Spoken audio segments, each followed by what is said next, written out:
Chapter 2506. Fame spreads. News of Mythology's defeat was like a magnitude 8 earthquake. None of the various superpowers could believe it. Previously, Netherworld Empire's concession had already been plenty shocking to them. However, Netherworld Empire's decision was still understandable, as the Divine Dragon really wasn't an existence that players could oppose. Now, despite Mythology having gained a method to evade the Divine Dragon's detection, it had still failed to gain control over the Starlight Fortress. Moreover, Mythology's failure wasn't even due to the Divine Dragon, but Shifeng, a Tier 3 player. How could they possibly bring themselves to believe this news? This was one of the virtual gaming world's 5 great super guilds they were talking about. It had already been many years since an individual player could resist the assault of one of the 5 great super guilds. Every person who had attempted to do so had been thoroughly suppressed, left with no choice but to submit to the will of the 5 titans. Now, however, not only did Shifeng stand in Mythology's way, but he had even single-handedly killed 8 of Mythology's monstrously strong experts. The various superpowers' upper echelons immediately took action. They not only abandoned all plans to make things difficult for the Starlight Fortress but also forbade the expert teams they had dispatched to Star Valley from causing any trouble inside the Starlight Fortress, especially when Shifeng was known to be present inside the fortress. The reason for their decision wasn't just Shifeng's repulse of Mythology's assault but his monstrous strength. Let alone killing a few Tier 3 experts, even annihilating a 100-man team of Tier 3 experts would be child's play for him. Shifeng was truly a one-man army and an existence that had to be feared. In addition, the Starlight Fortress was currently the only captured fortress in Star Valley. If the various superpowers wished to develop properly in the Forbidden Land, then having access to the Starlight Fortress was a must. If they ended up barred from the fortress, they would definitely die of regret. As for taking direct action to capture the fortress, that was utterly impossible. After all, if even Mythology was helpless against the Starlight Fortress, what could they possibly do? For a time, the various superpowers experts that arrived inside the Starlight Fortress could be seen behaving obediently like harmless sheep. Meanwhile, inside the Starlight Fortress's Fortress Lord's mansion, Shifeng was currently swamped with work. Due to Mythology's defeat and the various superpowers becoming meek, the number of players willing to visit the Starlight Fortress had skyrocketed. These new visitors included many merchant players. Some trading firms had even sought to partner with Zero Wing and offered to rent the Starlight Fortress's shops at a high price. The entire Starlight Fortress became very crowded. Guild leader, according to our latest statistics, the Starlight Fortress's player population is nearing 500,000 already. Rough estimates put us at a daily net profit of over 250,000 magic crystals, Aqua Rose reported, her eyes practically glowing as she looked at the latest statistics report in her hands. At this rate, it will only take us a few more days before we can repair the large battlefield inside the Fortress Lord's mansion. Then, our people will be able to use it for all sorts of combat training and greatly improve their control over mana. Although the Starlight Fortress was an ancient fortress, it couldn't be expanded. In other words, it was impossible to raise the population limit of the fortress. However, it was still possible to conduct repairs on the fortress's basic facilities and increase the fortress's abilities. Among the various facilities available inside the Starlight Fortress, the one that was most useful to players was the large battlefield. Unfortunately, it cost 1.5 million magic crystals to repair it. Originally, it should have been impossible for Zero Wing to repair the large battlefield in the near future. However, now that the Starlight Fortress had such a large player population, the amount of time it would take to gather funds for repairs should be significantly shorter. The large battlefield was something like a special dungeon on the first underground floor of the Fortress Lord's mansion. Inside this large battlefield, players could fight against all kinds of simulated monsters in the Starlight Fortress's ancient environment. By training inside the large battlefield, players could make tremendous progress in improving their mana control. After all, fighting in a life-or-death battle was many times more efficient than sparring with other players in a combat room. So long as this large battlefield was repaired, Zero Wing could continuously transfer its core experts over from the Eastern continent to undergo training here, allowing them to unlock their mana bodies several times faster than experts of the various superpowers. The population has increased to such an extent already? Shafong was a little surprised by Aqua Rose's report. Although he had long since known that his battle with mythology and the activation of the demon god's shrine would trigger a period of rapid development for the foreseeable future, he never thought that the fortress would develop this quickly. It's a pity that the Starlight Fortress is only a small fortress. Otherwise, we would earn many more magic crystals, Aqua Rose said with some disappointment. Magic crystals were becoming increasingly important to current players. This held true even on the eastern continent. The reason for this was the demand for magic crystals for the production of high-level weapons and equipment. Now, despite Zero Wing having gained an opportunity to earn a large amount of magic crystals, this opportunity was restricted due to the Starlight Fortress's limitations. A small fortress is already more than enough for us. After all, our foundations on the western continent are too shallow.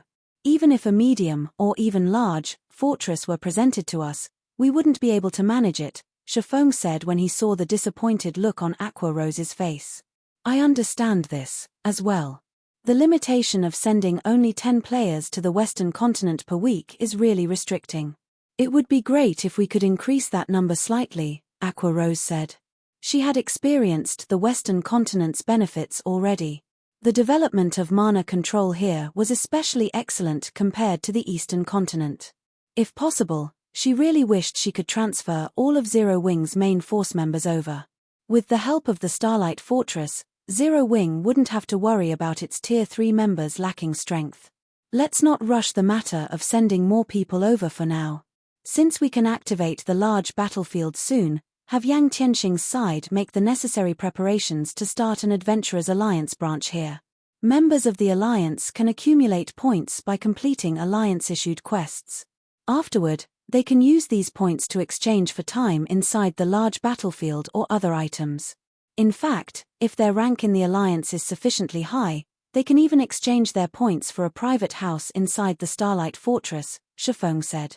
It would take too long for Zero Wing to send an adequate number of members over to the western continent. Moreover, as players continuously leveled up, more Tier 3 players would fully unlock their mana bodies. Shafong might be able to defend the Starlight Fortress all by himself now, but he couldn't do so forever. After all, he had plenty of other matters to attend to. He couldn't stay cooped up in a single location for long. If he wanted the Starlight Fortress to experience long-term stability or Zero Wing's development on the western continent to accelerate, he needed sufficient manpower and resources. Previously, he had still been troubled as to how to go about doing so.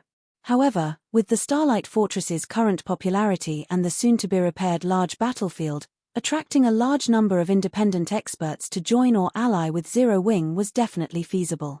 Meanwhile, with a sufficiently large number of experts on its side, Zero Wing would have an easy time establishing itself on the western continent and securing a sizable chunk of the western continent's resources.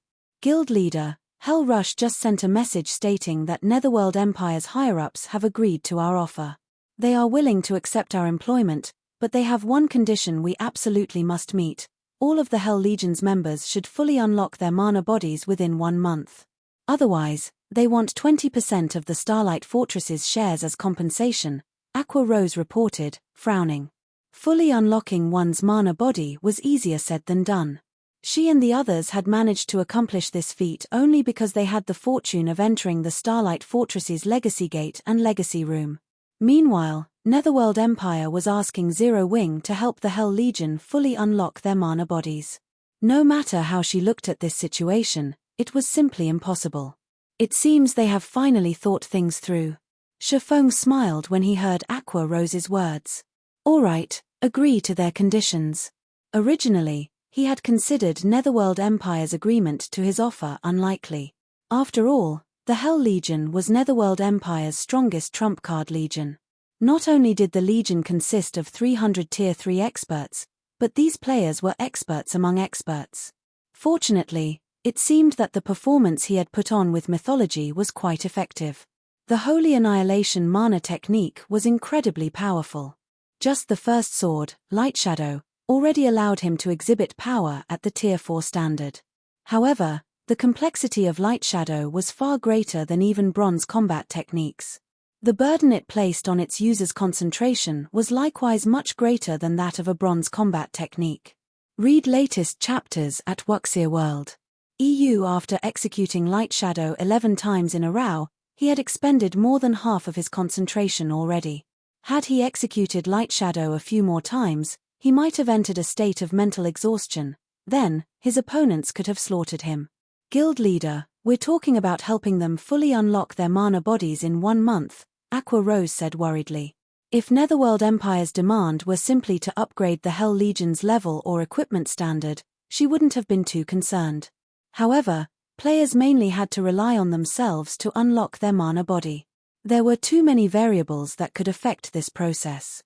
Meanwhile, as more time passed, the number of Tier 3 experts Zero Wing possessed would continuously increase. There was no need for Zero Wing to be in such a rush to gain Tier 3 experts, using even the Starlight Fortress as a wager. Relax. The process of unlocking the mana body isn't as difficult as you think, Shifeng said, chuckling as he looked at Aqua Rose. Moreover, many matters in God's domain need to be done sooner rather than later. A delay would mean missing out on many opportunities. In any case, now that Netherworld Empire has agreed to our offer, it's time we returned to the Eastern Continent. If it were before he had fully unlocked his epic mana body, he really wouldn't be confident of fulfilling Netherworld Empire's condition. However, after absorbing the bountiful knowledge in Eliadi's memory crystal, helping the Hell Legion's experts fully unlock their mana bodies within 1 month wasn't a difficult task at all. After all, every one of the Hell Legion's experts was a genius even in the eyes of the various superpowers. Chapter 2507, Returning to the Eastern Continent. We're returning so soon? But we just managed to stabilize the situation here. The Starlight Fortress has also just entered a phase of rapid development. If we leave now, I'm afraid problems will crop up in no time at all. Aqua Rose could not help being confused when she heard Shifeng say that they were returning to the Eastern Continent. The Starlight Fortress aside, what should we do about the Hell Legion's 300 experts? Do you intend to have them guard the Starlight Fortress, Guild Leader? Currently, the importance of the Starlight Fortress was not the slightest bit inferior to the Eastern Continent's Stone Forest City.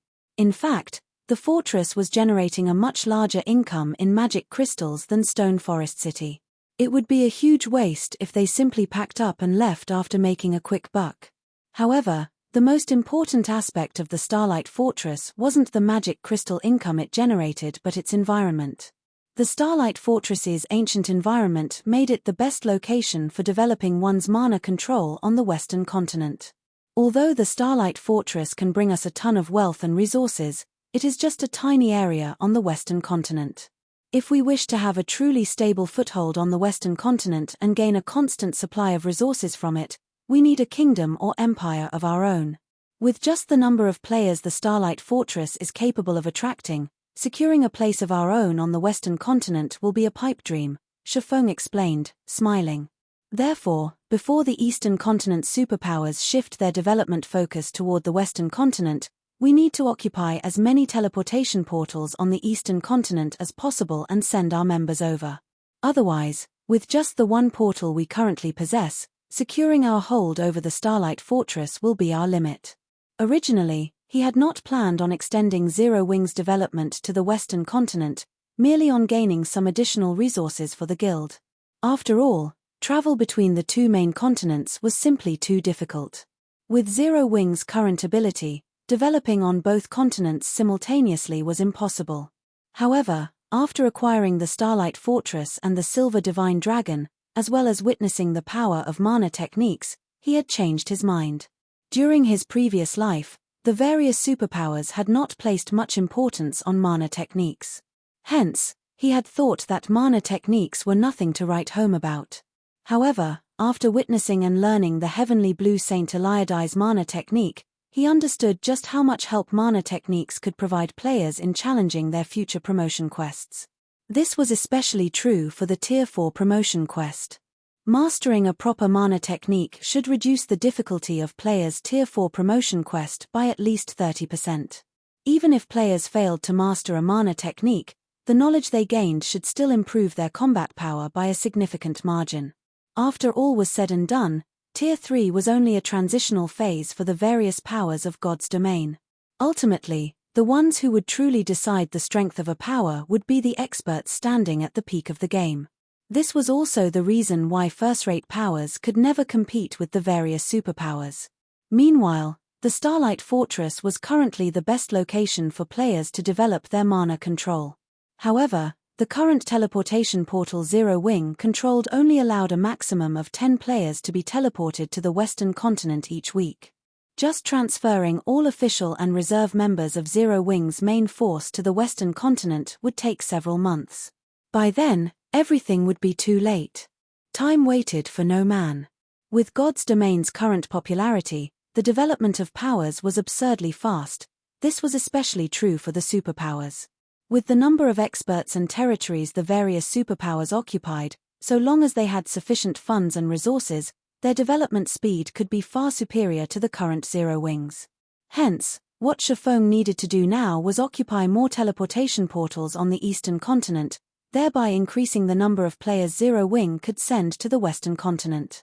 That way, the guild would be able to secure resources and advantages from both continents. At that time, the development speed of its experts would easily outstrip that of the various superpowers experts. Aqua Rose's eyes glowed with excitement at Shifeng's words. If Zero Wing truly became capable of teleporting a large number of experts over to the Western continent, then the guild would no longer have to worry about clashing with the various superpowers in the future. It might even become a true superpower. After all, the various superpowers might be superior to Zero Wing when it came to the number and quality of expert players, but in terms of guild resources and income, Zero Wing was not the slightest bit inferior to ordinary superpowers. Guild leader, in that case, why do we need to employ the Hell Legion? In any case, the Starlight Fortress shouldn't face any problems in the short term. During this time, so long as we can continuously transfer large batches of players over to the Western continent, including the 10 of us here, we won't need the Hell Legion to defend the Starlight Fortress at all, Aqua Rose explained. She did not doubt Shifeng's ability to find more teleportation portals. After all, he had created plenty of miracles before. However, she still felt that employing the Hell Legion was a huge waste. After all, the Hell Legion operated only on the Western continent. Meanwhile, unlocking the mana body was a difficult task. Rather than waste time helping other people unlock their mana bodies, it would be much better to help their own guild's Tier 3 experts instead.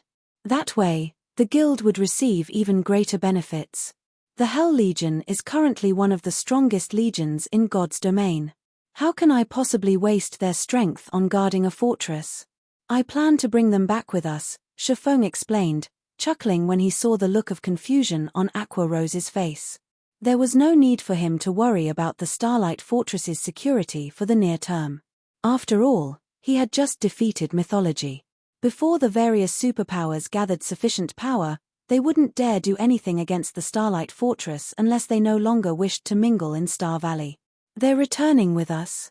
Aqua Rose was momentarily stunned when she heard Shifeng's words. But we can send back only 10 people each week. The Hell Legion has 300 members. They were talking about 300 players. They would need 30 weeks just to get the entire Legion to the Eastern continent. Of course. Why would I employ them otherwise? Shifeng retorted, smiling. The ancient teleportation portal might be our only way of traveling from the Eastern continent to the Western continent, but we're not limited to just one method of travel if it's the other way around. Other powers could only rely on ancient teleportation portals to travel between the two main continents. However, Zero Wing was a different story. If that weren't the case, he would never have made such a promise to Netherworld Empire. Is it really possible? For a moment, Aqua Rose felt as if Shifeng was joking. Relax. However, there's also no need for us to rush to return right now, either. We still need to wait for Divine Tribe to finish collecting the rare materials we need, Shifeng said confidently. After witnessing the Starlight Fortress's effects and obtaining the Heavenly Blue Saint's legacy, he had given this matter careful thought. Although he didn't know why, traveling between the two main continents was incredibly difficult. However, for some reason, players in the various other worlds had a very easy time traveling to the two main continents. Taking advantage of this point, he was fully capable of bringing everyone to another world first, then returning to the eastern continent via said other world. Opening a path to another world might be difficult for other people, but it was a simple task for Shifeng. This was because he possessed the legendary item Molika's Ring. With Molika's Ring, he could open a gate of darkness and arrive at the central area of the Dark Den. The Gate of Darkness did not place a limit on head count. It merely had a time limit of 3 minutes, which was definitely enough to let 300 players pass through the gate. Originally, Shifeng had wanted to avoid using Molika's Ring. After all, the more times he used the ring, the stronger it would become, and the less time he would have to prepare before it tried to devour him. However, if using the ring once meant that he could bring 300 Tier 3 experts back to the eastern continent, he would be more than happy to do so. Following which, Shifeng spent another day or so waiting inside the Starlight Fortress. During this time, he not only signed an employment contract with Netherworld Empire but also had Yang Tianxing and Yi Luorfei familiarize themselves with the Starlight Fortress's Fortress Lord's mansion and various other matters. He planned to have the two of them remain behind to manage the Starlight Fortress. As to why he made such a decision, it was so that Zero Wing could manage the Starlight Fortress properly, as well as ensure the development of the Adventurer Alliance branch that would be established here. After all, when it came to managing adventurer teams, the two of them had a much better understanding than he did. Read latest chapters at Wuxia World. EU. While he was doing all that, Phythalia and many other Divine Tribe experts had brought a ton of rare materials and non-bag space materials unique to the Western continent over to the Starlight Fortress, the value of this batch of materials exceeding 3 million magic crystals. Shifeng stored all of them inside his epic spatial bag. Once he brought these things back to the Eastern continent, he would definitely make a killing. Guild leader, the Hell Legion and Fire Dances group have already gathered, Aqua Rose reported as she met Shifeng on the second-floor hall of the Fortress Lord's mansion, a hint of skepticism in her tone. Even now, she still couldn't bring herself to believe that Shifeng could transport over 300 players back to the Eastern continent. All right, let's return to the Eastern continent. Shifeng could not help smiling when he saw Aqua Rose's expression. He then started incanting and summoned a gate of darkness in the second-floor hall. After the gate opened, he ushered everyone into it. In no time at all, the crowded second-floor hall emptied out. Chapter 2508, Changes to the Dark Den. In a rainforest at the periphery of the Dark Den's central area, a huge gate made entirely of black fog suddenly appeared. The frightening amount of energy the gate radiated prompted the demonic creatures nearby to retreat involuntarily as they stared nervously at the 6-meter-tall gate. After the gate opened up, figures of players walked out of it in quick succession. What kind of place is this? The gravitational force here is so strong. It practically rivals the Star Tomb's first floors. Thunder Beast, who had just set foot into the rainforest, exclaimed in surprise. The dense power of darkness enveloping this rainforest aside, just the high-gravity environment here was more than enough to halve a Tier 2 player's combat power. Even Tier 3 players, like Thunder Beast himself, were affected quite significantly. The mana here is also very dense, close to 50% of the mana found inside the Starlight Fortress. If we can engage in combat here long-term, it'll definitely provide significant help toward honing our mana control, a Tier 3 elementalist said excitedly. Although the Starlight Fortress's ambient mana was much denser than this rainforest's, combat was prohibited inside the fortress. However, in God's domain, if players wish to improve themselves, the fastest way to do so would be by participating in life-or-death battles. Fighting in mana-dense environments was particularly effective, as players would have a much easier time controlling their mana, which would, in turn, allow them to practice and familiarize themselves with their mana control more efficiently. At this point, the eyes of the Hell Legion's members glowed with excitement. This was because the rainforest teemed with monsters above level 100. This place was an excellent location for not only training their mana control but also grinding for levels. Hell Rush and the others immediately understood why Shifeng was so confident that he could help them fully unlock their mana bodies in 1 month. If they could fight in such an excellent environment, fully unlocking their mana bodies in 1 month would indeed be feasible. Meanwhile, Aqua Rose, who had followed Shifeng to the Dark Den, was similarly surprised by this situation. She never thought that Shifeng had actually kept such an excellent training ground hidden. The monsters here might not be very strong, with the majority of being level 100 chieftains and the strongest being level 100 plus great lords, but the environment here made it the perfect location for newly promoted Tier 3 experts to train in. Guild leader, you're too biased. You actually saved such an excellent location for others. If Zero Wings members had grinded here as soon as they hit level 100, we might have been able to double the number of Tier 3 experts we have by now, Aqua Rose grumbled.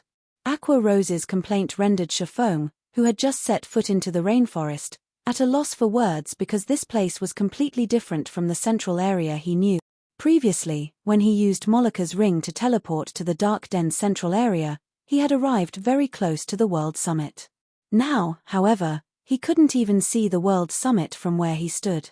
Moreover, his surroundings abounded with demonic creatures. The mana density here was also considerably high. In addition, the world here seemed to have built up some resistance toward him, as he found that he currently couldn't exhibit his full strength. Does the teleportation gate change destinations according to my tier or level? After giving the matter some thought, Shifeng concluded that his hypothesis was very likely to be correct, because he had arrived at different locations during his first and second use of the Gate of Darkness. Only, the difference was not particularly obvious, as he was teleported close to the World Summit on both instances. On the third instance, however, he was teleported to a completely foreign location, although still in the Dark Den's central area. Shifeng quickly shook his head, dismissing this matter. He was using the Dark Den as a transit point to travel to the Eastern continent.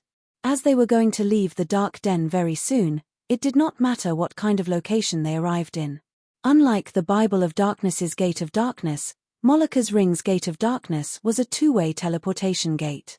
In other words, so long as he opened Molika's Ring's Gate of Darkness, anyone who was a part of his team could move freely between the two locations connected by the Gate of Darkness. Hence, what he needed to do next was simple. He just had to use White River City's return scroll in the Dark Den and return to White River City. Afterward, he would use Gate of Darkness once more and let Hell Rush and the others, who did not possess White River City's return scrolls, cross over to White River City. Even if this method wasn't viable, he could still use the Bible of Darkness. Although the Bible of Darkness's Gate of Darkness had a 30-person limit, it was still a better option than relying on ancient teleportation arrays.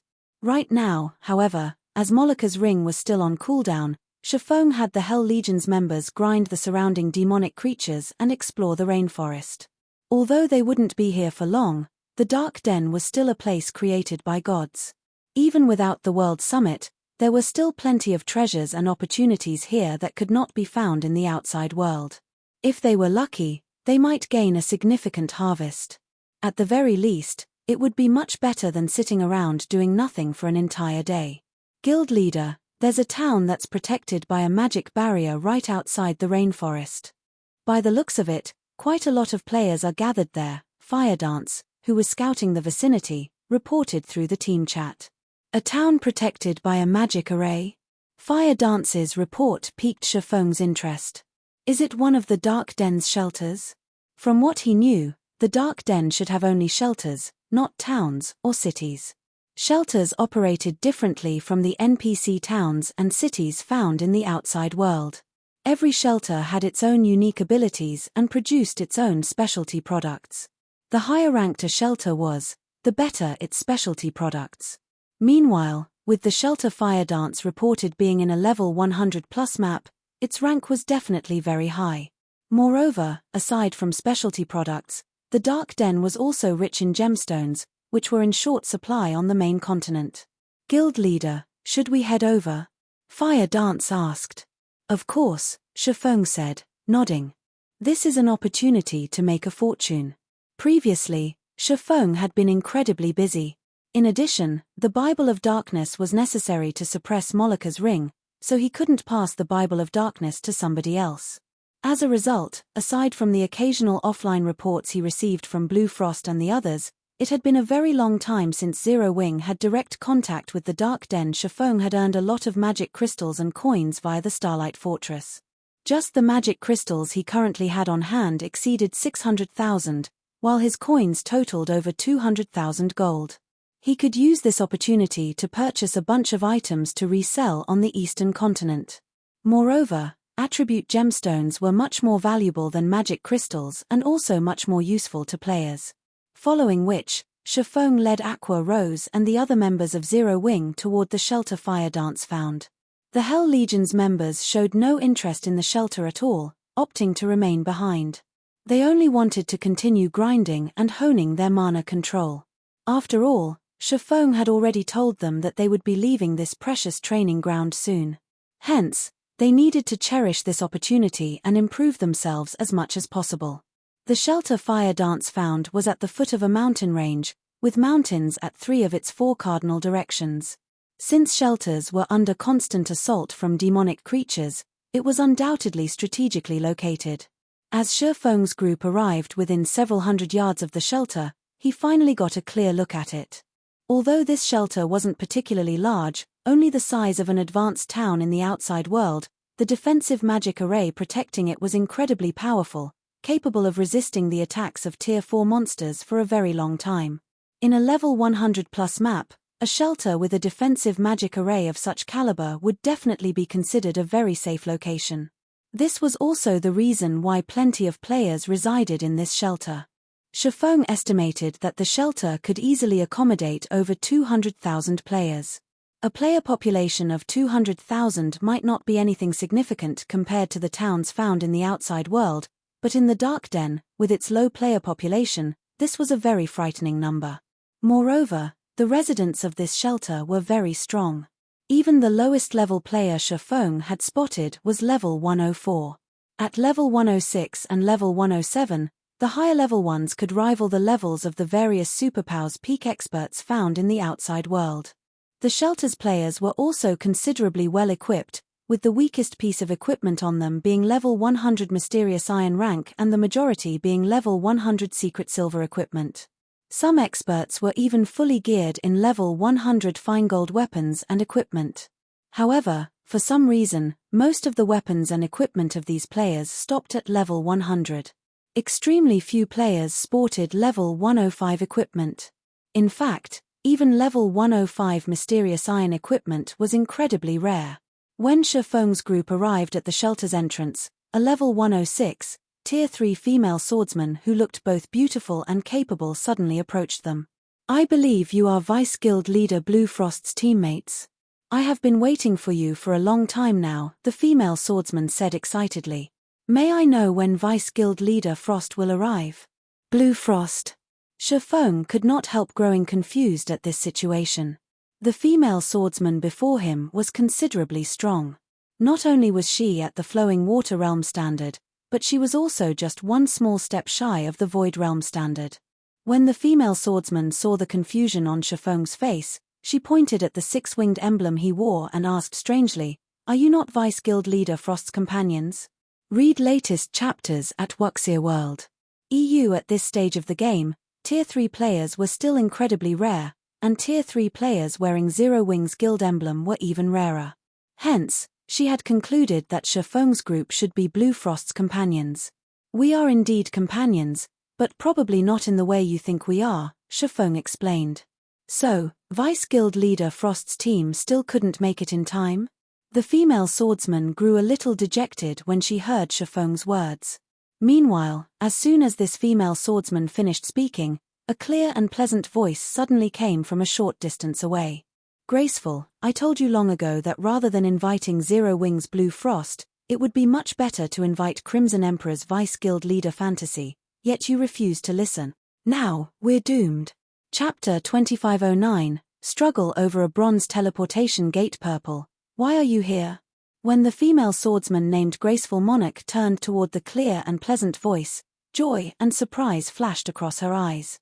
In the next moment, a beautiful level 107, Tier 3 female elementalist, dressed in light blue robes and holding a dark purple wooden staff, walked over to Graceful Monarch.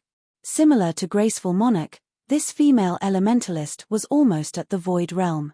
However, in the female elementalist's presence, the surrounding mana was much tamer than before, looking as if it had found its owner. The appearance of this female elementalist immediately caught the attention of the surrounding players. Everyone turned to look at her, many of the female players present eyeing her with awe and worship. What? Purple Rakshasa? She actually came here? It seems our extreme light shelter has hope of protecting our bronze teleportation gate this time. That's only natural. After all, Purple Rakshasa is one of the Dark Den's 3 great elementalists, just like Shelter One's Blue Frost. Although she just got promoted to the position recently, she's not the slightest bit weaker than Blue Frost. With her youth, she might even surpass Blue Frost and become the #1 elementalist in the Dark Den. As the various experts present looked at the luxuriously dressed Tier 3 female elementalist, they broke into a heated discussion among themselves. The originally tense atmosphere enveloping the shelter also lightened considerably due to her appearance. Purple Rakshasa? When Shafong looked at the female elementalist who looked like a prideful female leopard, he, too, was surprised. He never thought that he would meet her, one of God's domain's famous 12 sacred elementalists. During Shafong's previous life, Blue Frost had served as one of the capable generals of Fantasy Shrine and received the first-rate guild's full support. This was the reason why he had managed to become a Tier 5 expert in God's domain. Purple Rakshasa, however, had spent her entire career in God's domain as an independent player, yet not only did she manage to reach Tier 5, but she had even become one of the publicly acknowledged 12 sacred elementalists. Back then, aside from Tier 6 God-ranked experts, there was nobody capable of doing anything against Purple Rakshasa. The only unfortunate thing was that Purple Rakshasa had not come across sufficient fortuitous opportunities. Otherwise, she might have become a Tier 6 mage god. While Shafong's group was observing Purple Rakshasa, the latter had simply glanced at Shafong's group before returning her attention to Graceful Monarch, mindless of the fact that Shafong's group of 10 consisted entirely of Tier 3 players. Currently, Tier 3 players might still be very powerful, but they were no longer as rare as before. Moreover, there were stark differences between players even after reaching Tier 3, unlike when players were still at Tier 2. The reason for this was the difference in mana body rank. If players merely completed the most basic trial when challenging their Tier 3 promotion quest, their strength would not increase by much. Meanwhile, the majority of the Tier 3 experts she normally saw had gotten promoted to Tier 3 using this method. Such Tier 3 experts might be unreachable existences in the eyes of ordinary players, but for experts of her caliber, such Tier 3 experts were no different from ordinary Tier 2 experts. They merely had a few more basic attributes than their Tier 2 counterparts. The Extreme Light Shelter's bronze teleportation gate is our lifeline to the outside world. If we really let guilds from the outside world monopolize it, then local players like ourselves will be doomed. I naturally have to put in some effort into defending it, Purple Rakshasa said as she faced Graceful Monarch. I understand. But both Blue Frost and yourself are elementalists. The combat power you two can exhibit in a team battle is several times greater than what physical classes like myself are capable of. If we have the two of you helping us, the Extreme Light Shelter will have a much greater chance of successfully defending the bronze teleportation gate, Graceful Monarch said, sighing. If the upcoming battle were merely a small-scale team battle, she would be confident of the Extreme Light Shelter emerging victorious. Unfortunately, the battle over the bronze teleportation gate's management rights was a large-scale war that would involve hundreds of thousands of players. It was not a battle that melee players like herself could hope to make a difference in. However, it was a different story for magical class players. This was especially true for Blue Frost and Purple Rakshasa, two of the Dark Den's 3 great elementalists. Both of them possessed plenty of Tier 3 large-scale destruction spells, which would be extremely valuable in the upcoming war. It was no exaggeration to say that just one of them could contribute as much as several dozen melee experts like Graceful Monarch herself. Otherwise, she wouldn't have sought out Blue Frost to manage the bronze teleportation gate together. Blue Frost's team is indeed very strong. This is especially true if those several lunatics are participating, as well. However, if you think you can win against the outside world superpowers in the upcoming war by relying just on them, you're in for a rude awakening. You don't know how powerful the outside world's superpowers are, Purple Rakshasa said, shaking her head. Even with my current self, I can barely hold my own against 2 or 3 peak experts belonging to superpowers simultaneously. As for the various superpowers domain realm monsters, I'd have trouble surviving against one of them. However, each of these superpowers has several domain realm monsters. They have several experts that even you can't defeat. Graceful Monarch's eyes widened in shock when she heard Purple Rakshasa's words. After all, Purple Rakshasa could trounce over a dozen Tier 3 experts by herself. Even the peak experts of first-rate guilds were no match for her. Graceful Monarch found it truly hard to believe that the outside world superpowers had multiple experts that surpassed Purple Rakshasa. MHM. I met a lot of experts during my last visit to the outside world. I have to admit that the combat standards there are much higher than the Dark Dens. We only have an advantage when it comes to Tier 3 skills and spells, as well as level 100 weapons and equipment, Purple Rakshasa said humbly. What should we do, then? If what you say is true, our shelter doesn't stand a chance, Graceful Monarch said, frowning. Although she had long since known that the outside world superpowers were not simple, she never thought that they were this strong. Hence, like I said before, partnering with Vice Guild Leader Fantasy is our best option. With Crimson Emperor's help, we can easily secure our hold over the Bronze Teleportation Gate and gain more time for preparations, Purple Rakshasa advised. She then glanced at Shifeng's group before continuing. Otherwise, even if Shelter 1's experts arrive, we will still lose the gate. It seems we have no choice but that, Graceful Monarch said, consenting to Purple Rakshasa's suggestion. She knew that the Elementalist never lied. Hence, when she saw the serious expression on Purple Rakshasa's face, she understood that the chances of the Extreme Light Shelter winning without Crimson Emperor's help was minuscule. Following which, Graceful Monarch had Purple Rakshasa contact Crimson Emperor's side before turning her attention to Shifeng's group. I apologize for mistaking your identities before. I also hope that you don't take Purple Rakshasa's words to heart. She's not looking down on Zero Wing. It's just that the Extreme Light Shelter's future is at stake right now. As compensation, read latest chapters at Wuxia World. I can represent the Extreme Light Shelter in offering you a 20% discount on all expenditures inside the shelter today. However, as the Extreme Light Shelter will be fighting a war soon, I advise you not to stay for too long. Otherwise, you're likely to get embroiled in the fight. If that happens, you'll have a difficult time leaving, Graceful Monarch said in an apologetic tone to Shifeng. Meanwhile, just as Shifeng was about to say something, Purple Rakshasa suddenly walked over with an excited look on her face. Graceful, good news. Vice Guild Leader Fantasy and her team has arrived already. She says that she'll be here soon. At that time, you can negotiate the partnership with her, Purple Rakshasa said, looking at Graceful Monarch.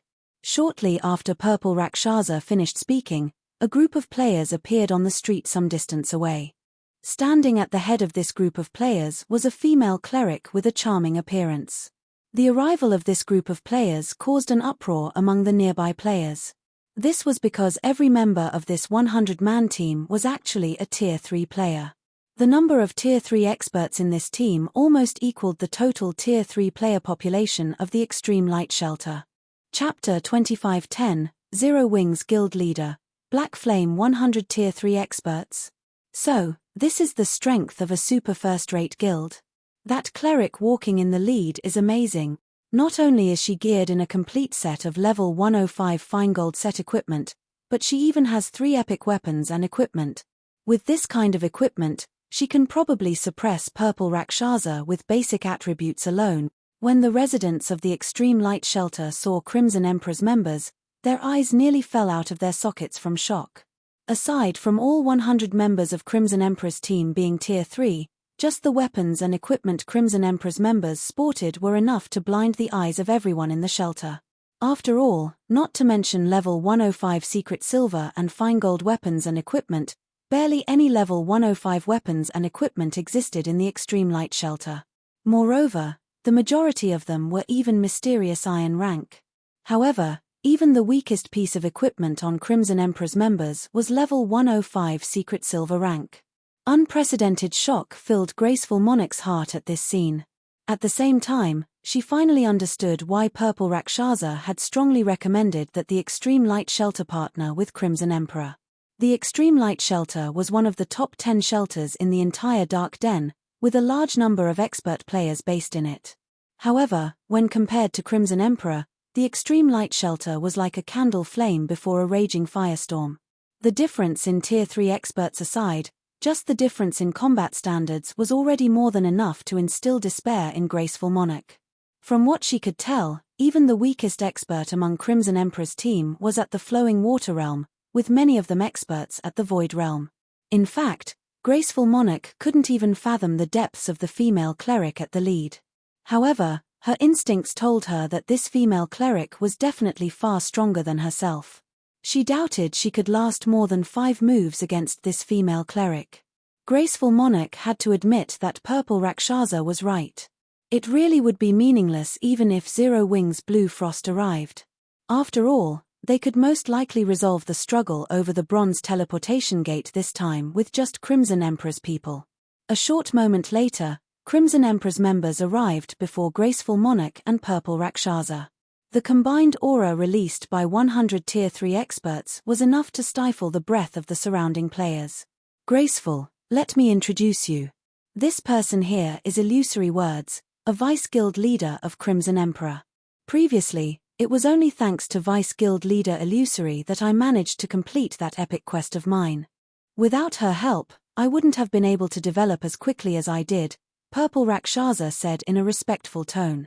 So long as we have Vice Guild leader Illusory's help, we definitely won't have a problem defending the Bronze Teleportation Gate.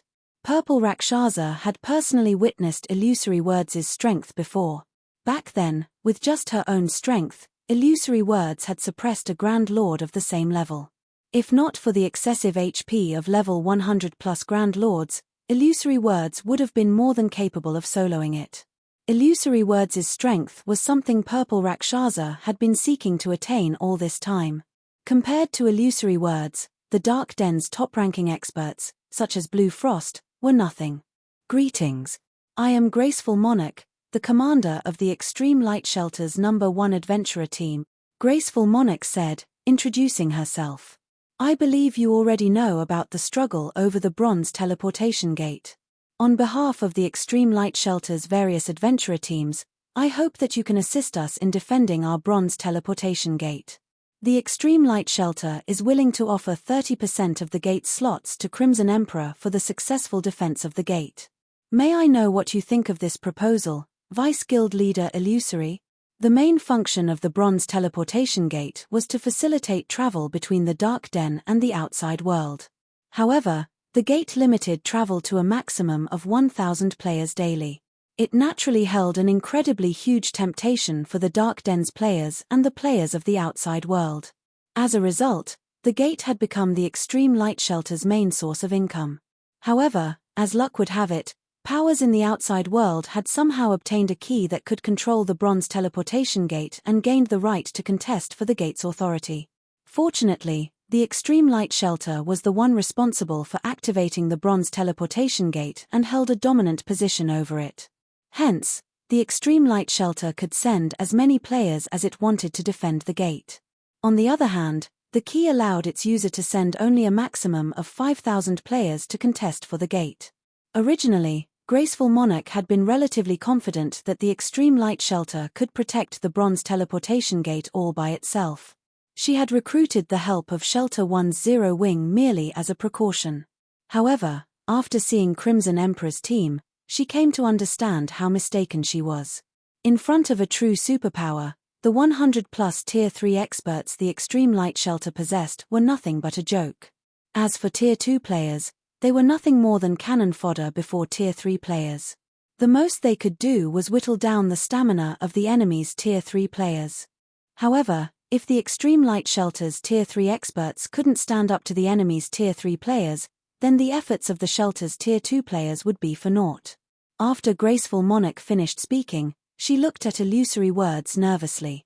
Conceding 30% of the gate slots was already the Extreme Light Shelter's various adventurer teams' bottom line.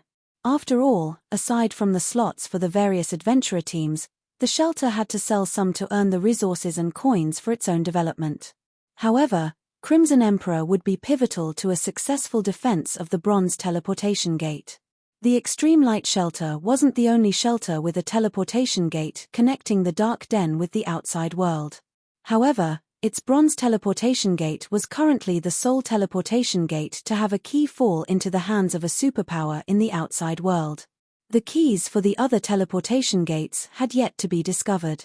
Meanwhile, for a teleportation gate that had its key discovered, the shelter that ruled the gate would face a power struggle once a month. Moreover, the timing of the struggle was the same for all teleportation gates. In other words, Crimson Emperor would be able to help only one shelter at a time. The Extreme Light Shelter might be the only shelter available for Crimson Emperor to partner with right now, but that wouldn't be the case in the future. It was only a matter of time before a power in the outside world discovered the keys of the teleportation gates of the other shelters. At that time, Crimson Emperor would have more, and possibly better, partners to choose from. During the time Graceful Monarch and Purple Rakshasa were quietly waiting for Illusory Words' reply, the latter actually had her eyes directed behind Graceful Monarch. To be precise, she was looking at the departing backs of Shifeng's group. Vice Guild Leader Illusory, is something wrong with those people? Purple Rakshasa asked when she noticed Illusory Words staring at Shifeng's group with a strange expression. It's nothing. I just felt that those people looked somewhat familiar. However, it shouldn't be possible for them to appear here, Illusory Words said, shaking her head. She felt that she was overthinking things. According to her guild's investigation, Shifeng's group was currently on the Western continent. With the Western continent's resources at hand, why would they come to such a small world to compete for resources? Are you talking about them?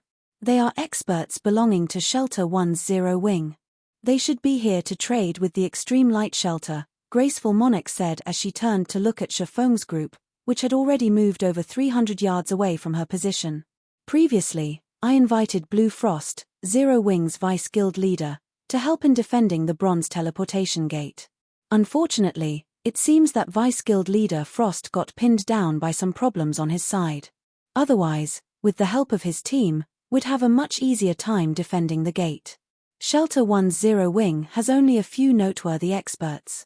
Everyone else is not worth mentioning whatsoever.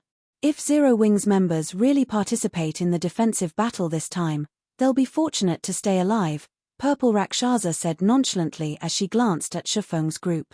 It is simply impossible for Zero Wing's Tier 3 experts to bring about any significant changes to the defensive battle this time. In normal times, Tier 3 experts would indeed be very amazing. However, the defensive battle this time would be extraordinary. Ordinary Tier 3 experts would be no different from Tier 2 experts. No, that might not be the case, Illusory Words objected, shaking her head. Wearing a look of admiration, she continued, if it's that person from Zero Wing, then Zero Wing can easily win the defensive battle by itself. Read latest chapters at Wuxia World. EU. Does Zero Wing really possess such an expert? Graceful Monarch asked curiously. Graceful Monarch had a relatively good understanding of Shelter 1's Zero Wing. Among the guild's members, the strongest was Blue Frost. However, he was only slightly stronger than the current Purple Rakshasa. In front of Illusory Words, he wouldn't last more than 10 moves. Hence, Graceful Monarch found it very difficult to believe that Zero Wing possessed an expert capable of turning the tide of the defensive battle this time all by themselves and earning the admiration of an expert of Illusory Words' caliber. Purple Rakshasa similarly wore a skeptical look at Illusory Words' statement. Upon seeing that neither Graceful Monarch nor Purple Rakshasa believed her, Illusory Words chuckled and said, of course, it does. That person is Zero Wing's current guild leader, Black Flame. Chapter 2511, Shocking Appearance at the Shelter. Is Zero Wing's guild leader really so amazing? Graceful Monarch and Purple Rakshasa could not help the skepticism on their faces when they heard Illusory Words' statement. They felt that the cleric was joking. Both of them were familiar with the strength of Shelter 1's Zero Wing. They also knew that Zero Wing was a large guild in the outside world. Naturally, the guild leader of Zero Wing should possess extraordinary strength as well. Otherwise, an expert of Blue Frost's caliber wouldn't have joined it. However, no matter how they thought about it, They simply could not imagine one individual being capable of turning the tide of the upcoming defensive battle. After all, the defensive battle this time was a large-scale war, not some simple skirmish out in the fields. The opponents they had to face wouldn't be limited to just expert players but would include powerful war weapons and tools as well. In the face of powerful war weapons and tools, Tier 3 players were no different from Tier 2 players. Unless players had an invulnerability skill, they would almost certainly die upon getting attacked. Emmet him. He is very amazing. It's no exaggeration to call him a true monster, Illusory Words said, nodding. Upon seeing Graceful Monarch's and Purple Rakshasa's skeptical looks, she smiled helplessly and continued, with my present skills, I wouldn't last more than 3 moves against him. Even you can't last more than 3 moves? Both Graceful Monarch and Purple Rakshasa were astounded at this revelation. Although they couldn't fathom Illusory Words' strength, instinct told them that they had only one viable option if they went up against the cleric. Escape. Aside from escaping, no other option would keep them alive. In fact, the outcome would be the same even if both of them went at her together. However, a monster like Illusory Words was actually saying that she couldn't last more than 3 moves against Zero Wings guild leader. How could this be possible? If you meet him one day, you'll naturally know whether I am telling the truth or not, Illusory Words said, chuckling. She did not bother elaborating. In response, Graceful Monarch and Purple Rakshasa still maintained a dubious attitude to Illusory Words' statement.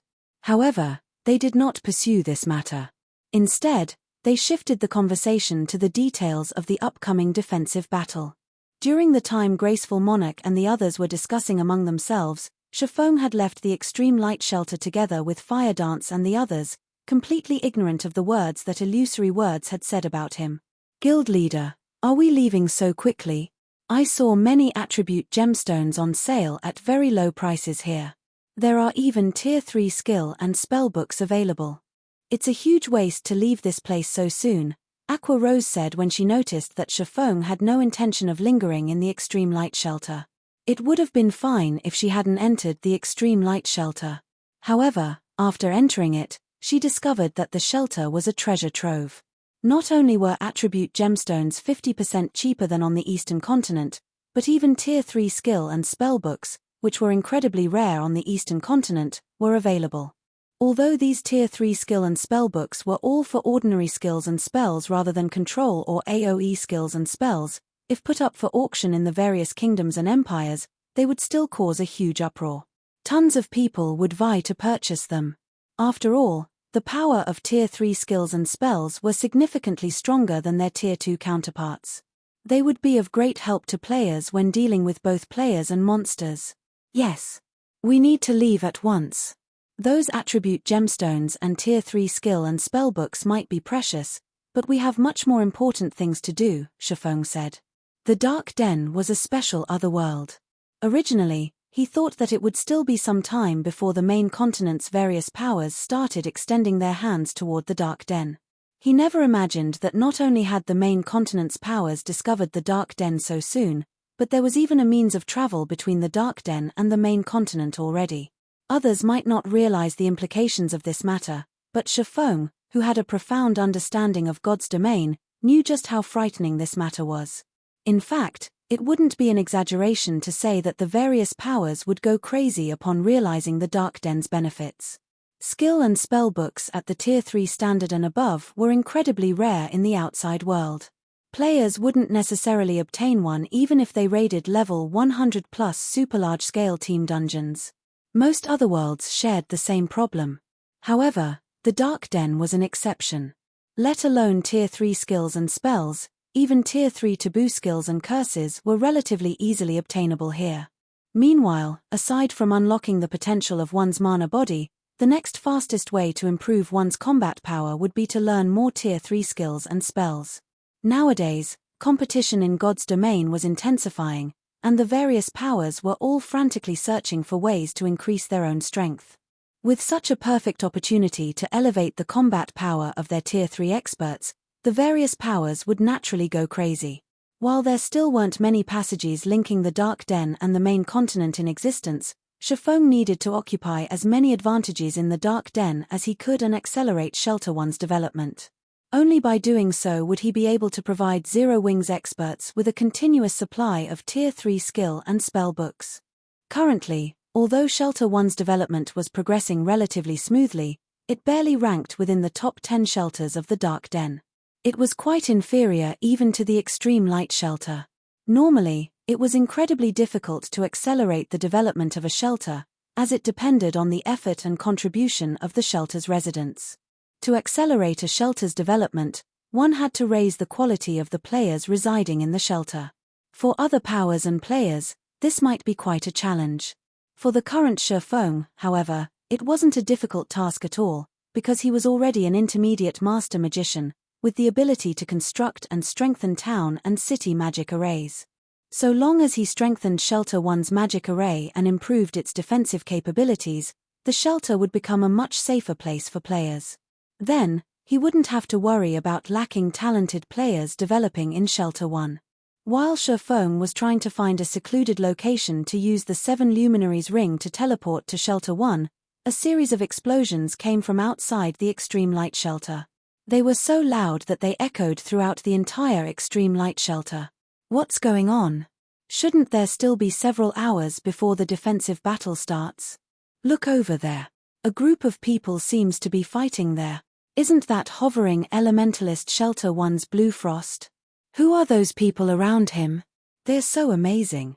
They actually managed to reduce one of our Dark Den's 3 great elementalists to such a miserable state. The players standing guard on the walls of the Extreme Light Shelter gaped in shock as they looked at a nearby plane. This was because Blue Frost and 24 or so other Tier 3 experts were currently surrounded by a force of several hundred players. Moreover, not only was Blue Frost's side at a complete disadvantage, but by the looks of it, it was also only a matter of time before Blue Frost's side got annihilated. Those were Tier 3 players they were talking about. At this stage of the game, Tier 3 players were existences capable of instant killing Tier 2 players. This was especially true for a Tier 3 expert like Blue Frost. He could instantly kill a group of Tier 2 players if he wanted to. Now, however, Blue Frost and his team were actually on the defensive and didn't even have any room to retaliate. Since when did the Sentinel Shelter's people become so strong? Graceful Monarch, who had hurried her way to the top of the shelter's walls, was surprised when she saw the players attacking Blue Frost's team. Others might not be familiar with the several hundred players attacking Blue Frost's team, but she was. These players were experts belonging to the Sentinel Shelter's No. 1 adventurer team, whom she had clashed with recently. However, back then, the overall strength of this adventurer team was significantly weaker than Blue Frost's team. The adventurer team also had only a little over a dozen Tier 3 experts. There was no way it could match up with Blue Frost's team at all. Now, however, every one of the Tier 2 experts from the Sentinel Shelter had seemingly activated a berserk skill. They not only possessed frightening basic attributes but could also fly for short periods. Blue Frost's team couldn't shake off these Tier 2 experts even if they wanted to. Wait, that's not right. All those people from the Sentinel Shelter are demonized. Moreover, their demonized ranks are considerably high. Purple Rakshasa revealed a somber expression when she saw this scene. Demonized players were extremely rare in the Dark Den. After her Tier 3 promotion, she had come across a demonized player only once. Although the demonized player was also Tier 3, his combat standard was only at the Refinement Realm standard. However, she had ended up fighting a bitter battle and had even nearly lost her life to the demonized player. Now, however, the Sentinel Shelter actually possessed several hundred Tier 2 demonized experts and over a dozen Tier 3 demonized experts.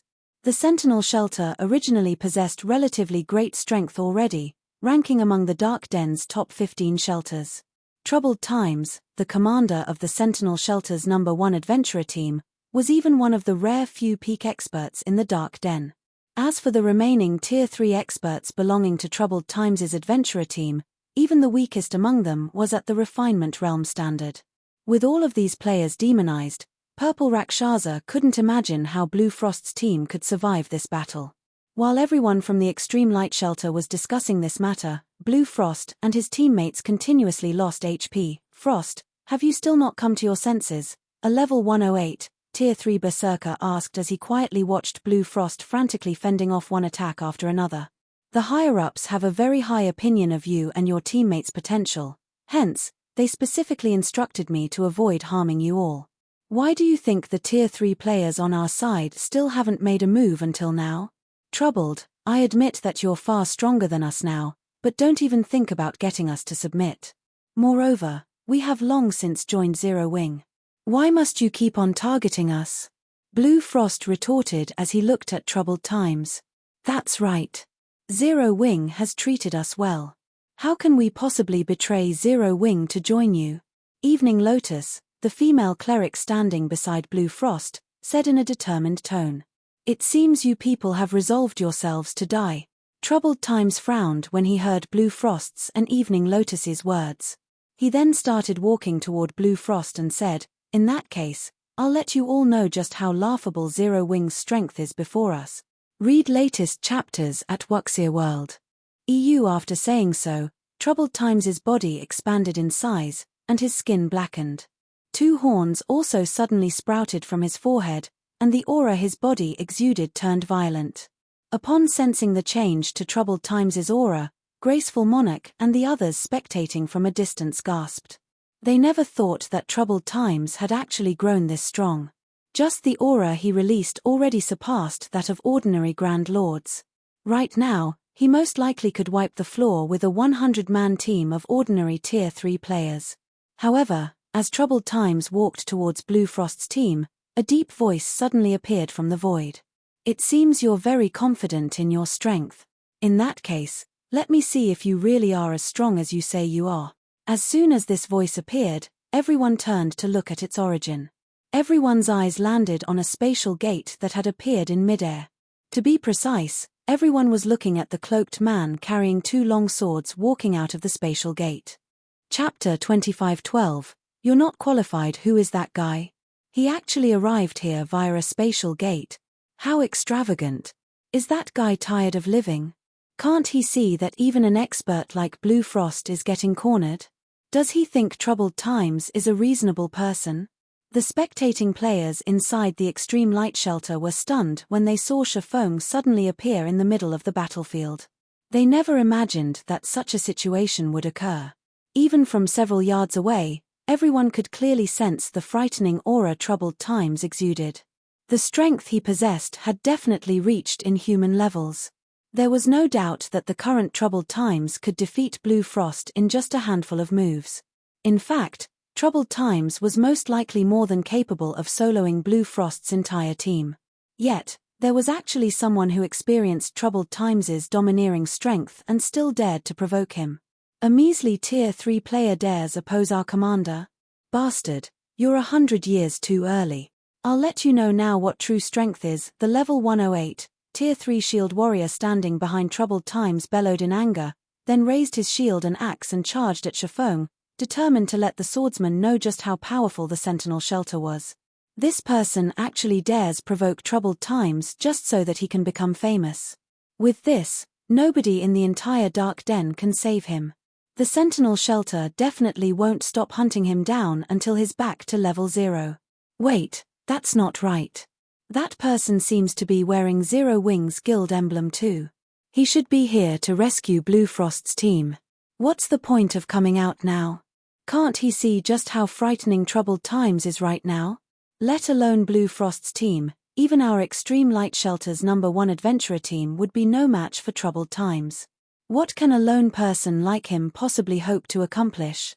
At this moment, some players with good eyesight noticed the silver, 6-winged emblem pinned on Shifeng's black cloak. However, even after seeing this guild emblem, nobody felt optimistic about this situation. Everyone merely sighed at or ridiculed Shifeng's actions. Before today, with Zero Wing's help, Shelter 1 definitely had a chance to grow into one of the Dark Den's top 3 shelters. However, now that Shelter 1 was faced with the overbearing Sentinel Shelter, it was fated to fall into oblivion. He shouldn't have gone, Graceful Monarch, who was spectating atop the Extreme Light Shelter's wall, muttered to herself. She was initially surprised when she saw Shifeng making an appearance on the battlefield. Afterward, however, she could not help but shake her head and sigh.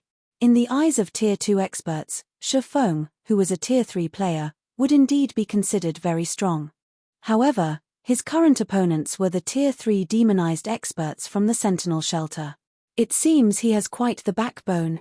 Purple Rakshasa was surprised as she watched Shifeng land before troubled times. However, if even Blue Frost is struggling against the Sentinel Shelter, what can that guy possibly hope to accomplish? Nobody had a better idea of exactly how powerful demonized players were than she did. Demonized players' basic attributes and physique far surpassed those of regular players of the same tier. One could say that, at this point in time, aside from illusory words, nobody in the entire Extreme Light Shelter could pose a challenge to the Sentinel Shelter.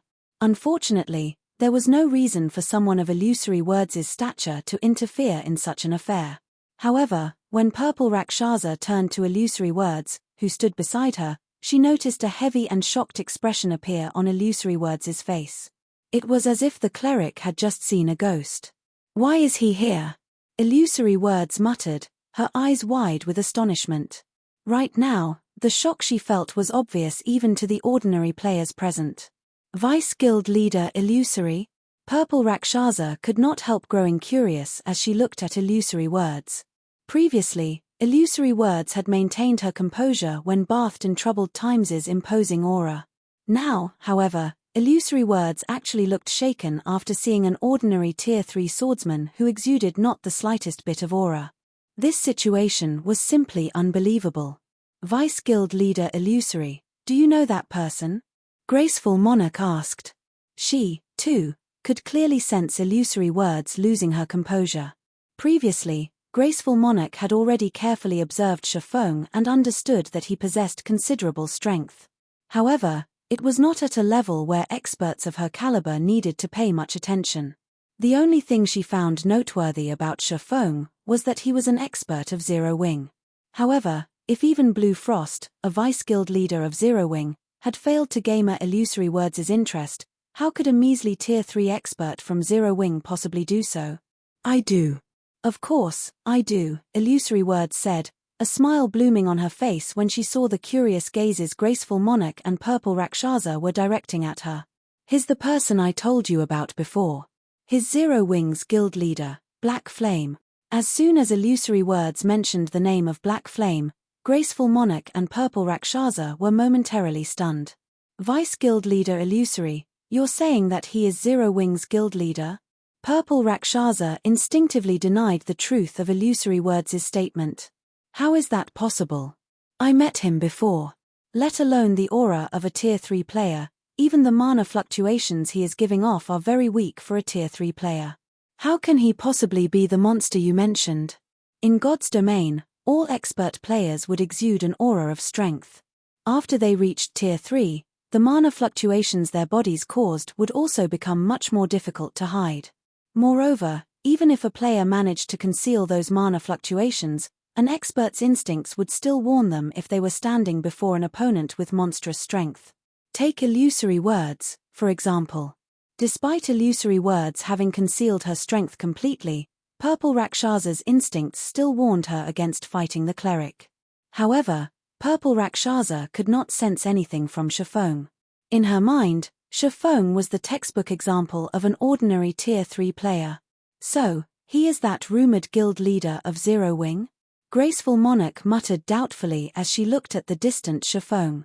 Similar to Purple Rakshasa, she found Illusory Words' statement incredible and suspected it was a joke. The Black Flame Illusory Words mentioned was Zero Wing's guild leader. Even if he wasn't as strong as Illusory Words said he was, he should, at least, be stronger than Blue Frost and his teammates. Otherwise, with the personalities of Blue Frost and the others, they definitely wouldn't be willing to submit themselves to his command. On the other hand, someone of Illusory Words' stature had no reason to play jokes on experts like them. While Purple Rakshasa and Graceful Monarch were half-doubting Illusory Words' statement, Blue Frost suddenly exclaimed in bewilderment. Guild leader. Although Blue Frost did not speak very loudly, his words swept through the battlefield, and subsequently, the Extreme Light Shelter, like a typhoon. What? He really is Zero Wing's guild leader? Purple Rakshasa and Graceful Monarch goggled in shock upon hearing Blue Frost's words. They never thought that Shafong, who looked like the average passerby, would actually be the person responsible for recruiting experts like Blue Frost and his teammates, as well as the monster that Illusory Words admired. Originally, they thought that, with the several hundred yards separating Illusory Words and Shafong, the cleric might have recognized the wrong person. However, such a mistake was definitely impossible for Blue Frost. Setting aside the fact that Blue Frost possessed the extraordinary body of a Tier 3 player, he was one of Zero Wing's Vice Guild leaders.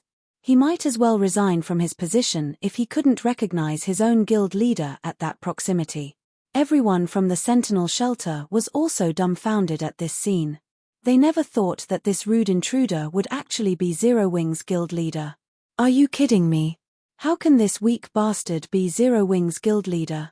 They knew very clearly what kind of strength and potential Blue Frost and his teammates possessed. In their opinion, the person responsible for recruiting Blue Frost's group had to be a dragon among men. Otherwise, how could that person have persuaded an expert of Blue Frost's caliber to join Zero Wing? Upon sensing the skeptical looks everyone was giving him, Shafong could not help a bitter smile. Previously, he had become so famous that everybody knew about him. Now, however, this group of people was actually questioning his identity. Read latest chapters at Wuxia World. So, you're Zero Wing's guild leader. However, what about it? Whether it is you or Blue Frost's group, none of you will be leaving this place alive. The level 108, Tier 3 Shield Warrior who was charging at Shafong remained unfazed, even after finding out Shafong's identity. Instead, he proceeded to activate Brutal Collision and rammed his shield at Shafong. However, before the level 108 Shield Warrior could reach Shafong, a lithe figure suddenly appeared behind the Shield Warrior, catching him unawares. The snowy short sword this lithe figure wielded then transformed into a black streak of light that pierced through the Shield Warrior's armor and stabbed straight into his heart. By the time the Shield Warrior reacted to the attack, a bloody rose had bloomed on his chest. Damage exceeding -400,000 also appeared above his head, the attack plundering all of his HP. You're not qualified to fight our guild leader. Chapter 2513 Power of One Strike. When the level 108, Tier 3 Shield Warrior's body collapsed to the ground and disintegrated into particles of light, the entire world seemingly froze momentarily as silence enveloped the battlefield. Only after some time had passed did everyone react to the situation. He died. Impossible. Everyone was dumbstruck as they looked at the lithe figure standing behind the Shield Warrior's corpse. This was especially true for the players from the Sentinel shelter.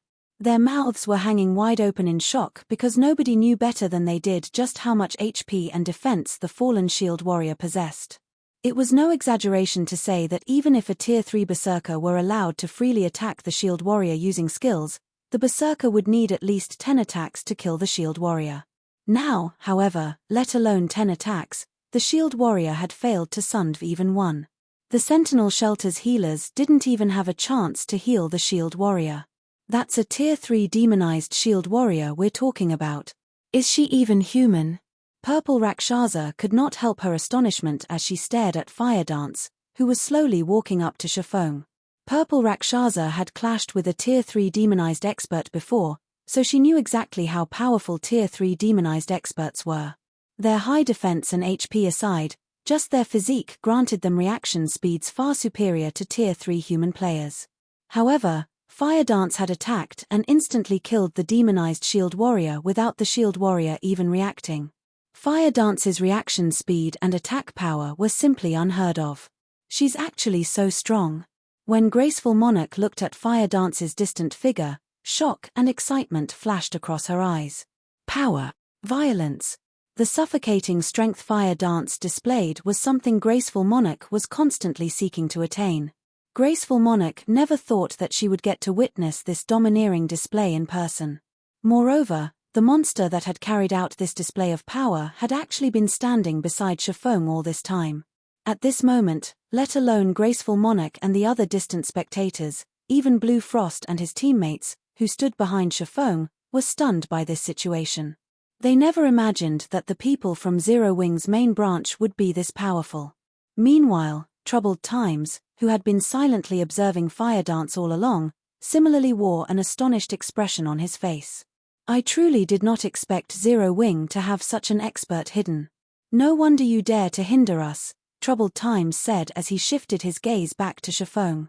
However, if you think you can stop the Sentinel Shelter with just this much strength, I'm afraid you're sorely mistaken. As soon as Troubled Times finished speaking, the 17 Tier 3 experts behind him promptly took on a demon form. The frightening aura they released enveloped the entire battlefield and evoked dread even in experts like Blue Frost. Although these Tier 3 demonized experts numbered only 17, the combined pressure they gave off easily surpassed that of the Sentinel Shelter's several hundred Tier 2 demonized experts. It seems Troubled Times is getting serious. A somber expression appeared on Purple Rakshasa's face when the Sentinel Shelter's Tier 3 experts demonized. The shield warrior that previously took action was only at the refinement realm. His combat standard was also the weakest among the Sentinel Shelter's Tier 3 experts present. Meanwhile, if every one of the Sentinel Shelter's Tier 3 experts attacked together, even Fire Dance would not be a match for them. After all, this was a team battle, not a one-on-one duel. Not only could players reduce their defensive blind spots by working with teammates, but they would also have a much easier time striking at the enemy's weak points. Not to mention, the assassin class was at its strongest when it was in stealth. So long as an assassin was discovered, their combat power would be halved. Meanwhile, at this point, Troubled Times and the others had already noticed Fire Dance's existence. She wouldn't have another opportunity to launch a sneak attack. In the next moment, the 17 Tier 3 demonized experts rapidly closed in on Shifeng's group, their positioning leaving Fire Dance no chance to fight them one-on-one. At the same time, every one of them used their trademark moves. Tier 3 spell, Shadow Puncture. Tier 3 skill, Chaotic Slash. Tier 3 skill, Shadow Raid. Tier 3 spell, Flame Dragon Bind. Over a dozen skills and spells flew at Shifeng's group. Seeing all these powerful attacks approaching them, Blue Frost and the Zero Wing members with him could not help but despair. Not only did every one of these skills and spells possess power close to the Tier 4 standard, but these skills and spells also overlapped into a perfect assault that had no holes to exploit. It simply wasn't an attack that players could block or dodge. However, contrary to everyone's expectations, Fire Dance did not use Vanish or Wind Steps to defend herself even after seeing these perfectly coordinated attacks. Instead, she simply stood beside Shifeng, showing no intention of taking action whatsoever. It was as if the coordinated attacks of the Tier 3 demonized experts did not exist in her eyes at all. Just when the demonized expert skills and spells were about to reach Shifeng and Fire Dance, Shifeng suddenly took action. Swords Orbit. A galaxy of stars immediately appeared, with Shifeng as the center, the stars striking down the approaching skills and spells, one after another. From afar, the attacks seemed to disappear automatically upon reaching within 10 yards of Shifeng.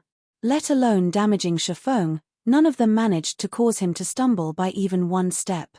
Impossible. He blocked them all. Upon seeing Shifeng shattering their assault, the Tier 3 demonized experts were dumbfounded. After all, not only did their attacks carry great power, but there were also more than 20 of them timed to hit Shifeng and Fire Dance simultaneously. Every one of these attacks was also aimed at the pair's defensive blind spots. Unless Shifeng and Fire Dance used an invulnerability skill, they should have taken damage. It's my turn now.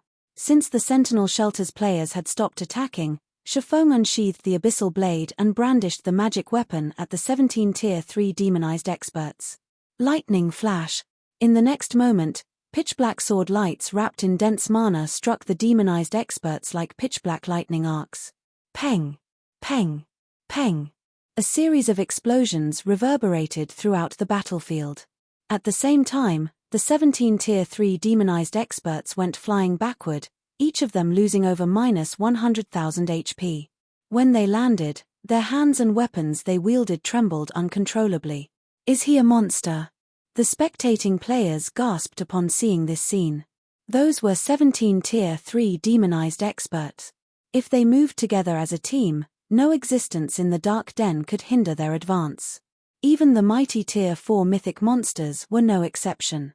Now, however, Shifeng had actually repelled all these experts with a single move. Moreover, he had even injured them quite heavily. Before everyone could snap out of their daze, Shifeng brandished Killing Ray once more. This time, though, he directed his attack toward Troubled Times over 30 yards away. First sword, Light Shadow. Immediately, the phantom of a gigantic great sword appeared in midair. When it descended on Troubled Times, it looked as if a mountain was falling toward the berserker. The AoE of the attack was so large that evasion was impossible. Moreover, space shattered wherever the gigantic sword passed. Troubled Times's complexion turned grim when he saw this attack. He hurriedly raised his war axe and met the oncoming attack head-on. Shatter. Tier 3 Taboo Skill, Heaven Breaker. Read latest chapters at Wuxia World. EU. In the next moment, Troubled Times's axe also cut space and landed directly on the phantom greatsword. Boom. Along with the sound of an explosion, the ground shook violently. And as if a violent storm had just passed, dust filled the air, preventing those standing on the battlefield from opening their eyes. When the dust settled and the situation on the battlefield became clear again, everyone was dumbfounded. At this moment, the almighty Troubled Times came into view, partly embedded into the ground, his kneecaps no longer visible. At the same time, the ground within a 10-yard radius of the berserker had also sunk by over a meter. As for Troubled Times himself, he had also lost more than 1/5 of his HP. Chapter 25:14, not to be trifled with. As the dust settled on the battlefield, the watching players from the extreme light shelter, who had assumed that Shifeng's group was in for a bitter battle, were dumbfounded as they stared at Troubled Times embedded in the ground. Is he really a Tier 3 player? They had all felt Troubled Times' aura after he had taken on his demon form. It was strong enough to rival Grand Lords of the same level. Combined with the Berserker's profound combat techniques, he could kill Tier 3 experts with little to no effort. Tier 3 players had no hope against him. Only experts who had reached Tier 4 would have the power to suppress a monster like Troubled Times. And yet, Shifeng, who looked ordinary and didn't even have the aura of a Tier 3 player, had overwhelmed the Berserker with brute strength. Everyone watching felt as if the main god system were joking with them. He's actually this strong? When Purple Rakshasa and Graceful Monarch saw Troubled Times's embedded figure, their minds went blank. Although illusory words had told them that Shifeng was monstrously strong, even going so far as to insist that she was no match for the swordsman, they hadn't believed it. First, Shifeng had repelled 17 Tier 3 demonized experts with one move. Then, he had used another move that tore space apart and left Troubled Times heavily injured. The man's strength was simply unheard of. With just this ridiculous strength, Shifeng was more than capable of making fools of 100 Tier 3 players. When demonized, Troubled Times enjoyed inhuman basic attributes. If any other Tier 3 player had stood against Shifeng's attack, they would have instantly perished. In other words, Shifeng was powerful enough to instant kill Tier 3 players. There was almost no difference between Tier 2 and Tier 3 before him. At most, Tier 3 players were slightly stronger ants. Purple Rakshasa and Graceful Monarch now, more or less, understood why illusory words admired Shifeng, declaring that he alone could change the tide of the upcoming war. Sure enough, he's grown stronger. While illusory words watched Shifeng, who stood proudly among the Sentinel Shelter's players, she couldn't contain her bitter smile. After the battle on Dragonheart Island, the various superpowers had recognized Shifeng as a peerless monster, one not to be provoked, but they had continued their development since then. Adding to the fact that they had stronger foundations than Zero Wing, illusory words had been sure that she should have caught up to Shifeng a little. She had never imagined that the distance between her and the swordsman had grown. She had been humble when she had told Graceful Monarch and Purple Rakshasa that she wouldn't last more than 3 moves against Zero Wing's guild leader. In truth, she had been confident that she shouldn't have any issues taking 5 or 6 hits from Shifeng. She had recently obtained a bloodline, and her life rating was beyond that of an ordinary Tier 3 player, after all. Her basic attributes had also substantially increased. But now, she realized how sorely mistaken she had been. When Shifeng's attack had torn apart space itself, she realized that his strike had Tier 4 power. Combined with the attack's large AoE and high attack speed, she knew she didn't have a prayer of dodging or blocking the attack without an invulnerability skill or spell.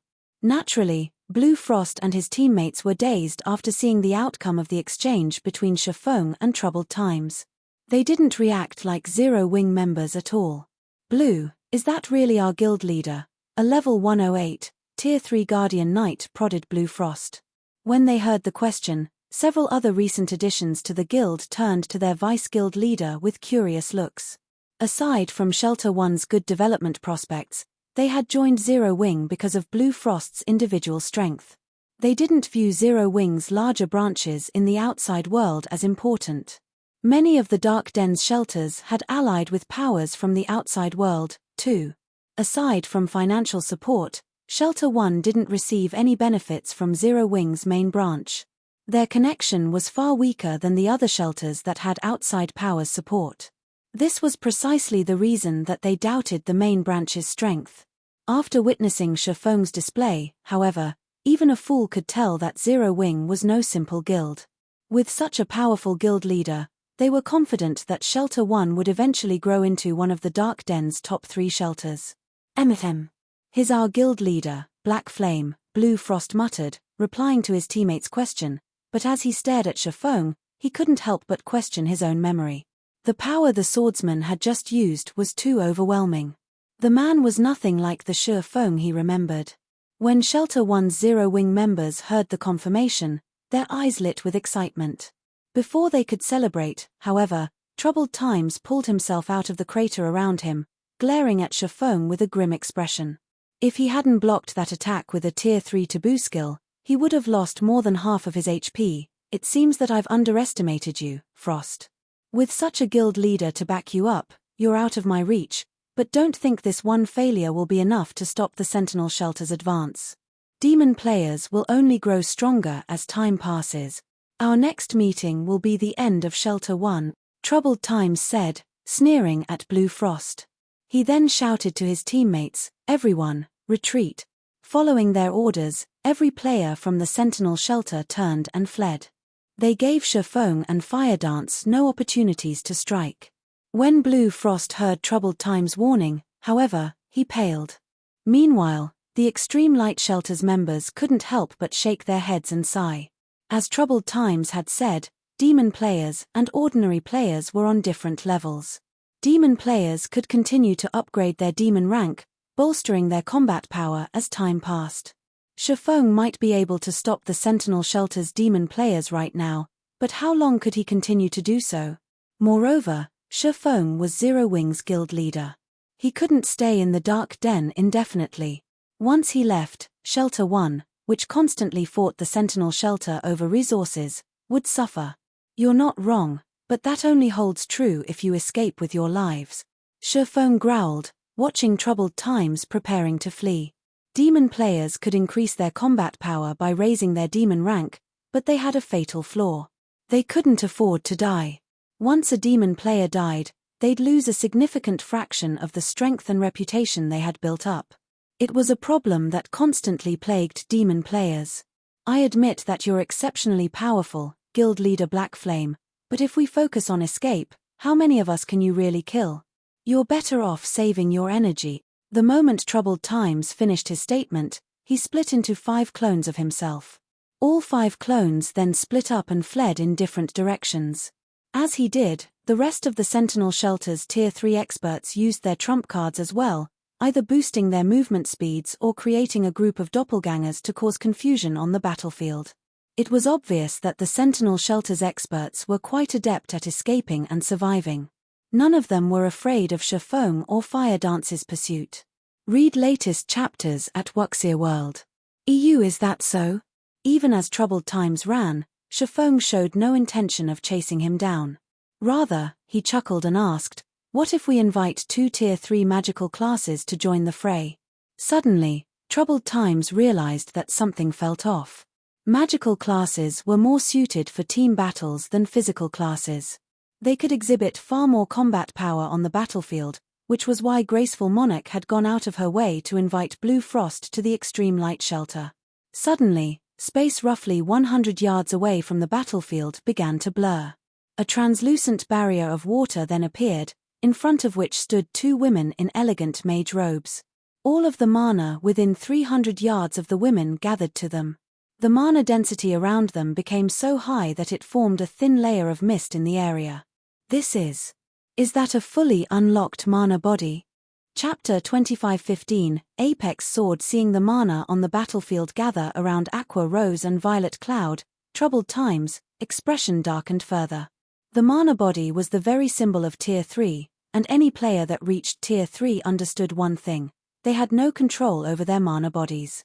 They needed to learn about and adapt to their mana bodies first. Only then could they gain full control over their mana bodies and exhibit the true strength of a Tier 3 class.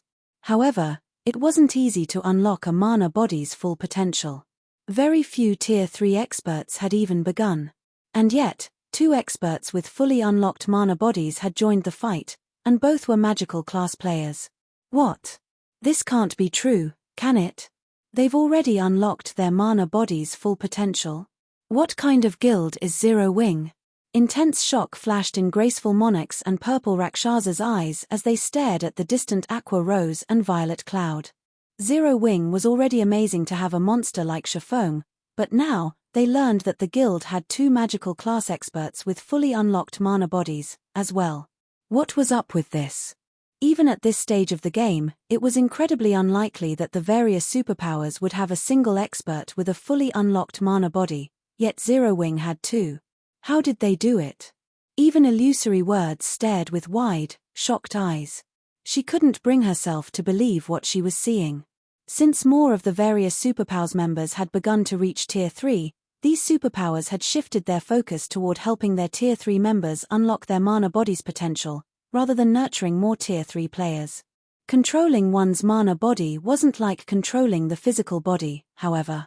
Players' mana control needed to be excellent to accomplish the task. Unlocking one's mana body required such high mana control that even magical class players, who often manipulated mana, only had a small edge over physical class players.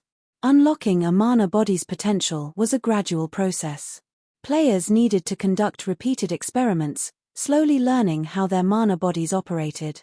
This process was impossible to skip since every player had a different mana body. The current top player in Crimson Emperor had only unlocked 35% of their mana body's potential, and the guild's remaining Tier 3 experts hadn't even unlocked 1%. As one unlocked more of their mana body, the process became more difficult. Based on Crimson Emperor's estimates, a Tier 3 player should need 2 or 3 months, at least, of relentless effort to unlock their mana body's full potential, notwithstanding any fortuitous encounters.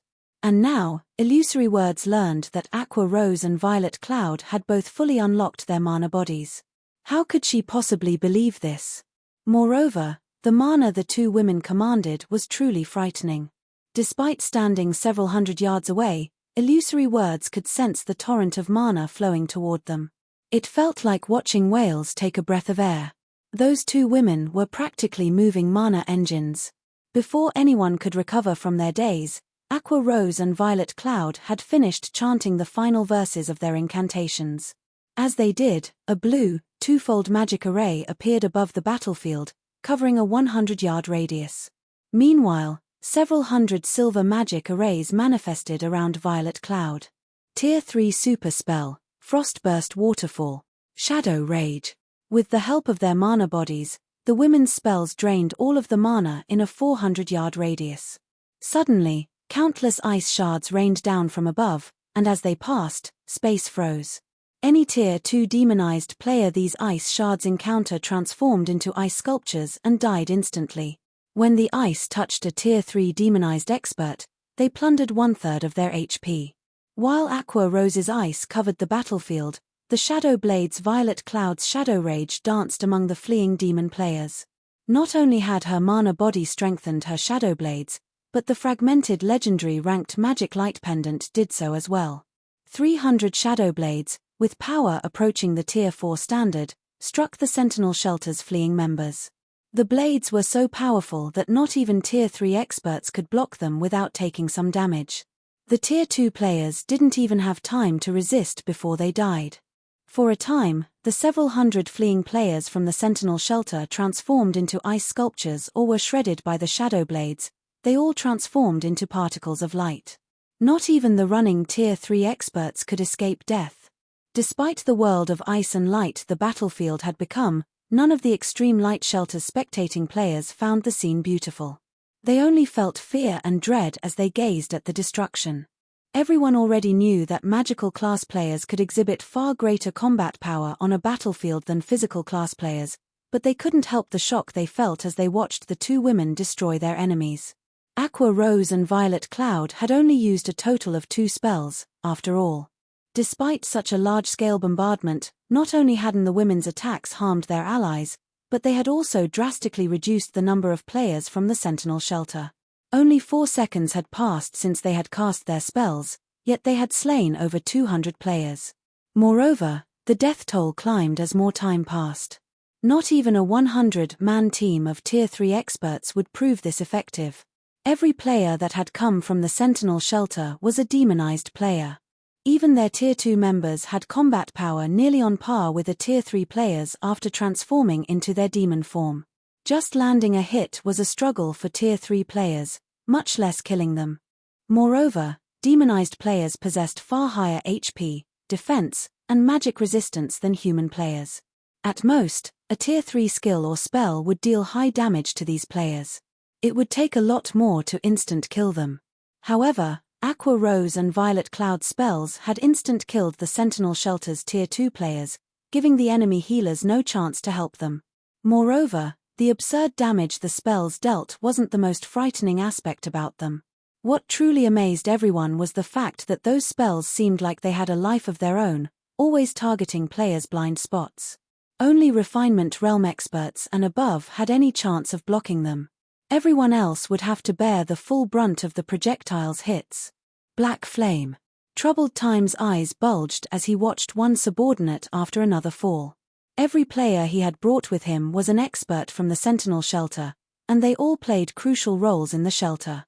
The Berserker skidded to a stop and pulled a gigantic, pitch-black crystal from his bag. Maddened, he shouted, "Since you won't let my people live, I'll take you down with us." With that statement hanging in the air, Troubled Times shattered the crystal. Suddenly, dark clouds formed above the plane, and a colossal spatial tear split the sky. A gigantic hand, as large as a mountain, then reached through the tear. Both Blue Frost's team and the players from the Extreme Light Shelter watched in horror. What? The Demon King's hand? How does he have that tool? Is Troubled Times insane? Does he want everyone to die? It's over. We're all dead. The players from the Extreme Light Shelter cursed Troubled Times for his cruelty. The Demon King's hand was every Dark Den player's nightmare.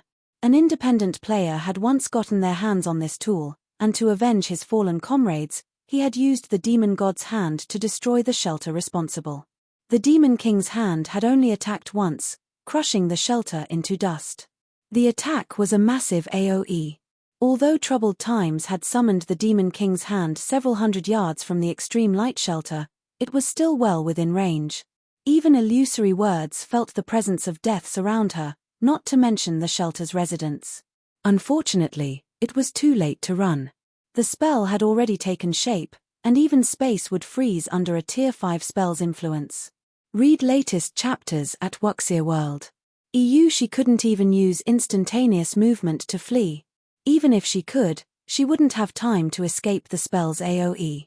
Instantaneous movement would only teleport her several dozen yards away. The Demon King's hand? Even Shifeng's expression darkened when he saw the descending hand. He immediately activated disintegration power, forcing himself to Tier 4 before he leaped into the air, raising Killing Ray above his head with both hands. Block it. First Sword, Light Shadow. Chapter 2516, Legend of the Dark Den. As Shifeng jumped into the air, the phantom of a gigantic greatsword encompassed his sacred sword. Shifeng swung the ghostly weapon at the descending Demon King's hand, stupefying the spectating players who had begun to despair. Is he really trying to block the Demon King's hand? Graceful Monarch was shocked as she watched Shifeng leap into the air. The Demon King's hand had Tier 5 power. Not even the Extreme Light Shelter's defensive magic array could stop that attack. At this stage of the game, this spell was unstoppable. It was why everyone had been overwhelmed with hopelessness the moment Troubled Times had used the Demon King's hand. Graceful Monarch had never expected Shifeng to confront the Demon King's hand instead of fleeing. The man was simply ludicrous. The only thing anyone could do was shake their head as they watched. No player could hope to block the Demon King's hand attack, players could only flee for their lives. The moment the Demon King's hand appeared, however, space within several thousand yards froze. Without a high-tiered magic scroll, which could break through frozen space, players could only rely on their own 2 feet to escape. Of course, trying to cross several thousand yards on foot in a few short seconds was a joke. So what if you can suppress the Sentinel Shelter? Against the Demon King's hand, you're nothing more than a pest. Troubled Times, shrouded in a black barrier, sneered as Shifeng tried to attack the colossal, pitch-black hand. You'll die alongside the Sentinel Shelter's people. The Demon King's hand was his greatest trump card. He hadn't wanted to use it, but he could just let Zero Wing get away with annihilating his team. There was only one way to stop the Demon King's hand. One would have to kill the user before they shattered the black crystal. Once the crystal shattered, not only would the energy within summon the Demon King's hand, but it would also surround the user in a protective barrier, keeping the user safe from the wrath of the Demon King's hand. By the time Troubled Times finished his statement, the Phantom Greatsword had collided with the descending, black hand. The Demon King's hand was the size of a mountain, and although the Phantom Greatsword was quite large, it was little more than a toothpick against the colossal palm. It was utterly insignificant. Boom! The instant the 2 attacks met, the sky shattered, and a massive spatial tear stretched for several hundred yards. The sound of an explosion echoed throughout the map, and the intense shockwave shoved back the players below, making the stumble. Once the shockwave had passed, the watching players looked up and realized that the gigantic hand had come to a grinding halt as if it had encountered an invisible wall. Suddenly, a figure shot down from the sky, crashing into the ground like a meteor with enough momentum that the impact created a crater that was several meters deep and over 24 meters wide. Everyone froze in shock. They only snapped out of their dazes after 4 seconds had passed. He did it. He actually blocked it. But that's the Demon King's hand. It's as powerful as a Tier 5 attack. Is he even human? The Extreme Light Shelter's players cried out in shock. For a moment, they even forgot to celebrate the fact that they had just survived the Demon King's hand attack. So, that is Zero Wing's guild leader. Astonishment flashed in Purple Rakshasa's eyes as she stared at the pitch-black hand as it gradually faded out of existence. Shifeng was simply too strong. She had met plenty of experts after leaving the Dark Den, but none were a match for Shifeng. His strength was beyond words. The Demon King's hand was every Dark Den player's nightmare. When facing the attack, players could only wait for death to claim them. There was nothing else they could do. And yet, Shifeng had just stopped the Demon King's hand. No one would believe her if she told them about this incident, but she had seen it with her own eyes. Is he really Black Flame? Illusory Words was just as flabbergasted. She could hardly believe what she had just witnessed. They were talking about a Tier 5 attack. Not even one of the outside world's guild cities would survive such an attack, much less a stronghold like the Extreme Light Shelter. If the Demon King's hand had been successful, nothing would have remained of the city's defensive magic array and walls. However, Shifeng had blocked the attack and saved them all. Only the 5 great super guild's true monsters were likely capable of accomplishing such a feat impossible. How can anybody block that thing? Troubled Times was dazed as he watched the Demon King's hand dissipate. His mind instinctively refused to accept the situation. A Tier 5 Demon King's attack could even vaporize Tier 4 players, much less Tier 3 experts. It shouldn't be possible for current players to block the attack. But no matter how hard the Berserker rubbed his eyes, he couldn't change the fact that the gigantic, pitch-black hand was fading away. It was obvious that the hand had exhausted the energy that had summoned it, and it couldn't sustain itself on this plane of existence.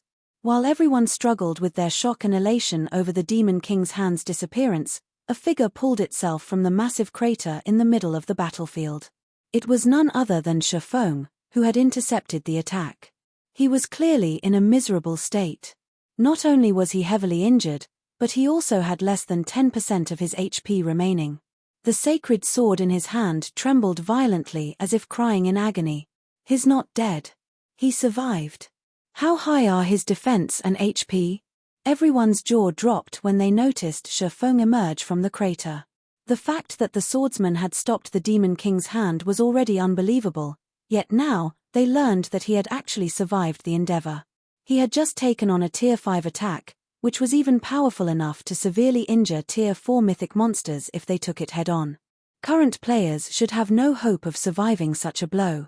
Read latest chapters at Wuxia World. EU Guild Leader. When Blue Frost and his comrades saw Shifeng, they were elated, and pride shone in their eyes. They had just witnessed a legend in the making, and their guild, Zero Wing, was responsible for it. Both Shifeng and Zero Wing would become legendary names throughout the Dark Den as word of this spread. Chapter 25:17. Fame spreads across the Dark Den. Everyone was astounded that Shifeng had survived after countering the Demon King's hand, but the player in question only breathed a deep sigh of relief. Thank goodness the Demon King's hand's power is barely at Tier 5. If it had been stronger, not even Void Shield would have saved me. Glancing at his HP bar, Shifeng realized he had very nearly lost his life. Had an expert with a fully unlocked mana body summoned the Demon King's hand instead of Troubled Times, he wouldn't have even had a chance to resist. In God's domain, magic tools' effects varied depending on the state of a player's mana body. When a player with a locked mana body used a magic tool, its effects would be minimized, but if a player used their mana body's mana to activate a magic tool, they could elevate its power. If a Tier 5 expert had used the Demon King's hand, they would have likely boosted its power to the peak of Tier 5. Fortunately, Troubled Times hadn't unlocked his mana body's full potential yet. With his disintegration armor's help, Shifeng had forced himself to Tier 4, but his strength was nowhere near Tier 5, even after using Holy Annihilation's first sword. At best, his Light Shadow had peak Tier 4 power. To attack with Tier 5 strength, he'd have to master the second sword, Holy Devour. A large part of the reason for his miserable state was the fact that he hadn't yet perfected Light Shadow. Although, he still wouldn't have wielded Tier 5 power even if he had perfected the technique, pushing it to its limits. It only would have saved him from most of the damage he had suffered in countering the Demon King's hand. But that counterattack was his current limit. Even after forcing himself to Tier 4, executing Light Shadow perfectly was practically impossible. Mana techniques weren't like combat techniques, they focused on mana manipulation. With a combat technique, the stronger a player's physique was, the easier it would be to execute. In other words, higher-tiered players had an easier time using their combat techniques. However, the opposite was true for mana techniques. The higher-tiered a player was, they would have access to more mana to control, and as a result, controlling mana became more difficult as players reached higher tiers. Just using Light Shadow at Tier 4 had depleted more than half of his concentration. His consumption rate had been many times higher than when he used the technique at Tier 3. "Since you're done, Commander Troubled, it's my turn," Shifeng snapped, shifting his gaze to the dazed berserker a short distance away. Shifeng hadn't been loud, but when the Sentinel Shelter's survivors heard him, their scalps went numb as fear overcame them. Even Troubled Times' instincts screamed at him to run, and he took an involuntary step back for each step Shifeng took toward him. This swordsman was monstrously strong. The man had actually survived a hit from the Demon King's hand. Troubled Times couldn't even imagine what he could do against Shifeng. Although he knew that Shifeng was on his last leg after countering the Tier 5 attack, and he could probably kill the swordsman with a normal attack, he was afraid. He was even terrified of trying. No one could guarantee that Shifeng didn't have another trick up his sleeve. Moreover, demon players paid a much greater price than human players when they died, especially demon viscounts like Troubled Times. The crowd only gasped as they watched. He can still fight in such a state. Graceful Monarch's mind was blown when she sensed Shifeng's aura, which was growing stronger, not weaker. Even she was confident that she could easily defeat Shifeng in his current state, not to mention the demonized Troubled Times, but when she looked at the swordsman as he slowly approached Troubled Times, her instincts warned her to flee. "Black Flame, I surrender. But, don't you dare assume that Sentinel Shelter will just give up. It won't be long before our shelter takes Shelter 1 for our own, Troubled Times growled, mustering some courage. The Berserker then pulled an ancient, silver magic scroll from his bag and activated it without hesitation. The spell immediately rent space before him.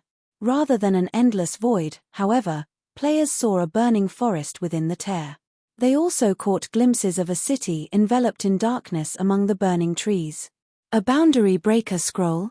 Shifeng was slightly surprised to see the spatial tear. He had never thought Troubled Times would have such a precious scroll. The Boundary Breaker Scroll was one of God's Domain's super-rare ancient magic scrolls. As long as one had a location's coordinates, they could teleport to that location from anywhere in the game, even from another world or continent. The scroll would even prove effective in frozen space. It was an invaluable tool that players could even use to flee from Tier 5 monsters. Players and powers in the past had even spent 5,000 gold on a single Boundary Breaker Scroll, and even then, very few players had been willing to sell their scrolls. Just you wait, Black Flame. The next time we meet, your Shelter 1 will fall, Troubled Times promised, sneering at Shifeng. He then jumped through the spatial tear, vanishing from the dark den. Every player from the Extreme Light Shelter and Blue Frost's team was stunned. None of them had expected Troubled Times to escape after his ruthless rambling. Moreover, he had fled without a second thought. Troubled Times was known for his courage in the dark den. If he had the slightest chance of victory, he'd continue to fight to the bitter end, and yet, was that really Troubled Times? His reaction wasn't unusual.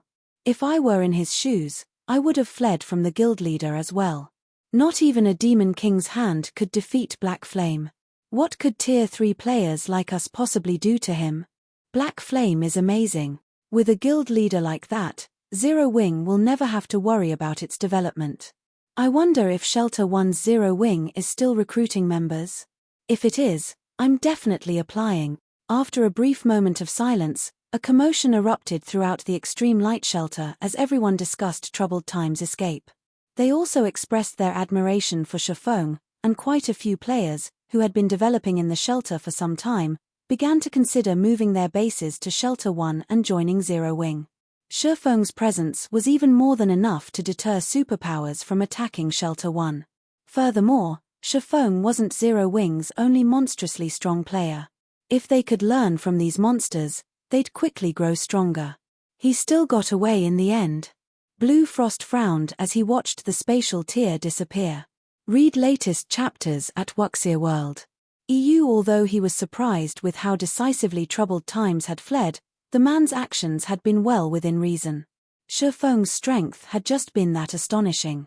There was nothing surprising about how much Troubled Times feared Shifeng, going so far as to run, even knowing that Shifeng had almost no combat power remaining. While almost everyone viewed Troubled Times' ruthless promise as nothing more than an attempt to salvage his reputation, Blue Frost knew that he hadn't been joking. The Dark Den offered demon players an unimaginably advantageous environment, and now that Troubled Times had seen the depths of Zero Wing's strength, he would be absolutely confident of overcoming the guild the next time he attacked. Moreover, the fact that the Berserker had used one precious tool after another proved that a great power supported the Sentinel Shelter. If they didn't deal with this properly, Shelter 1 would face true danger. Escape. Do you think you can flee from me so easily? Shifeng chuckled as he watched the spatial tier finally close. Chapter 25:18. Kill no matter the distance. Have you locked onto him, Fire? Shifeng asked, turning toward Fire Dance a short distance away. Players had many ways of escaping to live another day in God's domain, and when one wanted to hunt a fleeing player, they could rely on tracking scrolls, skills, and spells. Of all of the main classes, the assassin was the most adept at tracking and taking out targets. Once an assassin reached Tier 3 and unlocked their mana body's full potential, their tracking abilities would undergo a qualitative transformation. They could use their own mana to lock on to another player's mana signature. Unlike tracking scrolls, this method didn't add any debuffs to the target, making it nearly impossible to detect. Unless the targeted player could remove the mana the assassin had left on them, they couldn't shake off the tracker. Rest assured, Guild Leader, my mana is on him. Even if he runs to the edge of the world, I can find him, Fire Dance confirmed, nodding. She had locked on to every Sentinel Shelter member's mana signature even before she had killed the Tier 3 Shield Warner. Even if Aqua Rose and Violet Cloud hadn't taken action, none of the Sentinel Shelter players participating in the fight had had any chance of escaping with their lives. Guild leader, do you really intend to chase after troubled times? The Spatial Tear's destination is a city enveloped in darkness energy. There's a 90% chance that it is in demon players' territory. Those demon players are extremely biased against other races. Even if you manage to make it there, you'll have a hard time reaching troubled times, Blue Frost hurriedly interrupted, attempting to dissuade Shifeng from hunting down the berserker in question. Although troubled times still posed a threat to Shelter 1, the Sentinel Shelter would need some time to recover from losing so many of its top experts. Meanwhile, Shelter 1 could use this chance to grow stronger. After today's battle, Zero Wing's fame would spread across the Dark Den, after all, and a large number of players would show up to join Shelter 1. The Shelter wouldn't have to worry about its development speed. Once they upgraded Shelter 1 to a large shelter, troubled times would have a hard time threatening the shelter. Of course. These players have chosen to be one of Zero Wing's enemies, and I need to ensure that they know the price for doing so, Shifeng resolutely declared. Another time, he might have let the matter slide. But times had changed. As the Dark Den had more contact with the outside world, more superpowers would have designs on the other world. If superpowers wanted to develop in the Dark Den, they'd need a shelter first, but reaping the other world's benefits would take ages if they had to construct and grow a shelter from scratch. Hence, they would try to take over already developed shelters. Now that the Sentinel Shelter was the first power to target Shelter 1, he had to teach them a lesson and use them as an example, showing other powers that Zero Wing was not to be provoked. If he didn't act now, more powers would target his shelter in the future. I understand. I'll see to the necessary preparations, but now that the various powers are fighting over the bronze teleportation gates, traveling to the main continent is incredibly challenging. I'm afraid that we'll need some time before we can go after troubled times, Blue Frost said. Blue Frost understood what Shifeng intended when he heard the man's reply. It was clear that Shifeng wanted to make an example of troubled times, but traveling between the Dark Den and the main continent wasn't easy. Thus far, the bronze teleportation gates were the only reliable way to do so, but Shelter 1 wasn't a high enough rank to own such a gate. They would have to borrow a large shelter's bronze teleportation gate. Unfortunately, these gates' available slots were limited, and most had already been distributed. Traveling to the main continent any time soon wouldn't be a simple task. As soon as Blue Frost finished speaking, however, a crisp, pleasant voice interjected. Guild leader Black Flame, if you wish to visit the Demon City, I can help you with that. A horned eagle slowly descended from above, and the pleasant voice had come from none other than Illusory Words. You know where it is? Shifeng asked, surprise flashing in his eyes. He knew that demon players' territories were on the main continent, but they were akin to secret lands. Not only were they incredibly difficult to find, but their locations were also relatively unstable. Because of this, even the various superpowers had struggled to exterminate demon powers during his previous life. It would be more precise to say that I came from that city, Illusory Words said, smiling. If that's the case, what's your price? Shifeng asked. He doubted that Illusory Words would help him for free. The woman was one of Crimson Emperor's vice guild leaders, after all, and although their two guilds weren't enemies, they weren't friends, either. I don't need payment. Consider it Crimson Emperor's attempt to befriend Zero Wing, Illusory Words replied with a smile, shaking her head. All right. As long as Crimson Emperor doesn't provoke Zero Wing will avoid clashing with Crimson Emperor, Shifeng agreed with a nod. I'll have to thank you then, Guild Leader Black Flame. I will report this to my superiors later, Illusory Words said. She breathed a sigh of relief the moment Shifeng agreed to her proposition. Before you go there, however, I must warn you. Demon's Heart, an up-and-coming dark guild, rules over that demon city. The guild had been developing rapidly in the Ten Saints Empire. It's almost like it just appeared out of thin air. Even the super guild Battle Wolves has suffered heavy losses against Demon's Heart. Since troubled times has the city's coordinates, I assume that he has quite a close relationship with the Dark Guild. That Demon City happens to be Demon's Heart's main headquarters. Demons control the entire map, in fact. The demonic residents target and attack any non-demon player they find. You should avoid exploring too much of the map if you wish to slay troubled times. While Illusory Words had explained the situation, Blue Frost, who had initially approved of the hunt, revealed a grim expression. They might not have had an issue if Troubled Time's relationship with Demon's Heart had been only on the surface, but it'd be a different story if he were close with the Dark Guild. Even super guilds had a headache when it came to Demon's Heart. If Troubled Times hid within the Dark Guild's headquarters, trying to hunt him down would be suicidal. Demon's Heart. So, that's why he was so confident. Realization dawned on Shafong. Read latest chapters at Wuxia World. EU Demon's Heart had been one of the 6 great dark guilds in God's domain during his past. The entire guild consisted of demon players, and although it didn't have as many players as other superpowers, every member had extraordinary combat power.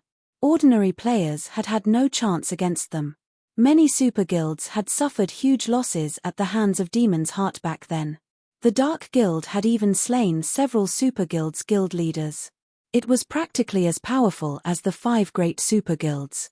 As far as Shafong could remember, Demon's Heart had begun to grow stronger around this time during his previous life, too. If Troubled Times thinks he can take Zero Wing on just because he's got a powerful backer, he is sorely mistaken. When Shafong recalled Troubled Times's bold exit, he sneered. He turned to Illusory Words, asking, Vice Guild Leader Illusory, how many people can you help me transport to the main continent? I don't have many slots available. May I know how many people you wish to take with you, Guild Leader Black Flame? If I don't have enough, I can borrow some slots from other guilds, Illusory Words offered after giving the matter some thought. A little over 300. Chapter 2519, Descending toward Demon Territory over 300? Illusory Words could not help but be stunned when she heard how many players Shafong planned to take with him. As far as she was concerned, Shafong would be lucky to take 20 experts with him. They were talking about infiltrating demon territory, after all. Not only did powerful monsters wander the map, but there were also many powerful demons and demon players in the area. Human players wouldn't make it to the map without Demon's Heart's permission. Even Tier 3 experts would have a hard time surviving in the map. Once a human player was discovered, they'd be persecuted by an endless number of demon players. Meanwhile, one would have to be stealthy and wait for the opportune moment to strike if they wanted to slay a specific player in the map. Shafong, however, wanted to take over 300 players with him on his hunt for Troubled Times.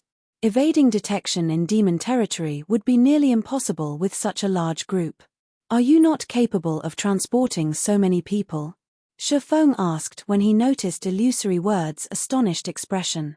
Since he was heading back to the main continent, Shafong couldn't leave the Hell Legion stuck in the dark den. Moreover, he wanted to make an example of Troubled Times. If he killed the Berserker off in secret, the man's death wouldn't become the deterrent he wanted. He needed the kill to have enough fanfare that it would prevent other powers from targeting Shelter One in the future. Although demon territories were akin to forbidden lands for ordinary expert teams, his was no ordinary team. It was Netherworld Empire's, one of the 5 great super guilds in God's domain, strongest trump card legion. The very idea that the Hell Legion couldn't move throughout demon territory was a joke. It's possible, but I'll need some time. Would you be willing to wait a while, Guild Leader Black Flame? Illusory Words asked after snapping out of her daze. How long will you need? Shafong asked.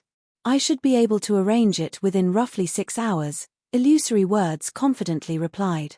All right. I'll have to trouble you then, Vice Guild Leader Illusory. Shafong breathed a sigh of relief when Illusory Words said she'd only need 6 hours or so. Fire Dance had used her mana to lock onto Troubled Times, but the technique wouldn't last long. At most, her mana would remain on her target for 2 days. After that, her mana would leave Troubled Times, and hunting him down would be almost impossible. Once Illusory Words and Shafong had finished their discussion, the Vice Guild Leader left the extreme light shelter atop her flying mount to see to the necessary preparations. Meanwhile, Shafong led Blue Frost and the others into the shelter to rest while he waited for illusory words to contact him. While they rested in the extreme light shelter, news of Zero Wing's battle with the Sentinel shelter spread like wildfire. For a while, all of the Dark Den was in an uproar over the event. No one had ever thought a player could counter a demon god's hand and scare the Sentinel shelter's strongest expert, Troubled Times, away. While this news spread, word of Shafong's hunt for Troubled Times shook the Dark Den's various shelters. It was a hot topic among countless players in the other world. What? Zero Wing is going to hunt down Troubled Times? How ruthless. But I like it. If Zero Wing succeeds, the Sentinel shelter is as good as finish. That shouldn't be possible. Troubled Times is no fool. Once he discovers a marker on him, he'll just wait in the city until it disappears. Zero Wing won't be able to reach him. That's why the guild is taking over 300 players on the hunt. I bet that Zero Wing won't hesitate to kill him even in a city. Troubled Times is pitiful. With so many experts going after him at the same time, he has no chance of surviving. I don't think Troubled Times will lose everything. I'm sure he'll take all of those experts with him to the grave. It really makes you wonder what Zero Wing is thinking by pulling such a crazy stunt.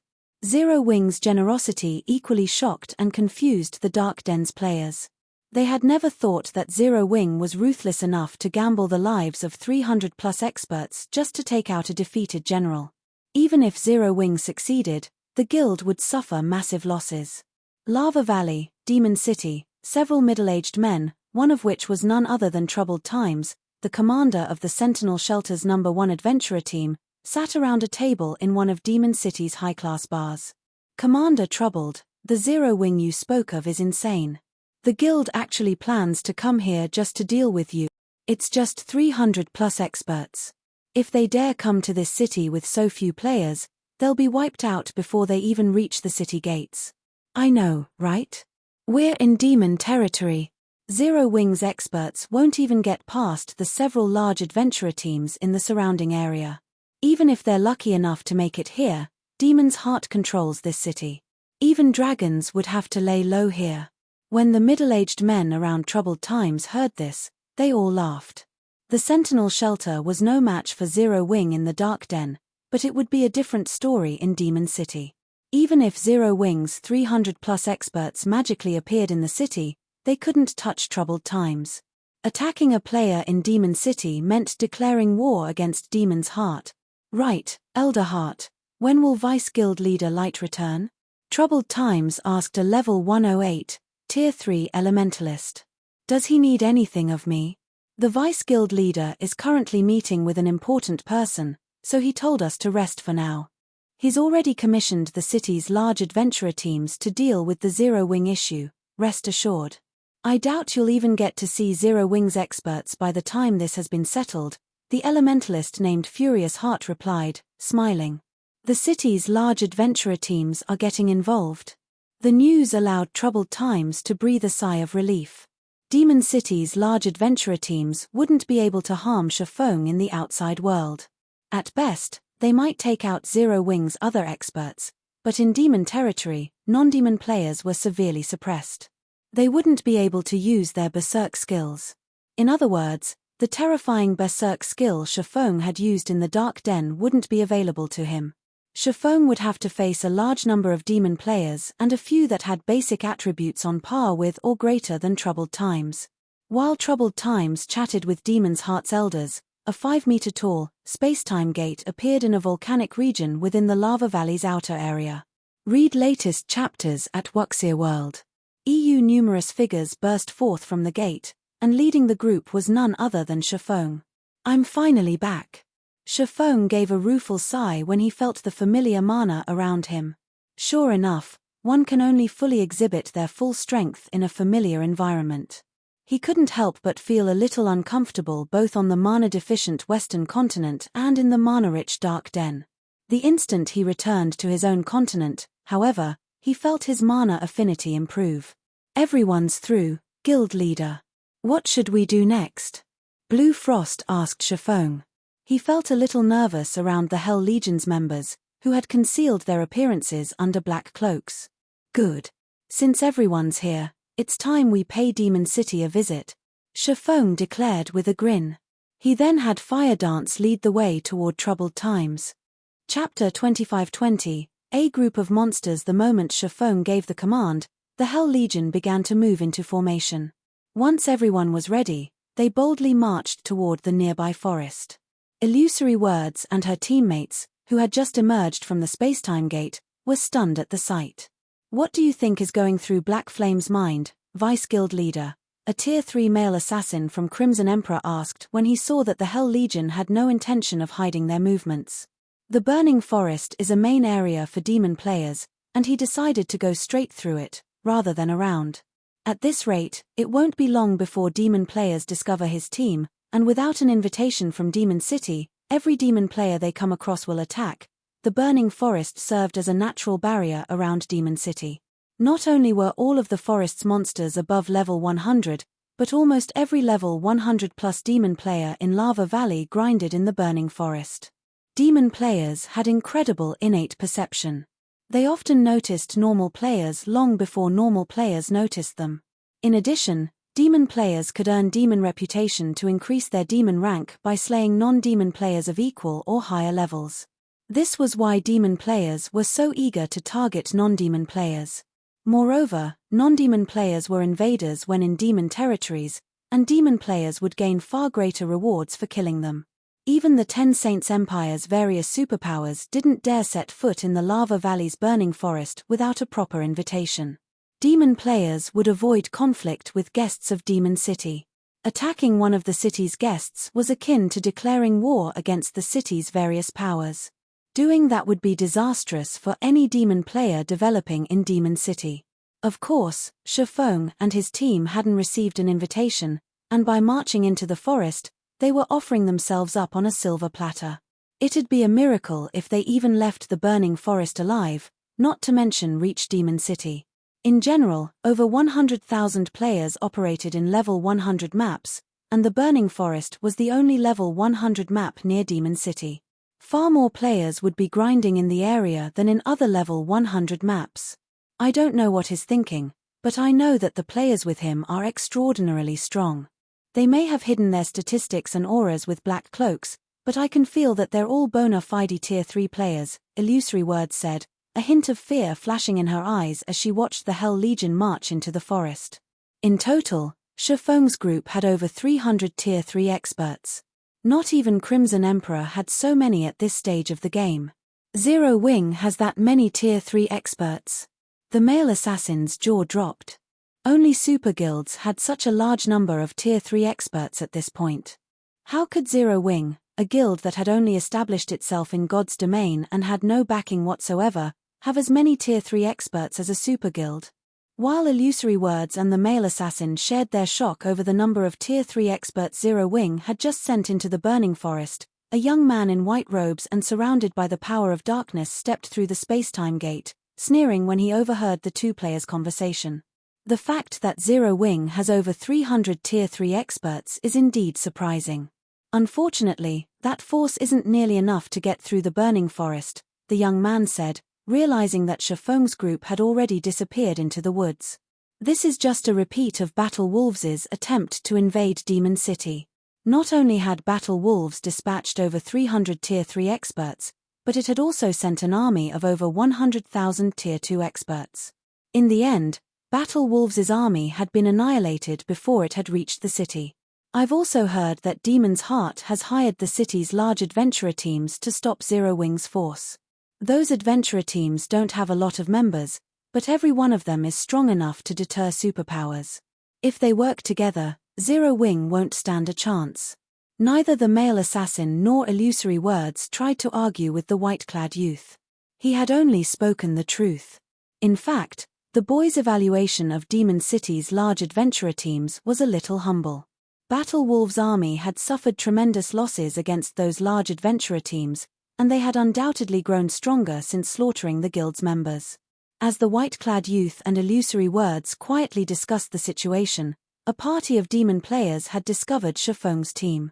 Why have so many human players come to the Burning Forest? Are they the bounty targets Demon's Heart announced? And here I thought Demon's heart was joking. I hadn't actually thought that these human players would dare enter our territory. Quick! Send word to the large adventurer teams. If we take too long to report this, someone else will and claim the reward. The Demon Party's members were ecstatic over discovering Shifeng's group. They immediately reported their discovery to the large adventurer teams within the forest. Just as they were about to contact one of the adventurer teams, however, over 100 figures descended from above, landing a short distance from Shifeng's team. They all wore jet black plate armor and wielded standard weapons. They also radiated dense power of darkness and emitted an intense pressure that even deterred Tier 3 experts from approaching. Crap! How is our luck so bad? I didn't know there was a demon patrol squad nearby. I guess we won't get credit for the discovery. After all, when the Demon Party members saw the figures in black, they could not help but shake their heads and sigh dejectedly. The burning forest was demon territory, and demon squads patrolled the area. Every one of these squads consisted of up to 3 Tier 4 Great Demons and 100 Tier 3 Advanced Demons. They also maintained a 10-level gap above Demon City's mainstream players. They weren't a force players should take lightly. These demon patrol squads were a large part of the reason that the Battle Wolves' crusade on Demon City had failed before it had even reached the city gates. Now that one of these squads had discovered Shifeng's team, annihilation was almost certain. Furthermore, these demons had wings and were capable of flight. Even if Shifeng's group could fly, they wouldn't escape. Read latest chapters at Wuxia World. The watching demon players expected Shifeng's group to turn and flee, but they didn't. Rather, they took the initiative to charge at the demon patrol squad as if they had just found their prey. The Guardian Knight leading the charge bashed his shield into one of the level 115, Tier 4 Great Demons, which subsequently lost its balance and stumbled half a step back. That Guardian Knight's strength was unbelievable. A 3-meter-tall man and his emaciated companion proceeded to pin down the other 2 Tier 4 Great Demons. The Tier 3 Advanced Demons wanted to help, but other members of Shifeng's team got in their way. Shifeng's team suppressed the Demon Patrol Squad, which normally had an overwhelming advantage over players. The demons struggled against the players attacking them, unable to cooperate while their HPs visibly plummeted. In less than 30 minutes, the entire Demon Patrol Squad had been eliminated. Not a single demon had escaped with its life. Chapter 25-21, Turmoil in the Burning Forest. As they watched the Demon Patrol Squad become nothing more than EXP for Shifeng's team, the demon players gaped in shock. Who are those people?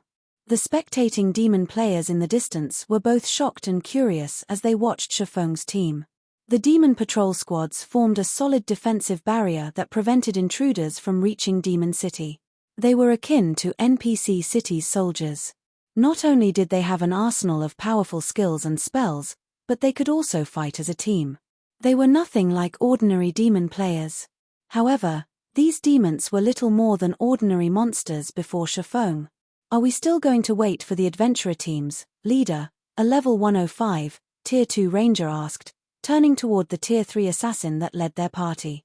Not even Demon City's large adventurer teams would have an easy time against a team that could annihilate a demon patrol squad so effortlessly. Otherwise, those adventurer teams wouldn't share much of their spoils with an ordinary party. Moreover, they'd have to risk their lives to keep an eye on Shifeng's team until the adventurer teams arrived. They were demon players and had far sharper senses than human players, but there was no guarantee that they wouldn't be discovered. On the off chance that Shifeng's team noticed them, the consequences would be dire. The risk simply wasn't worth the reward. Of course, Demon's Heart is offering extraordinary rewards. Even if we help kill one player and earn only 10% of the rewards, we'll still get a demon crystal. Once we have 120 demon crystals, we can challenge a noble in the city. It would take ages to collect that many if we just try to grind for them ourselves, the Tier 3 assassin said. We will have to be careful and maintain some distance from those players, of course. We don't need to follow them closely, we can just follow their tracks. Silently, the rest of the party nodded in agreement. They all thought that their party leader's plan was viable. With their superior senses, they could avoid detection, even if Shifeng's team were powerful, as long as they kept their distance. As soon as the Tier 3 assassin finished speaking, however, the cold blade of a dagger burst through his chest. A critical damage of over -900,000 then appeared above his head. Before the Tier 3 assassin could speak, a snowy white blade slit his throat, devouring the last of his HP leader. The party's remaining 5 Tier 2 members were flabbergasted. What had just happened? A second ago, their party leader had been alive and kicking, and in the next, he was dead. Their party leader was a Tier 3 assassin, and even in Demon City, he was quite the famous expert, yet he had just died so suddenly. As their leader dropped to the ground. An assassin? Crap. We've been discovered. Run. By the time the 5 demon players reacted, the alluring woman vanished like a ghost. She reappeared before the 5 demon players, and a streak of snowy white light immediately swiped at them. A series of damages exceeding 1 million appeared above each demon player's head, robbing them of all of their HPs. How foolish. You radiate so much mana that you're practically walking lanterns in the dark. You dare follow us with such skills? Fire Dance shook her head disdainfully at the demon players' confused looks. She thought they had severely underestimated her. What Fire Dance didn't know is that in this era, when Tier 3 players were still extremely rare, everyone busily researched how they could best use their Tier 3 skills and spells. No one had time to spare on improving their mana control. Guild leader, I've taken care of the nearby demon players, Fire Dance reported to Chiffon after ensuring that she didn't detect any hostile players' mana signatures nearby. Good. Continue patrolling the area. If you run into too many demon players, call the Hell Legion's assassins for help, Chiffon said, nodding. He then returned his gaze toward the loot the demon patrol squad had dropped. He hadn't expected the squads to drop anything good. They were on par with NPC City's soldiers, after all. NPC soldiers didn't drop anything noteworthy even when players killed them. Contrary to his expectations, however, the demons had dropped considerably valuable loot. The weapons and equipment were subpar, all level 110 plus standard secret silver and fine gold equipment, but the demons had dropped dark magic gold. Dark magic gold was an exceptionally rare epic material. Not only could one use it to increase their success rate when crafting weapons and equipment, but there was also a chance of imbuing the resulting items with power of darkness.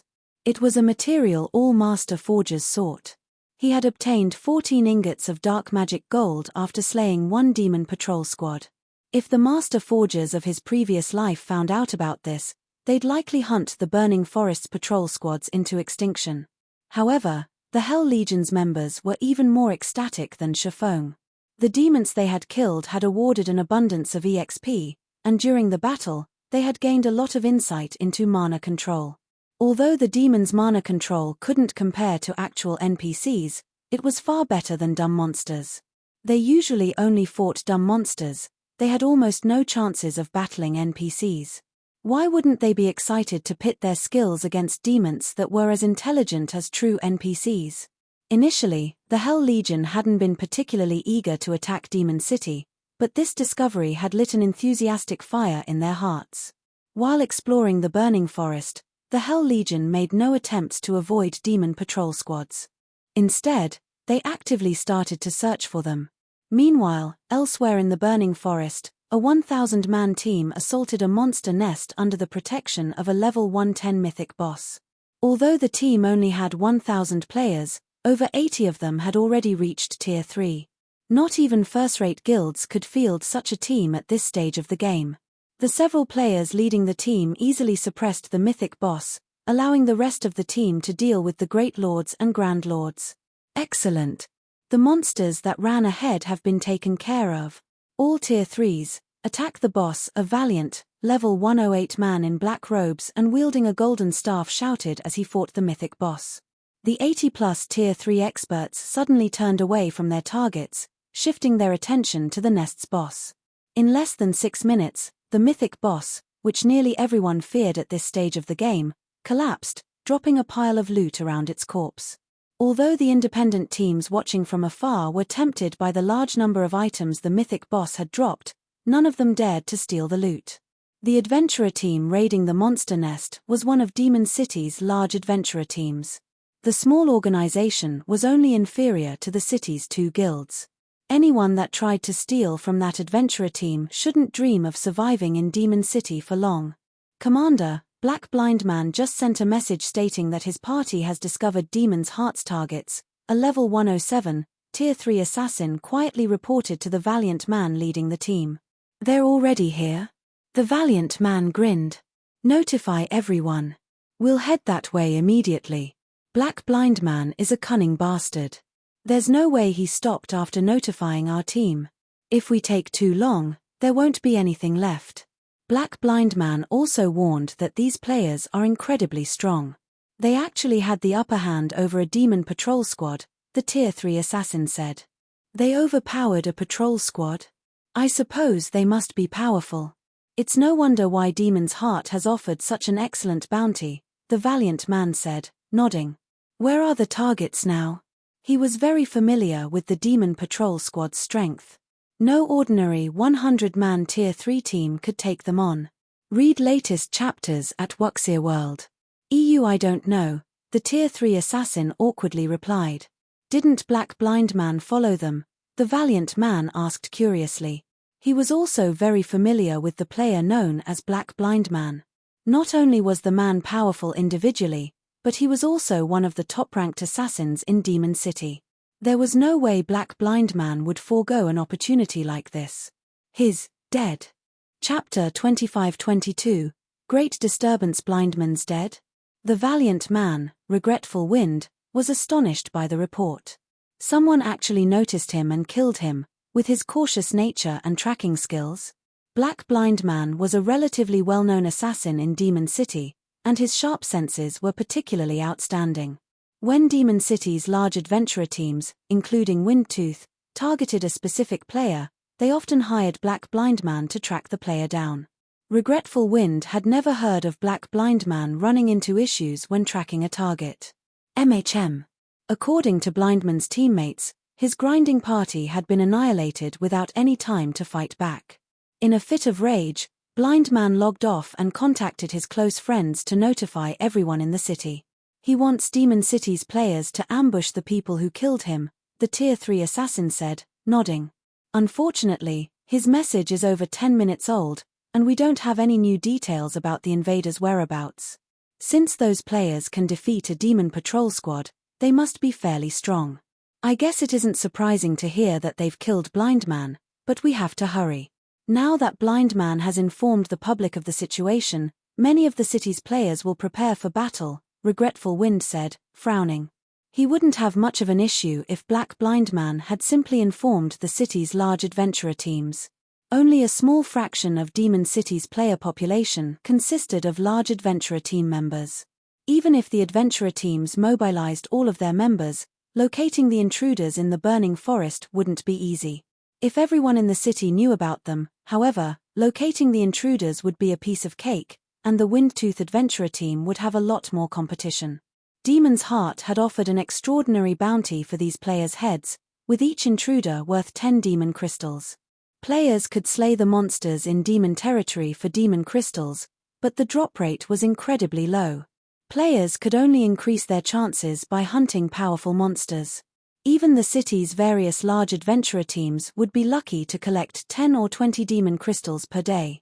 Once players collected 20 demon crystals, they could apply for the challenge to earn a noble rank in the city. If they completed the challenge, they'd become one of Demon City's nobles and gain a significant boost to their strength. Even those with noble demon ranks had to acquire demon crystals to elevate their strength and position, although they would need even more demon crystals to do so. With the opportunity to earn 10 demon crystals per player killed before them, none of Demon City's residents would simply stand by and watch. Rest assured, Commander.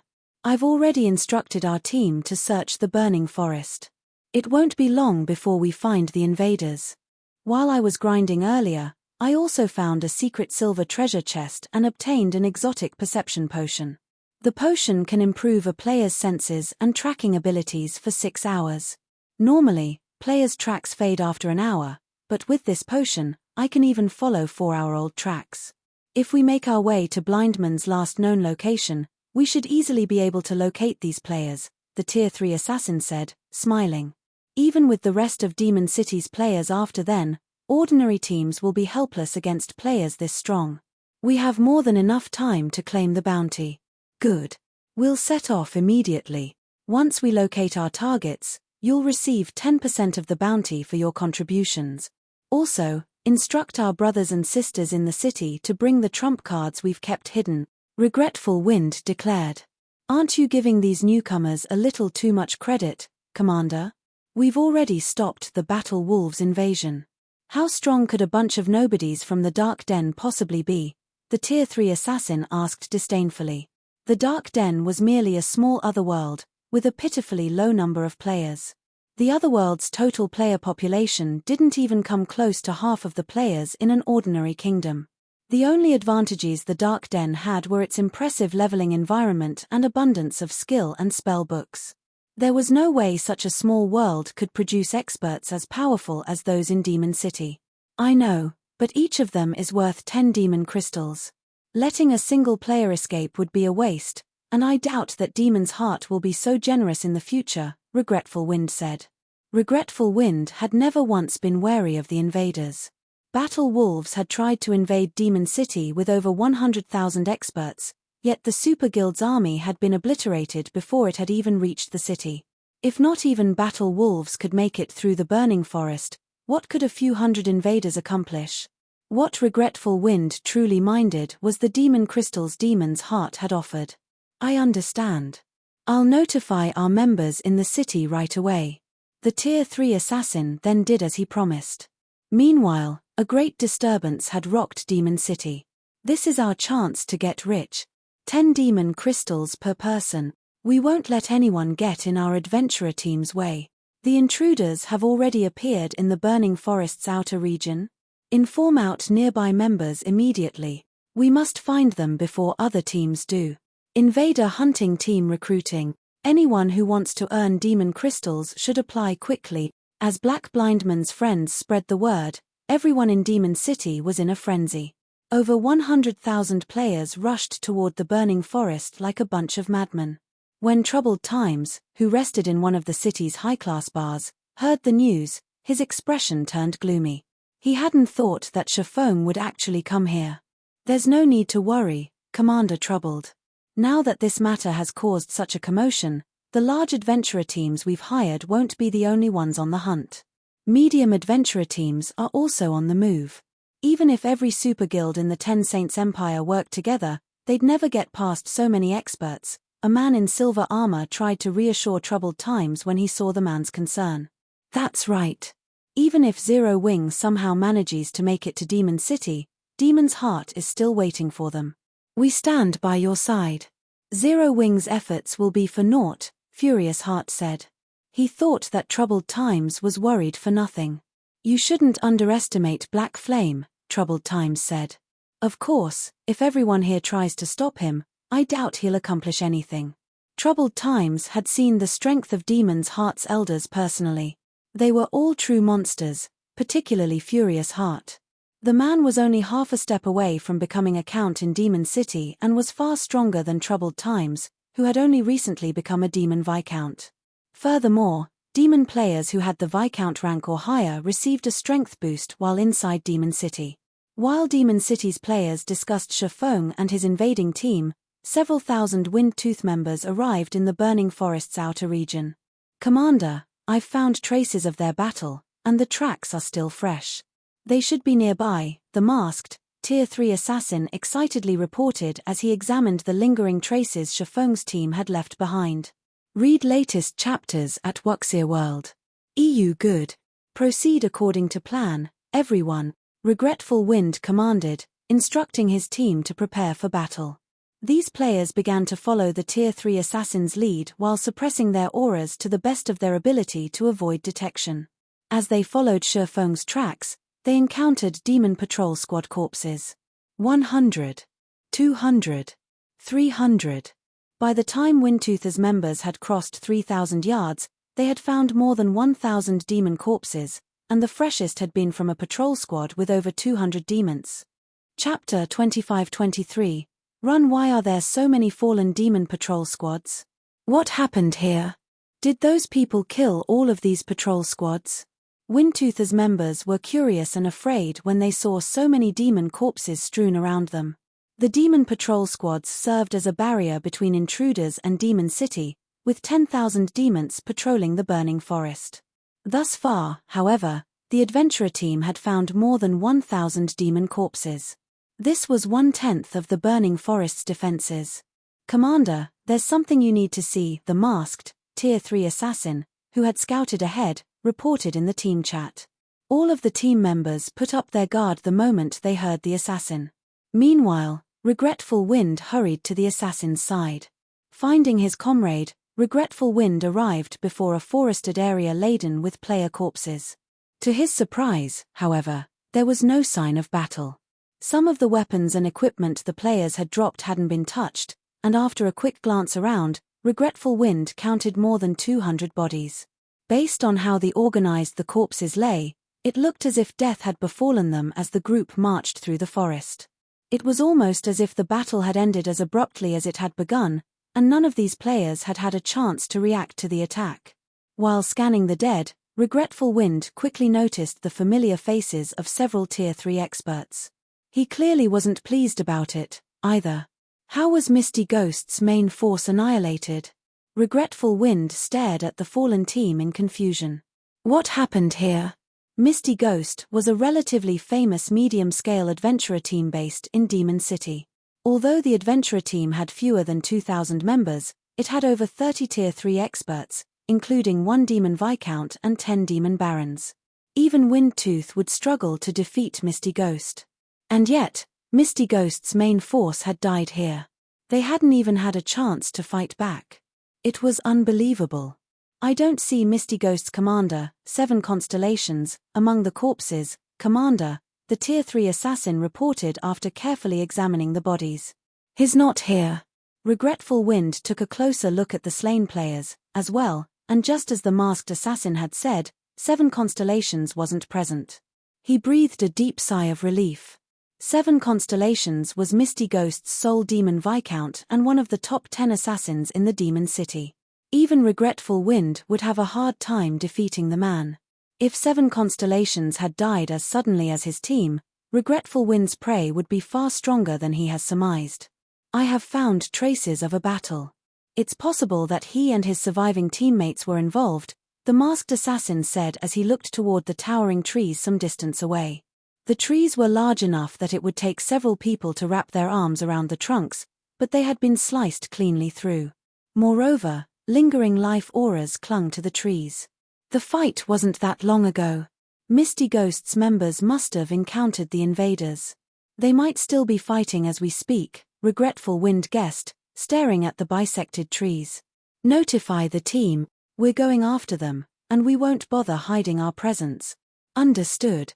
The masked assassin nodded before contacting the team. Windtooth's several thousand members charged past the cut trees, and they made no attempt to hide.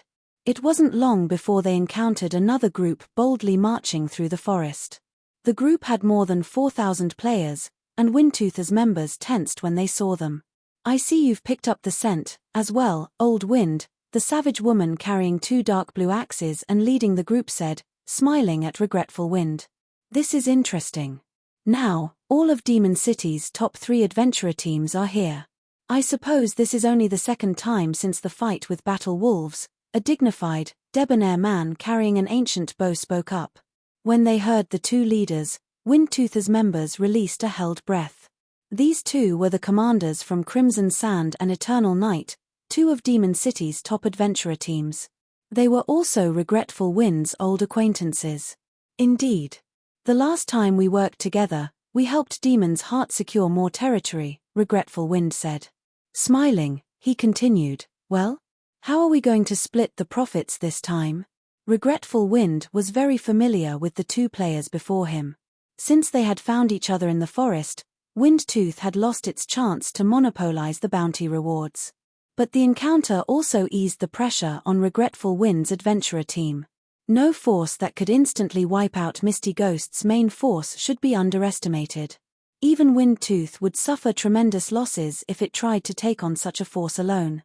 If his adventurer team worked with Crimson Sand and Eternal Night, however, the three teams could minimize their losses and maximize their profits. There's not much to consider. We'll split them evenly. I'm sure you find this acceptable, correct?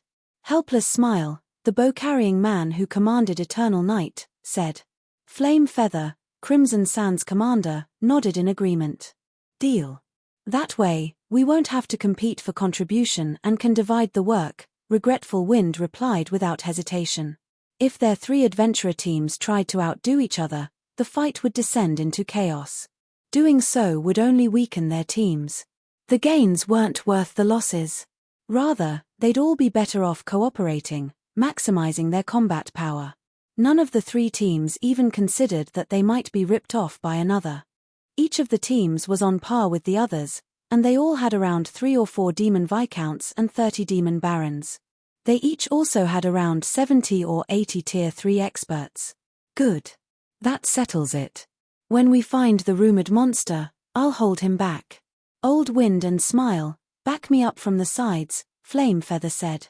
Regretful Wind was the third-ranked elementalist in Demon City, and one of the publicly acknowledged top 10 experts in the city.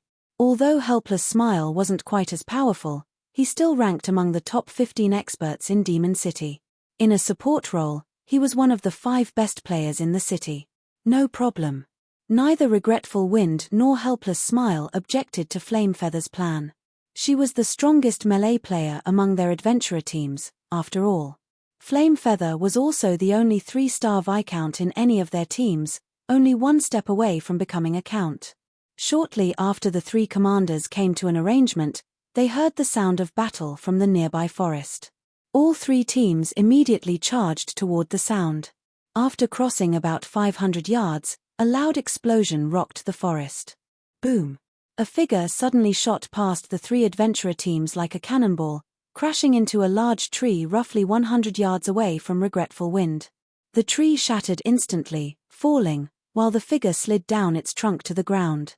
To everyone's surprise, this figure radiated an even stronger aura than a Grand Lord of the same level. Even so, the figure rapidly lost HP 7 constellations. Regretful Wind paled when he recognized the player. Read latest chapters at Wuxia World. EU Flame Feather and Helpless Smile looked at the player with somber expressions, as well. They were all familiar with 7 constellations and the strength he wielded. Demon City didn't have many Viscounts, and as such, they all, more or less, knew each other. Despite his noble demon rank, however, 7 constellations had just been defeated. The man hadn't even had a chance to flee. They could only imagine how strong his opponent was. Mon, stir! Run, quickly, 7 constellations hissed between clenched teeth when he saw the nearby adventurer teams. Before he could finish his warning, however, his HP dropped to 0, and his body went as limp as a puppet with its strings cut. Chapter 25-24, She is the Monster. The 3 adventurer team's members were senseless when 7 constellations died. A monster, huh? Regretful Wind frowned, contemplating 7 constellations' dying words. Demon Viscounts stood at the apex of Demon City, and 7 constellations was an assassin, a class that boasted its survivability. And yet, he had just died. Moreover, 7 constellations had warned their 3 adventurer teams away. It was clear that in his mind, these 3 teams were no match for the monster he had just faced, even if they worked together. Although that was only the assassin's opinion, his words should be credible. If 7 constellations focused on getting away, not even the top-ranked experts in Demon City could stop him.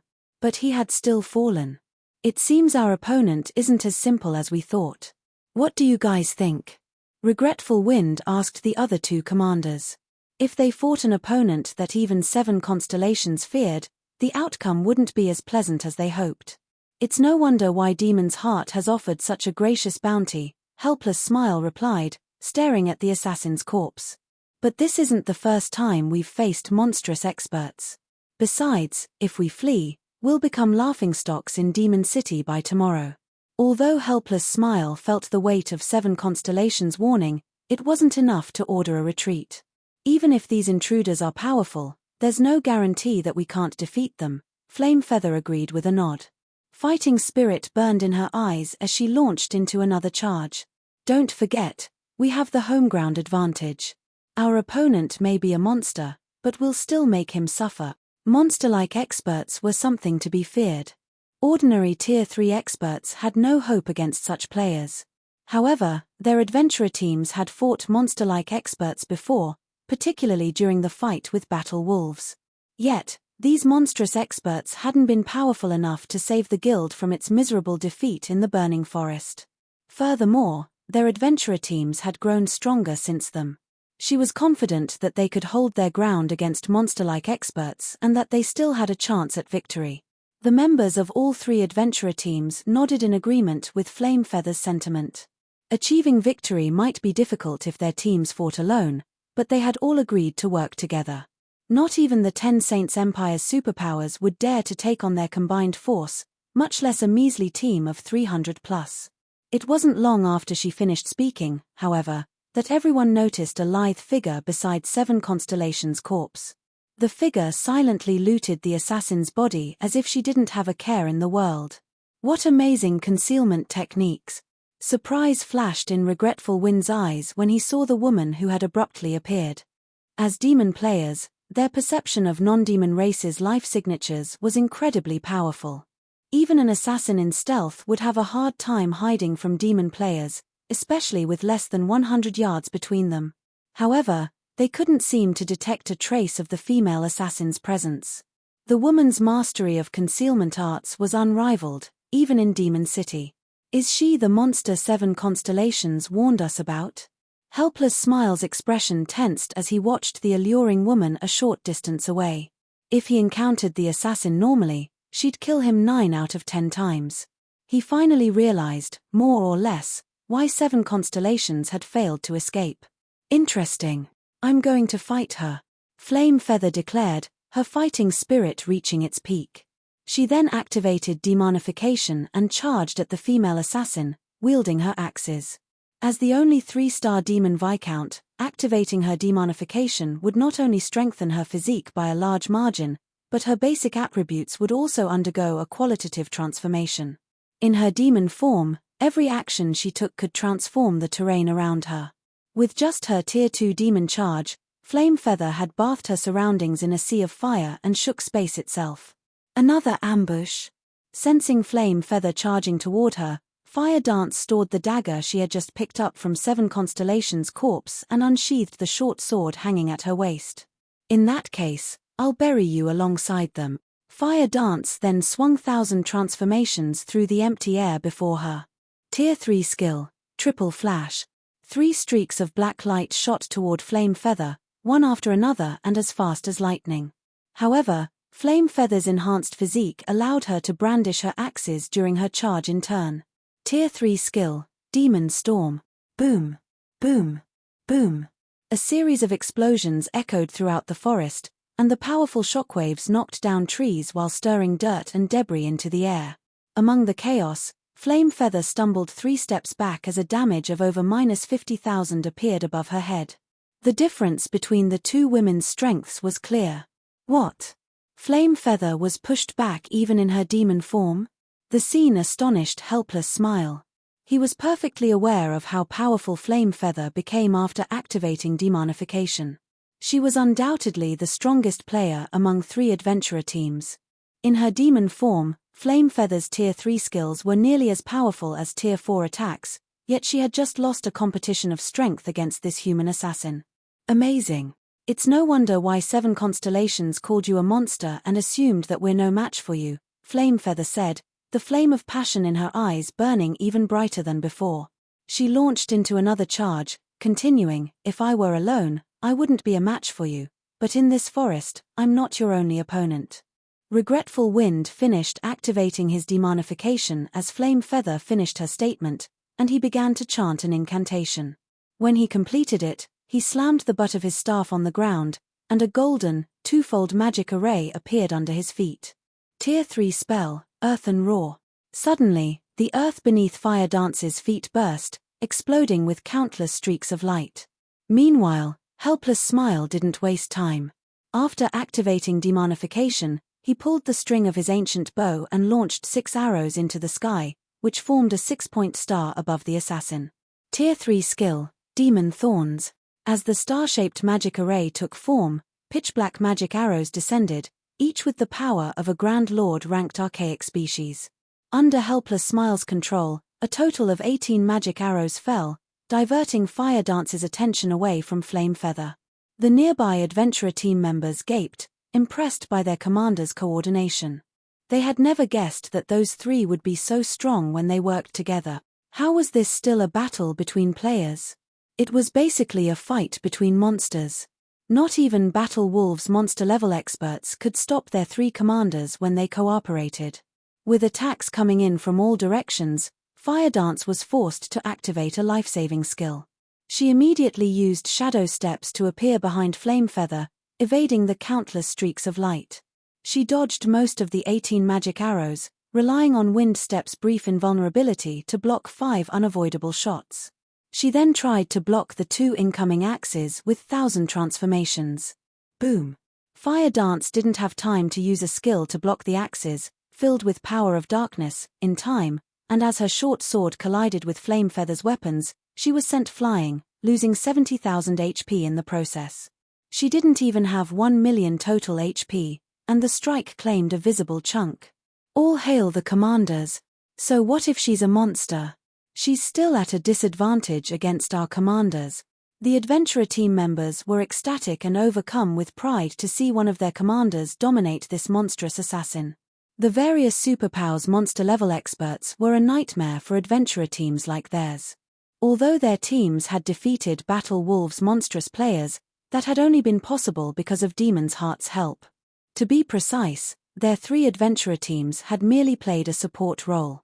However, their teams now had the strength to deal with monster-level experts, too. Now that she's alone, we can't let her escape.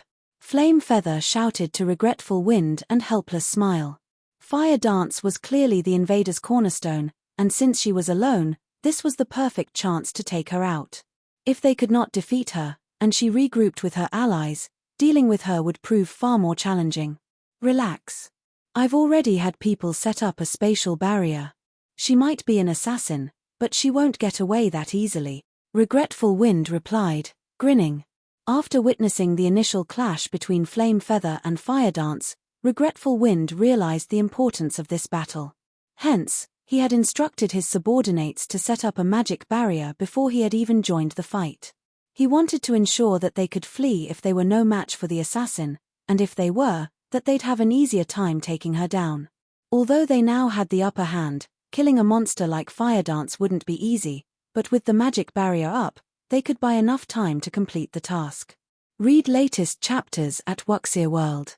EU. Even as Regretful Words finished his statement, a gigantic barrier rose around the battlefield, covering a 200-yard radius. 88 magical class players powered the array, and not even a Tier 4 mythic monster would find it easy to break out of. Good. Now, she's dead. Flame Feather sighed with relief as the barrier took effect. A second after the magic barrier completed, however, an arc of blue lightning struck from a distance. Boom. Everyone heard the sound of glass shattering as the sturdy barrier disintegrated into particles of light. As the adventurer team's members looked around in confusion, a deep voice reached them from the distant forest. It seems you've taken good care of my companion, but since you're looking for a fight, let me join in. Chapter 25-25, True Monster. When the 3 adventurer teams heard the deep voice, their expressions betrayed their apprehension. The 3 commanders were particularly tense as they continued their fight against Fire Dance. There's more than one monster. Regretful Wind's expression hardened while he watched the magic barrier fade away. 88 magical class players had powered that barrier. It should even withstand quite a few attacks from a mythic monster. And yet, that barrier had just shattered after a single attack. Another monster-level expert among the invaders was the only possible explanation, and this newcomer definitely had the strength of mythic monsters. He should be even stronger than the female assassin they currently faced. A single team has 2 monsters. Who are these people? Helpless Smile growled, frowning. He had never expected the invaders to have more than one monster-level expert. The three of them were already having a rough time trying to suppress Fire Dance. If another expert of her caliber joined the fight, they'd be in trouble. So what if there's another monster? Why should we fear them? Resolutely, Flame Feather reminded her comrades, don't forget that we have over 5,000 players, including 7 more demon viscounts and nearly 100 demon barons. What is one extra monster compared to our forces? The only reason the 3 commanders had attacked was to gauge how much they had improved since the war with Battle Wolves. Furthermore, ordinary Tier 3 experts would only get in their way in such an intense battle. If they had to face 2 monsters, however, the members of their adventurer teams could keep the second one busy. Even if their teams couldn't kill the other monster, they could buy enough time for the commanders to finish off Fire Dance. Eventually, their adventurer teams would secure victory, even if some of their members died. That's right. However, it seems we'll incur some losses in this operation, Helpless Smile said, nodding. He then gestured to one of his subordinates in the distance and said, Blue, lead our main force members to stop the other monster. Try to buy as much time as possible.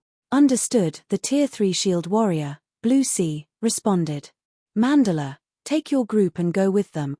Flame Feather ordered a Tier 3 dark druid on her team. Poison, I'm giving you command of our members, Regretful Wind shouted to the masked assassin named Poison Heart. If worst comes to worst, use that. Just make sure that you keep the second monster away from us for now. Are you sure that I can use it? Poison Heart instantly grew excited upon receiving permission from his commander. I promise, he won't get anywhere near you. Overhearing the order, both Flame Feather and Helpless Smile glanced at Regretful Wind in astonishment. What? Old Wind, you were the one who bought that thing during the last intermediate auction? Flame Feather blurted. There was only one item she could think of that could easily deal with monster-level experts, and it was one of the items that had appeared in the last intermediate auction in Demon City's auction house. Satan's Remnant Soul. That item was a true treasure. It would allow a player to transform into a Tier 4 Great Demon for a short time. Players would also have access to all the skills and spells in a Tier 4 Great Demon's arsenal. Satan's Remnant Soul's only flaw was its short, 30-minute duration. Even so, every demon player in Demon City had gone crazy over the item. Aside from the strength boost, Satan's Remnant Soul granted players better control over Power of Darkness, albeit temporarily.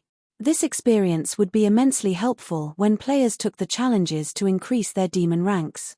Just having a Satan's Remnant Soul in one's bag was a major deterrent for the city's various major powers. No power or adventurer team wanted to incur the wrath of a Tier 4 Great Demon, after all. When the Satan's Remnant Soul had been put up for auction, Demon City's various major powers had bid for it like madmen. Moreover, the seller didn't accept coins, but demon crystals, which were the standard form of currency in Demon City's intermediate auctions. In the end, someone had purchased the Satan's Remnant Soul for an astronomical sum of 1,000 demon crystals, but the buyer hasn't revealed their identity.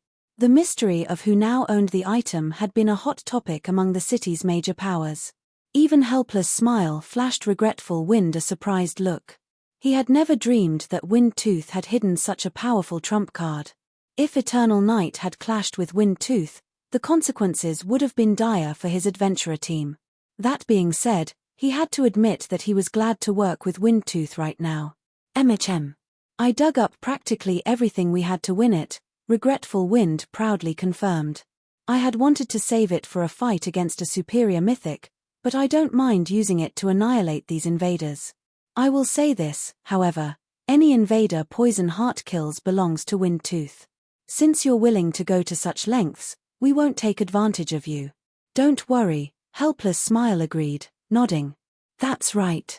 We won't ask for any loot from an invader the Great Demon slays. I'd be even happier if the Great Demon takes care of the 2 monsters, Flamefeather said, laughing. She had been confident that the 3 of them could defeat Fire Dance eventually with the magic barrier to back them up, but now that the barrier had fallen, they wouldn't be able to stop the assassin if she focused on fleeing. This battle would go much smoother if Poison Heart could take care of the 2 monstrous invaders. In the fields, monster-level experts posed an extraordinary threat, especially if they had no qualms with hit-and-run tactics. They were an absolute nightmare to deal with. That's reassuring, Regretful Wind said. He then turned toward Poison Heart and said, since the two commanders have agreed, use it, Poison. The Satan's remnant soul was precious, and there was almost no chance that another would go up for auction, but obtaining the monster-level experts' weapons and equipment would make it a worthwhile transaction. The superb quality of their weapons and equipment was a large part of the reason that monster-level experts were so much stronger than peak experts. He could likely earn back the cost of using the Satan's remnant soul with just one of their weapons or equipment pieces, possibly even more. Poison Heart was elated as he pulled a black bottle from his bag and started to remove the seal. He had hoped he could use the Satan's remnant soul to help him become a 2-star Viscount, but because the item was so valuable, he didn't want to use it solely for his promotion. He had wanted to save it until he could use it to kill 2 birds with 1 stone, which was why the item had remained in his bag for so long. Now that he had found the perfect opportunity, he wouldn't hold back. Once Poison Heart had removed the seal, he doubled in size, and 2 pairs of jet black wings, enveloped in fire, grew from his back. So strong. So, this is the power of a Tier 4 Great Demon, Poison Heart exclaimed as he felt an immense power course through his veins. So much strength. Absolute power. This omnipotent feeling was intoxicating. Sure enough, a great demon is truly awe-inspiring. Poison can now likely slay all of the intruders without our help. Helpless Smile said. He couldn't help but feel a little jealous as he gazed at Poison Heart's new form and sensed the assassin's intense aura. Poison, I'll leave the rest to you. Remember, you need to finish this battle quickly. We won't be able to hold on for long, Regretful Wind shouted to his subordinate before casting another spell against Fire Dance. Leave it to me, Commander. I'll make sure they all die, Poison Heart declared. He flapped his wings and flew straight toward the source of the deep voice. He was so fast that the team's Tier 2 demon players didn't even have time to react. So fast. These invaders are dead now. The 3 adventurer team's members were astonished when Poison Heart vanished in the blink of an eye. Some of them even pitied Shifeng's team. Even working together, their teams wouldn't have been a match for Shifeng's people if they had attacked before the Battle Wolves Crusade, but after that fight, they had gained a bountiful harvest that had helped them undergo qualitative transformations. Now, with the Great Demon, Poison Heart, by their side, they were all confident that their teams could repel Battle Wolves' army by themselves, let alone a laughable team of 300+ experts. What a pity. It seems your companion is doomed, Flame Feather said, grinning as she brandished her axes at Fire Dance. I think you're the one that should pray for your friend. Fire Dance rolled her eyes at the other woman. I think you've misunderstood something from the very beginning. Misunderstood? And what would that be? Flame Feather asked curiously. I'm not responsible for killing that assassin. In fact, I hadn't even seen him before looting his body, Fire Dance said. I only came to collect the items. The 3 commanders immediately paled. What do you mean? You didn't kill 7 constellations? Read latest chapters at Wuxia World. You're not the monster he was talking about. Regretful Wind, Flame Feather, and Helpless Smile simultaneously recalled 7 constellations dying monster. Run quickly. If Fire Dance hadn't seen the assassin before he died, she couldn't be the monster he had warned them about. But before the 3 commanders could respond, they heard a series of explosions from the nearby forest, and the ground under their feet shook violently. After a few seconds, a colossal figure flew toward them, slamming into a nearby tree and felling it. The figure was none other than Poison Heart, who had just flown toward the other monster-level expert a moment ago. Chapter 25-26, Despair of 3 Adventurer Teams Poison? Regretful Wind was shocked when he saw Poison Heart's miserable figure lying at the base of the collapsed tree. Right now, the assassin was a bona fide Tier 4 being. He was even stronger than Tier 4 players. The man had command of every Tier 4 skill and spell a great demon possessed, which was an advantage that Tier 4 players wouldn't have. And yet, someone had thrown Poison Heart with an attack. When Flame Feather and Helpless Smile saw this, they found the scene incredibly familiar. They had encountered 7 constellations in the same way. Is the monster 7 constellations referred to in that area of the forest? Helpless Smile tensed as he recalled the other assassins' warning. They had gone to great lengths to corner Firedance, yet just when they thought they had curbed the monster Seven Constellations had warned them about, reality's punchline hit them. Flame Feather was also momentarily dazed over the unexpected revelation, and for a moment, she forgot about her fight with Firedance, very nearly letting the female assassin kill her.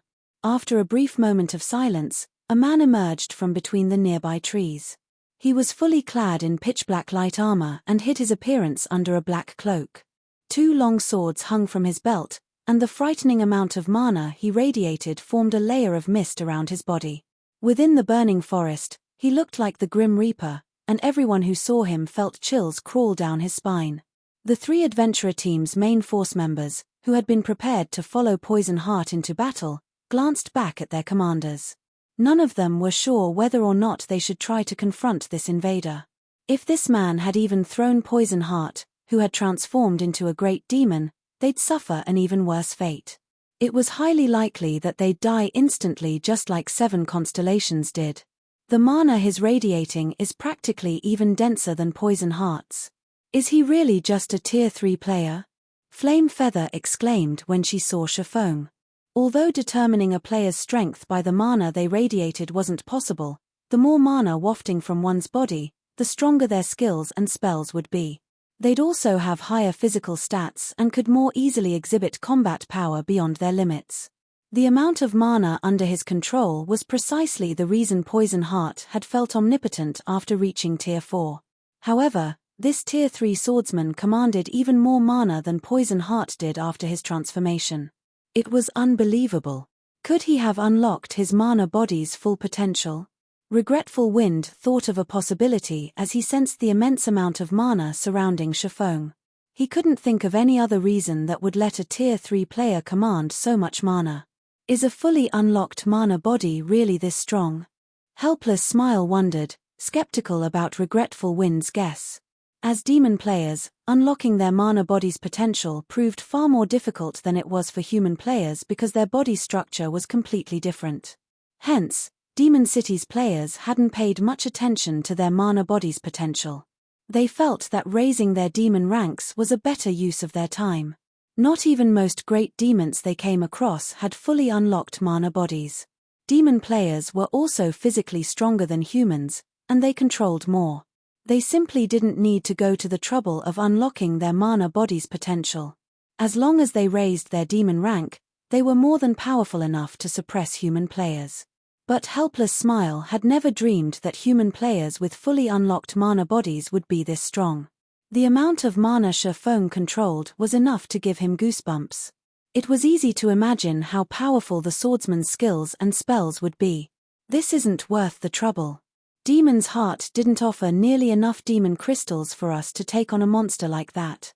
As Regretful Wind watched this Grim Reaper approach, he inwardly cursed the Dark Guild. If he had known that he'd have to fight a monster like this swordsman, he never would have led his team here. Even if they managed to defeat Shafong, it would be a Pyrrhic victory. 3,000 plus demon crystals wouldn't even come close to compensating their losses. What are you afraid of? He's just one person. There's a limit to his stamina. Poison didn't even take that much damage.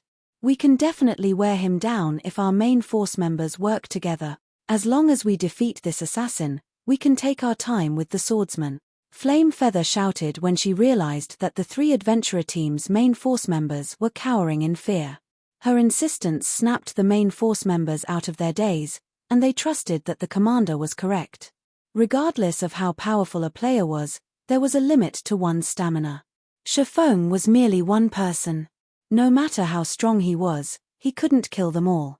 Aside from the 100 or so demon barons, they had over 5,000 demon experts with them. Their teams were more than capable of whittling Shafong down. That's right. So what if he is strong? We still have a great demon on our side. We can just keep healing Poison Heart, and that guy won't be able to stop us. Kill him. His weapons and equipment will only strengthen our adventurer teams. Fighting spirit burned within the adventurer team's members, and they immediately moved into formation, slowly approaching Shafong. No. Run. Everyone, get out of here. Poison Heart, who had just recovered from the crash, shouted, panicking as he watched his comrades move toward the human swordsman. They all turned toward the assassin, confused by the warning. They couldn't understand what he was trying to do. Did the man hit his head that hard? He's not alone. There's an entire team of monsters in those trees. Poison Heart hurriedly added. Before anyone could react, new figures began to appear behind Chiffon. The new arrivals concealed their levels and appearances under black cloaks, but their auras were horrifically intense. The several players leading the group had such a powerful combined aura that the adventurer team's members felt stifled. They felt even stronger than Grand Lords of the same level. Damn it!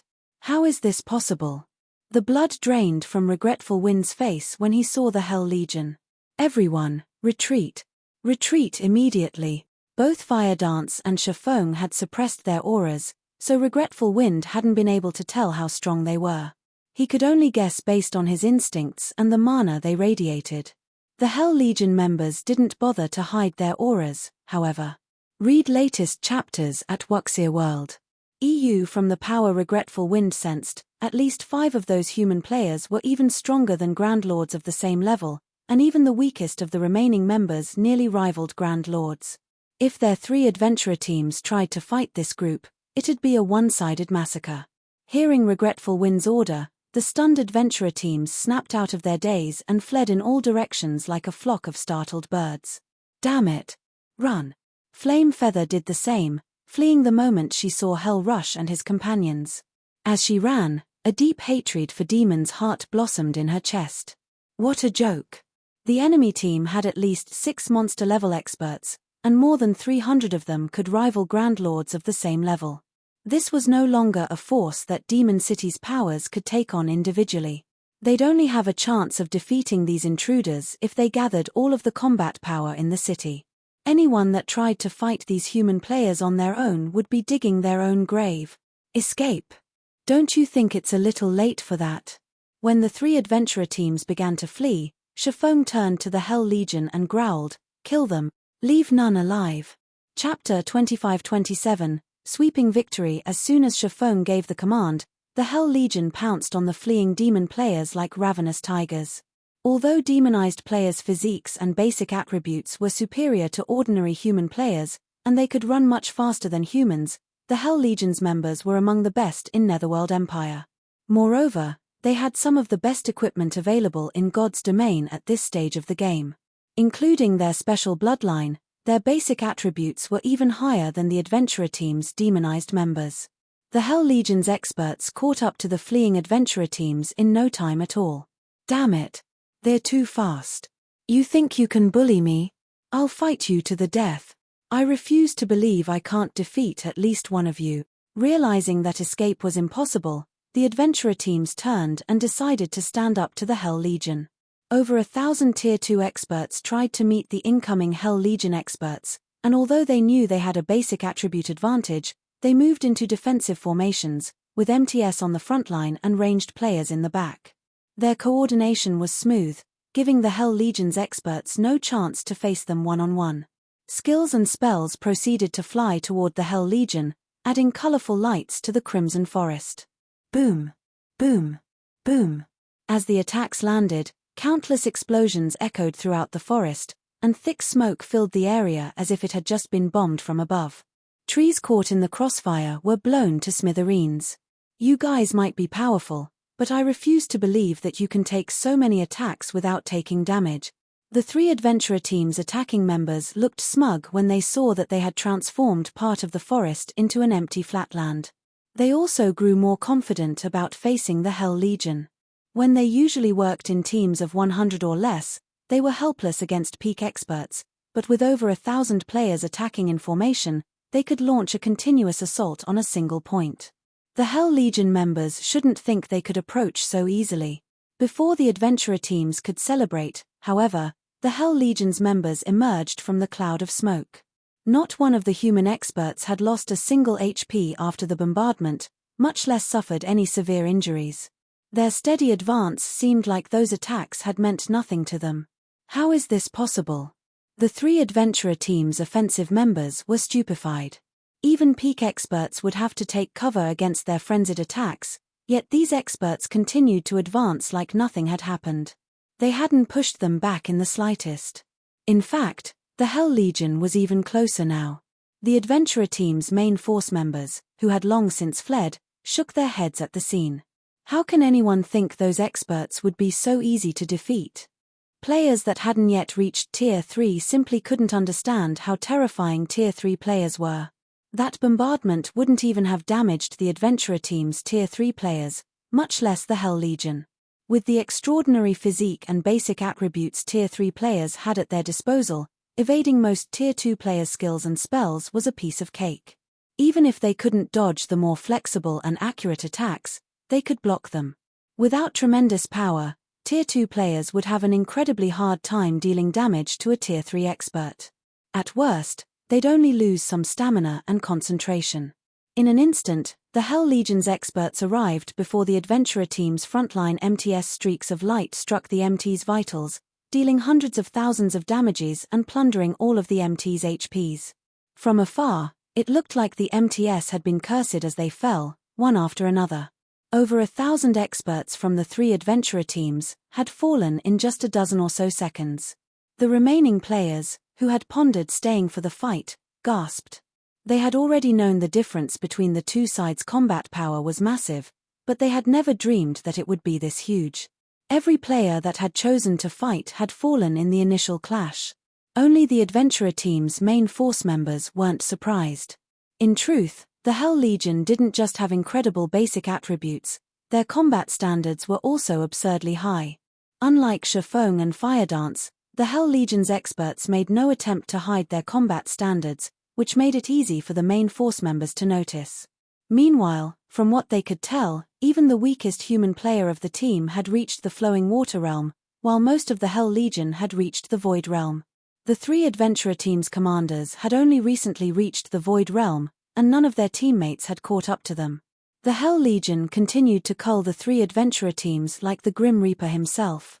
Their assault was unstoppable. The adventurer teams didn't even have the chance to buy their commanders any time. At this point, only the 3 commanders and Poison Heart, who was still a Tier 4 Great Demon, had any chance of escape.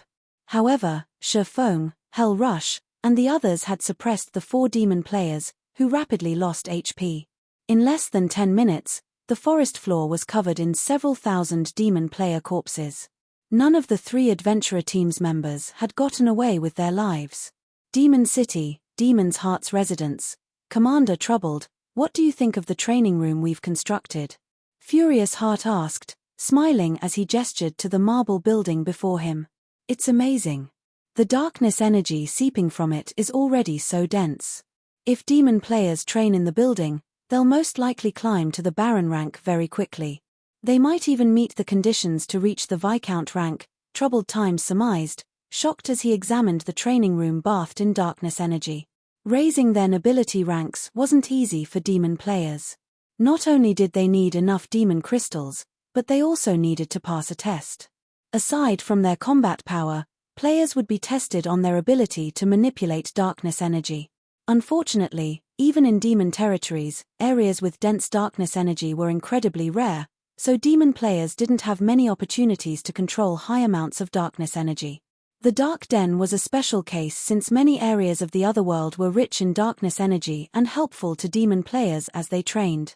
However, Demon's Heart had successfully constructed its own training room, containing an abundance of darkness energy. The guild's foundations were nearly unshakable. This training room will even be helpful to those trying to secure their Count rank, not to mention Viscount rank, Furious Heart said, chuckling. However, our guild has spent most of the darkness crystals and primal darkness stones we've accumulated thus far to construct the room. I see. That's why its darkness energy is so dense. Realization dawned on Troubled Times. Darkness crystals and primal darkness stones were both far more valuable than magic crystals and mana ore. Both items contained high amounts of darkness energy and were significantly helpful to demon players. However, these darkness-attuned crystals and ores were immensely difficult to obtain. Players were rarely willing to invest them in a large training room's construction. We've only accomplished the feat thanks to the alliance our vice guild leader has secured. He is currently in the midst of negotiating our continued partnership, and if he succeeds, he intends to share a portion of the resources with the Sentinel Shelter. You might even be able to construct a training room for yourselves, Furious Heart said. Really? Troubled Time's eyes glowed at the prospect. If the Sentinel Shelter could construct its own darkness-attuned training room, even if it were only a small training room, he wouldn't have to worry about his shelter's development. The Sentinel Shelter might even become strong enough to rule over all of the Dark Den, not to mention becoming the #1 shelter. MHM. Furious Heart nodded, smiling. Once you grow a little stronger, the Vice Guild leader also intends to provide enough resources for you to become a demon count. You will stand at the peak of God's domain, Commander Troubled. Elder Heart, please inform Vice Guild leader Flaming Light that he has nothing to worry about. The Sentinel Shelter will not disappoint him. I guarantee that we will become Demon's Heart's second major city, Troubled Times said. He could not help his growing excitement when he heard that Demon's Heart would help him with his promotion to Demon Count. Becoming a Demon Count wasn't an easy task. Once a demon player earned the Count rank, their strength would undergo a qualitative transformation. Like in the various NPC kingdoms and empires, players were considered high nobles once they reached the rank of Count and above, enjoying unimaginable status. As a Count, Troubled Times was sure he could even defeat Shafong. Read latest chapters at Wuxia World. EU. Just as Furious Heart was about to continue, however, a Tier 3 assassin frantically approached him. Elder Heart, we just received information regarding Zero Wing, the assassin hesitantly reported. It seems the 3 adventurer teams finally found them. Zero Wing certainly knows how to hide, Furious Heart said, smiling. Well, what's the situation? Have Zero Wing's members been dealt with? No. Windtooth, Eternal Night, and Crimson Sands teams have been annihilated, the assassin said, shaking his head. Grimly, he continued, a dozen or so medium adventurer teams and several dozen small adventurer teams have also been eliminated. Tens of thousands of players have died in the burning forest. As for the several hundred scouts we've dispatched, none have returned alive, but according to their offline reports, Zero Wing's members are nearly at Demon City's gates. They'll likely reach the city's entrance in about 10 minutes. Chapter 25-28, Commotion in Demon City. When the Tier 3 assassin ended his report, everyone present fell silent, staring at the assassin in astonishment. What did you say? Annihilated? Although the strength of those 3 adventurer teams is subpar, they should have a total of 10 demon viscounts and nearly 100 demon barons. The number of Tier 3 experts they have should also exceed 200. With them in the way, even a superpower's trump card legion shouldn't dream of gaining any advantages in the burning forest. How could a measly team of 300+ players possibly annihilate them? Tens of thousands of people got killed. Are those people idiots? The several Demon's Heart elders present instinctively refused to believe the assassin's words. Although they knew that Shafong's team possessed extraordinary strength, Shafong's team hadn't been in the burning forest for even a day. Despite that, they were being told that Shafong's team had annihilated Demon City's top 3 adventurer teams along with several tens of thousands of other players. Moreover, none of the scouts that came across Shafong's team managed to return alive. As icing on the cake, Shafong's team was supposedly only a dozen minutes or so away from reaching Demon City. This was ludicrous. Previously, Battle Wolf's army hadn't even managed to reach Demon City's gate before getting annihilated. Now, however, a measly team of 300+ players was actually about to reach Demon City. Who would believe this? He really came. Troubled Times was stunned when he heard the assassin's report. They were currently in demon territory. This wasn't a place human players could enter casually. Back then, when Troubled Times heard that Shafong had declared that he would come to Demon City to hunt him down, Troubled Times had taken it for a joke. After all, Shafong simply didn't understand how frightening demon territories were. In Troubled Times' opinion, let alone reaching Demon City, Shafong would be fortunate to survive in the burning forest for a few hours. After all, no matter how powerful Shafong was, he was still a player. There was a limit to his stamina and concentration. In the expansive burning forest, non-demon players were subjected to the corrosion of darkness energy, which increased their stamina and concentration consumption substantially. Even with a team of 300+ Tier 3 experts, it should still be impossible for Shifeng to reach Demon City. Now, however, not only was Shifeng's team close to reaching Demon City, but he had even killed Demon City's top 3 adventurer teams along with tens of thousands of other demon players. This was simply unbelievable. However, shortly after Troubled Times and the others received this piece of news, a commotion occurred at Demon City's main entrance. This was because a group of human players had appeared a short distance from Demon City. These human players numbered over 300, and they were none other than the team Demon's Heart had placed a bounty on. In this situation, the demon players residing in Demon City could not help but panic. What's going on? How did they get here? Why wasn't there any news about them? Didn't the top 3 adventurer teams leave to hunt them just now? They must have gotten lucky and avoided detection. Otherwise, how could they get here so quickly and intact? Impossible. Even if the top 3 adventurer teams did not find them, there are still several dozen others that joined in on the hunt. At least one adventurer team should have come across them. And so long as even one did, the other adventurer teams would have received news about it right away. It should be impossible for these invaders to evade detection completely. When Shifeng's team suddenly appeared outside Demon City, the players standing on the city's walls were filled with both surprise and curiosity. They never thought that human players could actually cross the burning forest and get to Demon City without an invitation. This was the first time a situation like this had occurred since Demon City's construction. Of course, there's no news about these invaders, as everyone that came across them had gotten killed. A friend of mine was one of the players that joined the hunt. Despite the adventurer team he belonged to having over 1,000 members, none of them managed to make it out alive after coming across the invaders. According to what I heard, the top 3 adventurer teams also got annihilated. They're just keeping their mouths shut all this time to prevent information leaks. As the ordinary players on top of the wall were discussing the situation, a Tier 3 expert rolled his eyes at their ignorance and revealed the truth to them.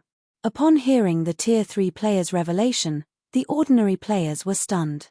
At the same time, though, they eyed the Tier 3 expert skeptically, suspecting that this expert was playing a joke on them. It seems the rumor I heard coming from Demon's Heart's members is true, after all. These invaders really did kill tens of thousands of experts. Another Tier 3 expert, who originated from a medium-scale adventurer team and had just arrived on the wall, commented upon seeing Shifeng's team in the distance. This Tier 3 expert's words threw everyone present into an uproar. What? The tens of thousands of experts that joined the hunt got annihilated? Who are these invaders?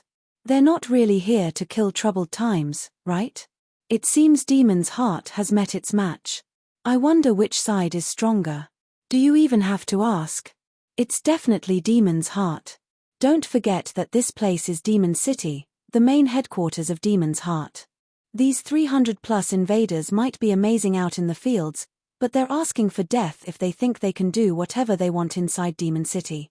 When everyone present heard the news of Demon City's top 3 adventurer teams getting annihilated, aside from feeling surprised, they also felt excited. After all, Demon City had never been besieged before. Meanwhile, news of Shifeng's team appearing outside Demon City's gate spread quickly throughout the city, stunning its millions of player residents. Crap! They actually came here to hunt down Troubled Times. This is amazing. I wonder how Demon's Heart plans to deal with this situation. I doubt Demon's Heart will let these people do anything. However, these people aren't pushovers, either. If even the top 3 adventurer teams are not a match for them, Demon's Heart should have a tough time too. Everyone inside Demon City discussed this matter, spreading Zero Wing's fame across the city. However, everyone was more curious about Demon's Heart's response to this situation. After all, even the city's top 3 adventurer teams had suffered annihilation. Shifeng's team might not be capable of breaking into Demon City, but it was more than capable of camping out in the fields and targeting Demon's Heart's members that were trying to grind. That would stunt Demon's Heart development. Read latest chapters at Wuxia World. EU. Meanwhile, news of Shifeng's team's arrival also quickly reached Demon's Heart's residence. And when Troubled Times heard about this, his complexion turned deathly pale. He never thought that Shifeng would get to Demon City so soon. He had witnessed the swordsman stopping a Demon King's hand before. If Shifeng sneaked into Demon City and secretly took action against him, Troubled Times was almost certain to lose his life. Commander Troubled, you can rest easy. So what if Black Flame has arrived? This is Demon City, Furious Heart said when he saw the ugly look on Troubled Times' face. He then smiled and continued, however, Zero Wing has been acting arrogantly for long enough. They aren't even bothering to sneak around to take action. They are indeed very arrogant. They actually dare camp in front of our front gate and let everyone know of their arrival, a Tier 3 elder wearing black robes ranted. In my opinion, we should just deploy the city's Tier 4 demon guards and get rid of them. Otherwise, they'll really think that they can do anything they want to Demon City just because they eliminated the city's top 3 adventurer teams. Forget it. The demon guards are one of Demon City's trump cards. It costs a lot of demon crystals to dispatch them. It's not worth it just to deal with Zero Wing, Furious Heart said, shaking his head. Moreover, both the guild leader and the vice guild leader are not on the eastern continent right now. This isn't a decision we can make. Have someone notify Zero Wing's people that Demon's Heart is taking charge of this matter and that they've already caused enough of a ruckus. It's time to put an end to this fuss. If they retreat now, there will still be grounds for reconciliation and opportunities for partnership between our two guilds. Otherwise, this matter won't end so easily. The future god's domain no longer belongs to regular guilds. I believe they should understand this point very clearly. All right. I'll have someone notify them. Hopefully, they know where to draw the line, that black-clad Tier 3 elder said. Inwardly, though, he felt that Furious Heart was too soft. If it were up to him, he would just annihilate Zero Wing for daring to approach Demon City so boldly. Chapter 25-29, Provoking Demon's Heart? Inside Demon's Heart's residence, after Furious Heart gave the command to take action, the black-clad, Tier 3 Viscount Elder promptly started arranging for the necessary manpower to shoo away Zero Wing's team. Meanwhile, the news of Shifeng's arrival at Demon City also spread rapidly beyond the walls of the city and stupefied the superpowers paying attention to Demon City. What's going on? It hasn't been that long since Zero Wing's team arrived at the Burning Forest, yet it's already reached Demon City. Zero Wing actually accomplished something that Battle Wolves failed to do. Black Flame really is bold to provoke Demon's Heart. Doesn't he know that the current god's domain has changed already? The various superpowers found Zero Wing's arrival before Demon City's main entrance deeply surprising. The current god's domain was no longer the same as before. The activity of dark players in level 100 neutral maps was expanding. Moreover, the strength of dark players was growing rapidly at a rate frightening even to the various superpowers. Meanwhile, one of the fastest developing dark powers was Demon's Heart. Not only did Demon's Heart boast a large number of experts, but its guild members were also improving at a flying pace. It was no exaggeration to say that, so long as a member of Demon's Heart reached Tier 3 as well as the rank of Demon Baron, they would instantly become an existence rivaling Tier 3 peak experts.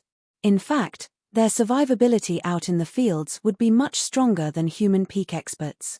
Moreover, unlike regular players, dark players received rewards and improvements from killing other players.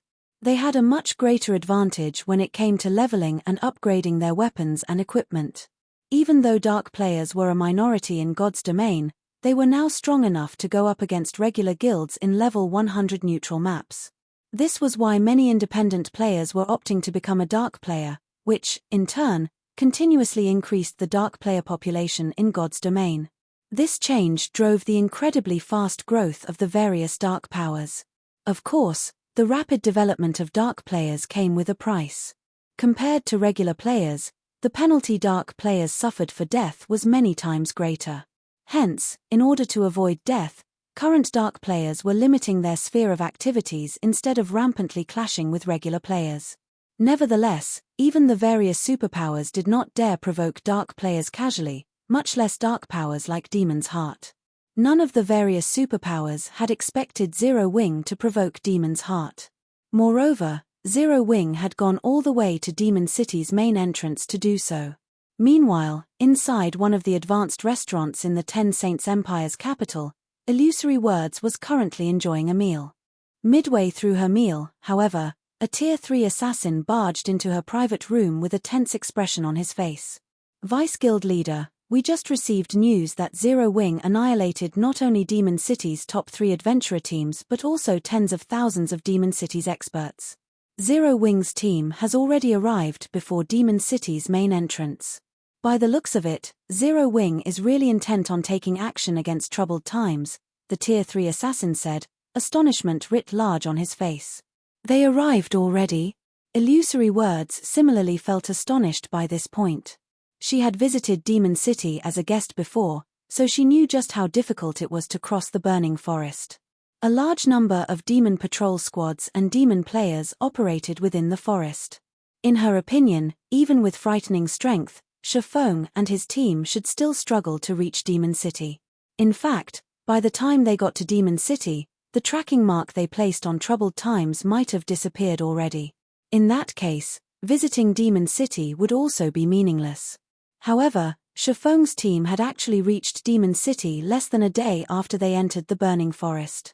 Moreover, they didn't arrive at the city by covert means but walked straight to the city instead.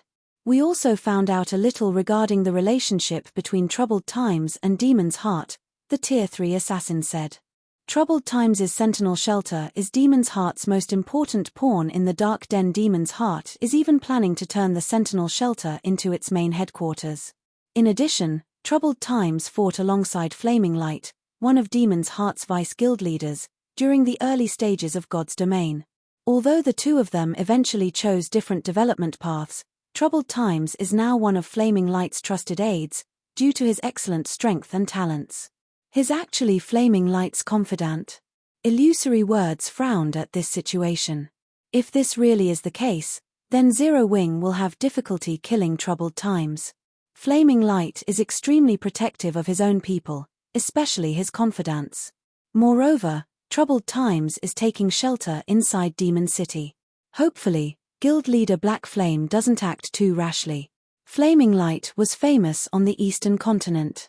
A part of the reason why the Ten Saints Empire's various superpowers currently feared Demon's Heart was Flaming Light's presence. In fact, Flaming Light had even wrung multiple concessions from the Super Guild Sacred Temple regarding resources. Despite the Ten Saints Empire being the Sacred Temple's home base, the Sacred Temple still had no choice but to concede to Demon's Heart's demands. This situation had greatly confused the Ten Saints Empire's various superpowers, as well as made them increasingly fearful of the Dark Guild. Setting aside whether Zero Wing could kill Troubled Times inside Demon City, even if the Guild killed Troubled Times in the outside world, it was still highly likely to anger Flaming Light. If that happened, then the efforts Zero Wing had made to ensure its smooth development in level 100 neutral maps would go to waste, and the Guild would be plagued with endless troubles once more. After all, the current God's Domain had already changed. The advantages Dark players had over regular players were simply overwhelming. While the Ten Saints Empire's various superpowers were secretly discussing Zero Wing, another commotion occurred at Demon City's main entrance. The reason for this commotion was Demon's Heart's members making an appearance. In the next moment, Demon City's gate opened slowly. A 1,000-man team led by Tier 3 experts then marched out of Demon City. Every one of these members from Demon's Heart sported uniform weapons and equipment. Moreover, these weapons and equipment were of considerably high quality, with even the weakest piece being level 100 fine gold rank. In addition, every member of this team was a noble. Just the number of players emitting power of darkness at the standard of Demon Viscounts numbered as many as 20. Standing in the head of this team was a burly man geared in exquisite armor. The spectating players present gasped in shock at the sight of this man. Crap! Rebellious Thunder, the vice commander of Demon's Heart's main force, showed up? What a powerful pressure! So, this is the strength of a demon count.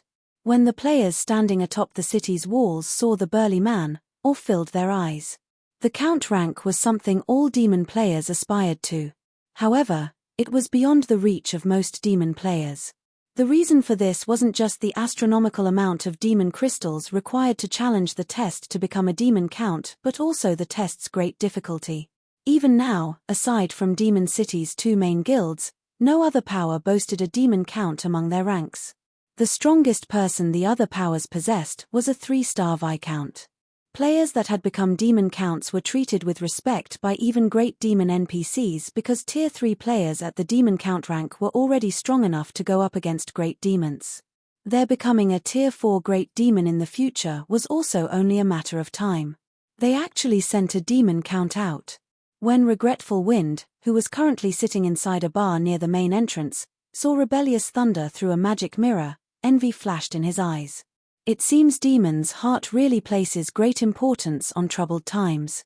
However, we ended up eating a major loss this time. Not only did we not get any bounty rewards, but we also tossed away the lives of our own teams. Fortunately, we managed to keep the matter secret.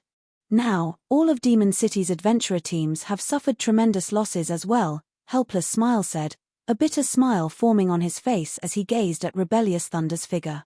During the time Regretful Wind and the others were quietly chatting, Rebellious Thunder could be seen arriving before Shifeng's team.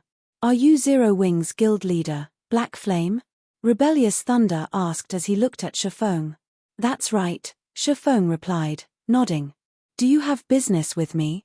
Read latest chapters at Wuxia World. We know you're here to kill troubled times, but this is Demon's Heart's territory. We won't care if you take action anywhere else, but since troubled times has already arrived in Demon City, we have a responsibility to ensure his safety. Moreover, this place does not welcome non-demon players. If you leave now, Demon's Heart will ignore your provocative behavior this time. There might even be chances for partnership between our two guilds in the future," Rebellious Thunder said sternly. "What if I refuse?" Shifeng asked, chuckling. "Then, you'll make an enemy out of Demon's Heart," Rebellious Thunder warned coldly, his words echoing throughout the main entrance. Upon hearing Rebellious Thunder's words, the spectating players standing on the city walls were silent because nobody would dare offend Demon's Heart on a demon territory. Any that did would not be able to leave with their lives. If that's the case, let's just become enemies. Chapter 2530, Normal State. As soon as Shifeng finished speaking, silence fell over the area. A provocation. This was a blatant provocation. This guy must be insane. He actually intends to become enemies with Demon's Heart. He dares slap Demon's Heart's face as well? He's dead for sure now. Even if Demon's Heart wants to let him off the hook, Rebellious Thunder definitely won't let him get away with this. The spectating demon players were flabbergasted by Shifeng's unyielding behavior. They never thought that he would react that way. In their opinion, Shifeng and his teams reaching Demon City's front door was already a plenty amazing feat. In fact, their achievement had even dragged down Demon's Heart's prestige significantly.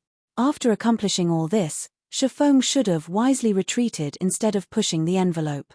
After all, Demon's Heart was far stronger than Demon City's top 3 adventurer teams. Even the 10 Saints Empire's various superpowers did not dare to offend the guild. Moreover, it had always been impossible for Shifeng to fulfill his goal of killing troubled times in Demon City. Although Demon City might seem like a player-constructed city, it was, in reality, a partial NPC city. The city was protected not only by players but also by quite a number of great demon NPCs, including a great demon monarch. The demon monarch was a bona fide demon marquis and was one of the 72 great demon marquises of God's domain, only one rank below the highest rank of duke. It was not an existence that current players could hope to go up against at all. With the demon monarch protecting Demon City, breaking into the city and killing troubled times would be absolutely impossible. Meanwhile, after Rebellious Thunder heard Shifeng's words, his complexion darkened immediately. "Guild leader Black Flame, it seems you are intent on challenging Demon's Heart's bottom line," Rebellious Thunder snarled as he glared at Shifeng. "Since you wish for battle, I'll fulfill your wish." Suddenly, dense darkness energy flowed out of Rebellious Thunder's body, and his body started undergoing a significant transformation. Not only did he double in size, but pitch-black demonic patterns also appeared all over his body. At the same time, the intensity of the aura he radiated skyrocketed, the aura so strong that the spectating demon players gasped in shock. Amazing. So, this is the strength of a demon count. The power of darkness he radiates is so strong, it's practically denser than the great demon NPCs inside the city. Just how powerful will his demon skills become with such a strong power of darkness? Black Flame is doomed now. The spectating demon players exclaimed in shock at Rebellious Thunder's transformation. Although they had long since known that Demon City's 2 guilds possessed demon count level experts, they had never seen a demon count in action before. They only knew that the count rank was a major turning point for demon players and that players couldn't reach the rank without frightening strength and resources. Looking at Rebellious Thunder now, however, rather than calling the count rank a major turning point, calling it a leap in tears would be more apartment. At this moment, even with only ordinary identification skills, one would realize that Rebellious Thunder transcended the realm of ordinary. Just his current HP was as high as 6 million, previously, his HP was only a little more than 1 million. Aside from HP, Rebellious Thunder should have also received a similarly massive boost to his defense, basic attributes, and physique after demonification. After Rebellious Thunder activated demonification, Regretful Wind and the other spectators in the bar near Demon City's main entrance were shocked. Sure enough, a demon count really is frightening. It's no wonder those 2 guilds have been keeping all information about the rank a secret all this time. Helpless Smile looked enviously at Rebellious Thunder, who now rivaled a Tier 4 great demon in terms of strength. Now, not only has Rebellious Thunder transformed into a demon count, but he also wields Cruel Darkness, one of the demon race's 16 magic weapons. He also has Demon City's buff, which all demon players get. With all that, I'm afraid that aside from those 3 people, nobody in the entire Demon City is his match.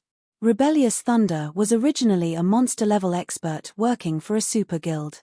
However, after entering God's domain, Demon's Heart had poached him by offering a munificent package. With the help of Cruel Darkness, the magic weapon Demon's Heart had obtained, Rebellious Thunder became so strong that he was practically invincible among players of the same tier. In fact, during the war with Battle Wolves, Rebellious Thunder had single-handedly fought against 3 monster-level experts. Back then, he was still only a demon viscount.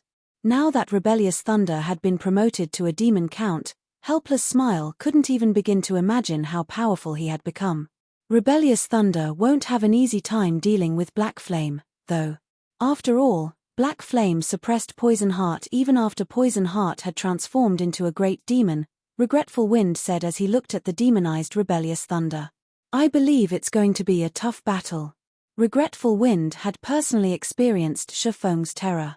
Even if Rebellious Thunder was powerful, the Elementalist did not think that Rebellious Thunder could easily defeat Shifeng. Flame Feather nodded in agreement with Regretful Wind's words. Previously, Shifeng had behaved as if Demon's Heart's existence was nothing to him. However, the swordsman indeed possessed the strength and qualifications to do so. Meanwhile, as Regretful Wind and the others were discussing Rebellious Thunder, the person in question had taken the pitch-black greatsword hung on his back in hand and swung it at Shifeng. The instant Rebellious Thunder swung his greatsword, the power of darkness enveloping his body seemed to find a vent. It surged into the greatsword, doubling the power and attack range of the greatsword. Now, the attack was so powerful that it cut apart even space, leaving a pitch-black trail behind the greatsword. In response, Shifeng unsheathed Killing Ray and executed Light Shadow. Boom! The instant the 2 blades collided, dazzling sparks sprang forth. The frightening impact also caused the ground beneath the 2 players' feet to shatter, and the sound of the impact echoed throughout Demon City. In the next moment, Shifeng stumbled half a step back, his HP decreasing by merely a few thousand.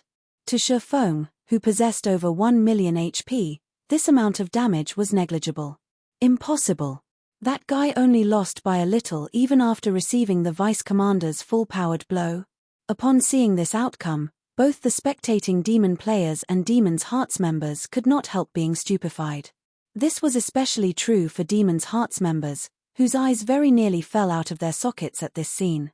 As they watched Rebellious Thunder about to clash with Shifeng, they had considered a few methods that might allow the swordsman to neutralize Rebellious Thunder's attack.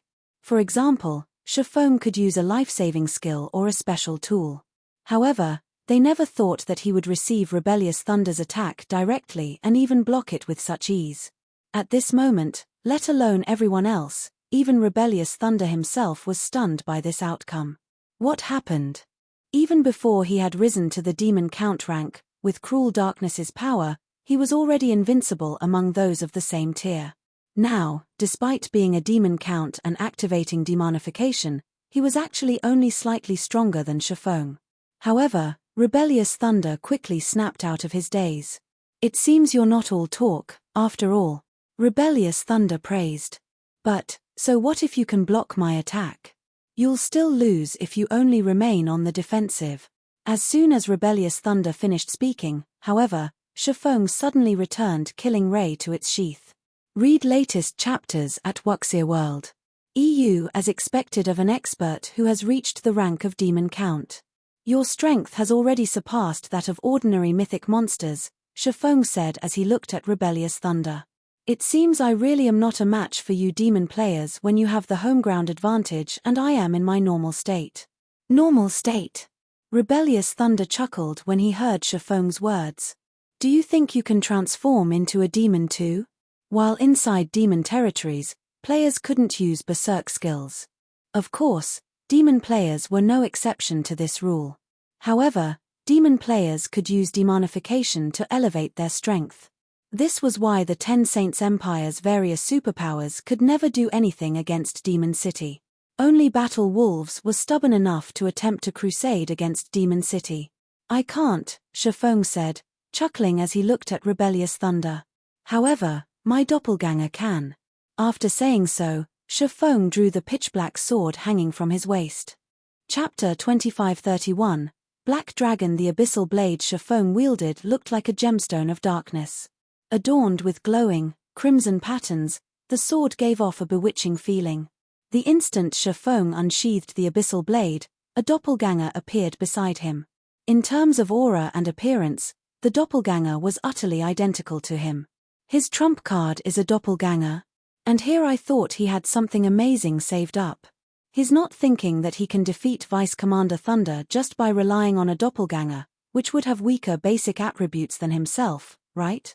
Upon seeing Shifeng's doppelganger, Demon's Heart's members burst into laughter. In God's domain, doppelganger skills were indeed excellent life-saving measures.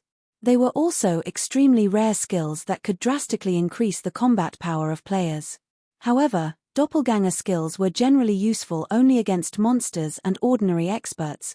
Against experts of Rebellious Thunder's caliber, using doppelgangers was utterly meaningless.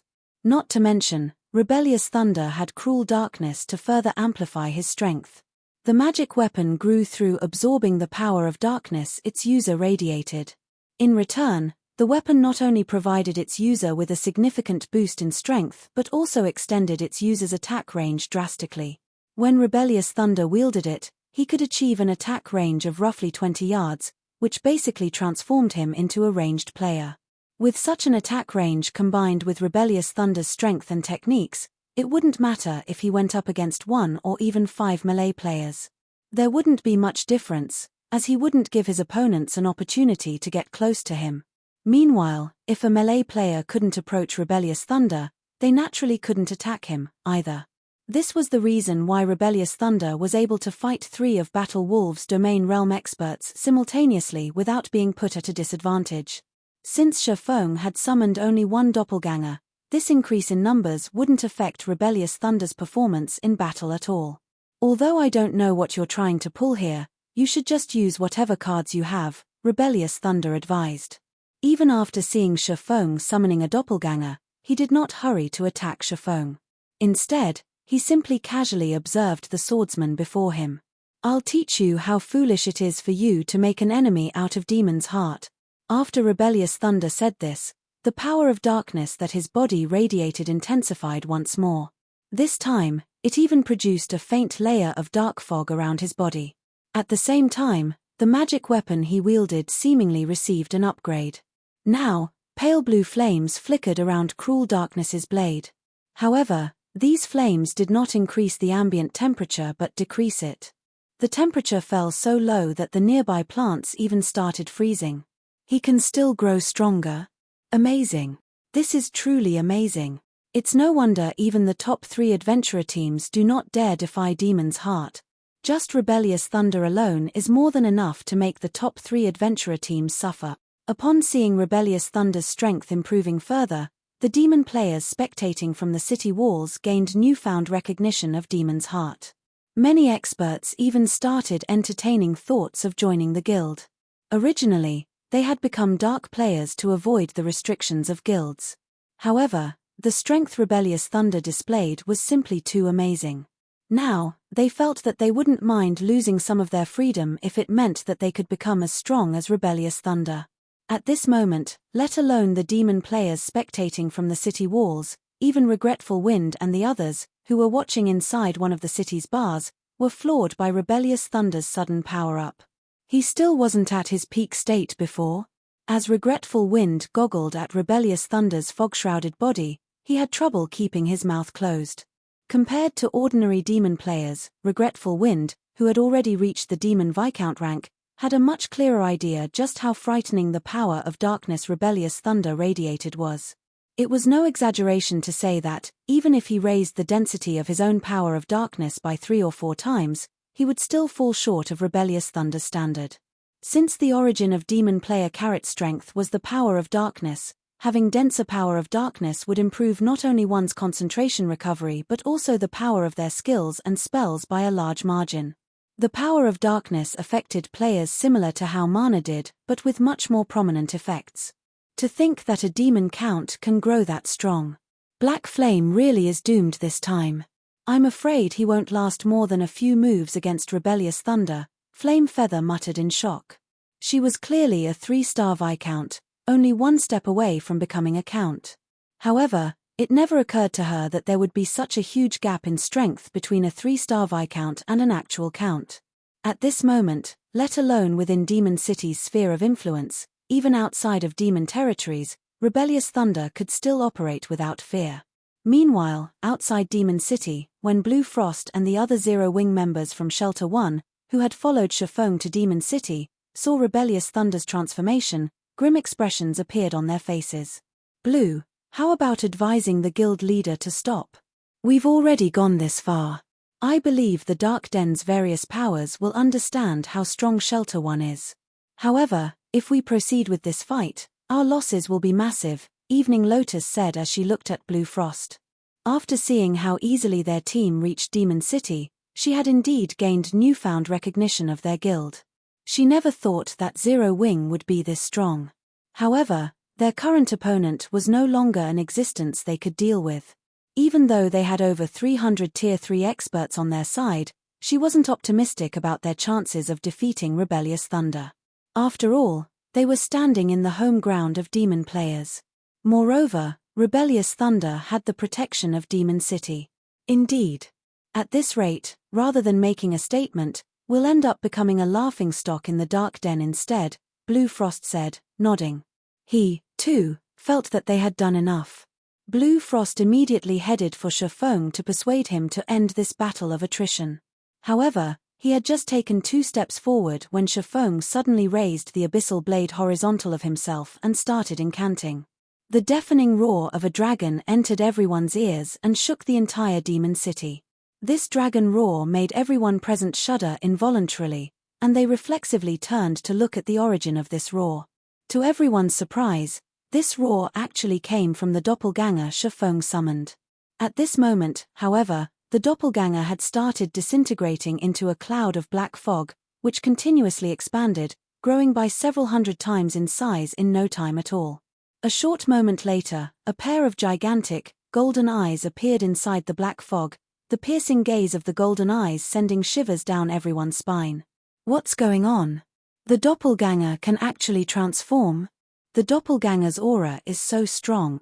The spectating players promptly started discussing among themselves when they saw the transformation Shafong's doppelganger underwent, curiosity and confusion filling their minds.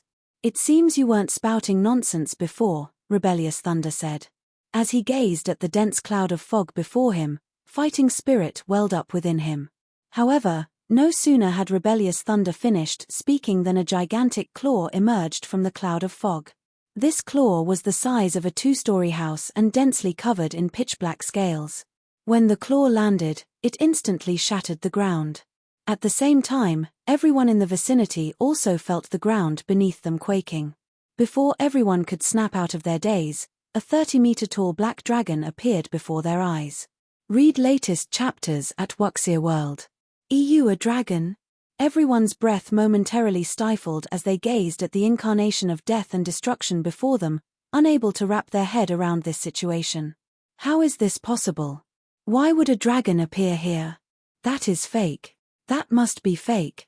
Chapter 2532, Black Dragons. Might everyone instinctively refused to believe that a dragon had appeared before them.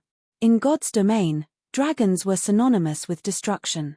They could easily destroy entire kingdoms and empires. Any location that had a dragon appear there would automatically be viewed as a forbidden land for players. Demon players were no exception to this rule. Only death awaited them if they came across a dragon. Hence, how could a player possibly summon a dragon?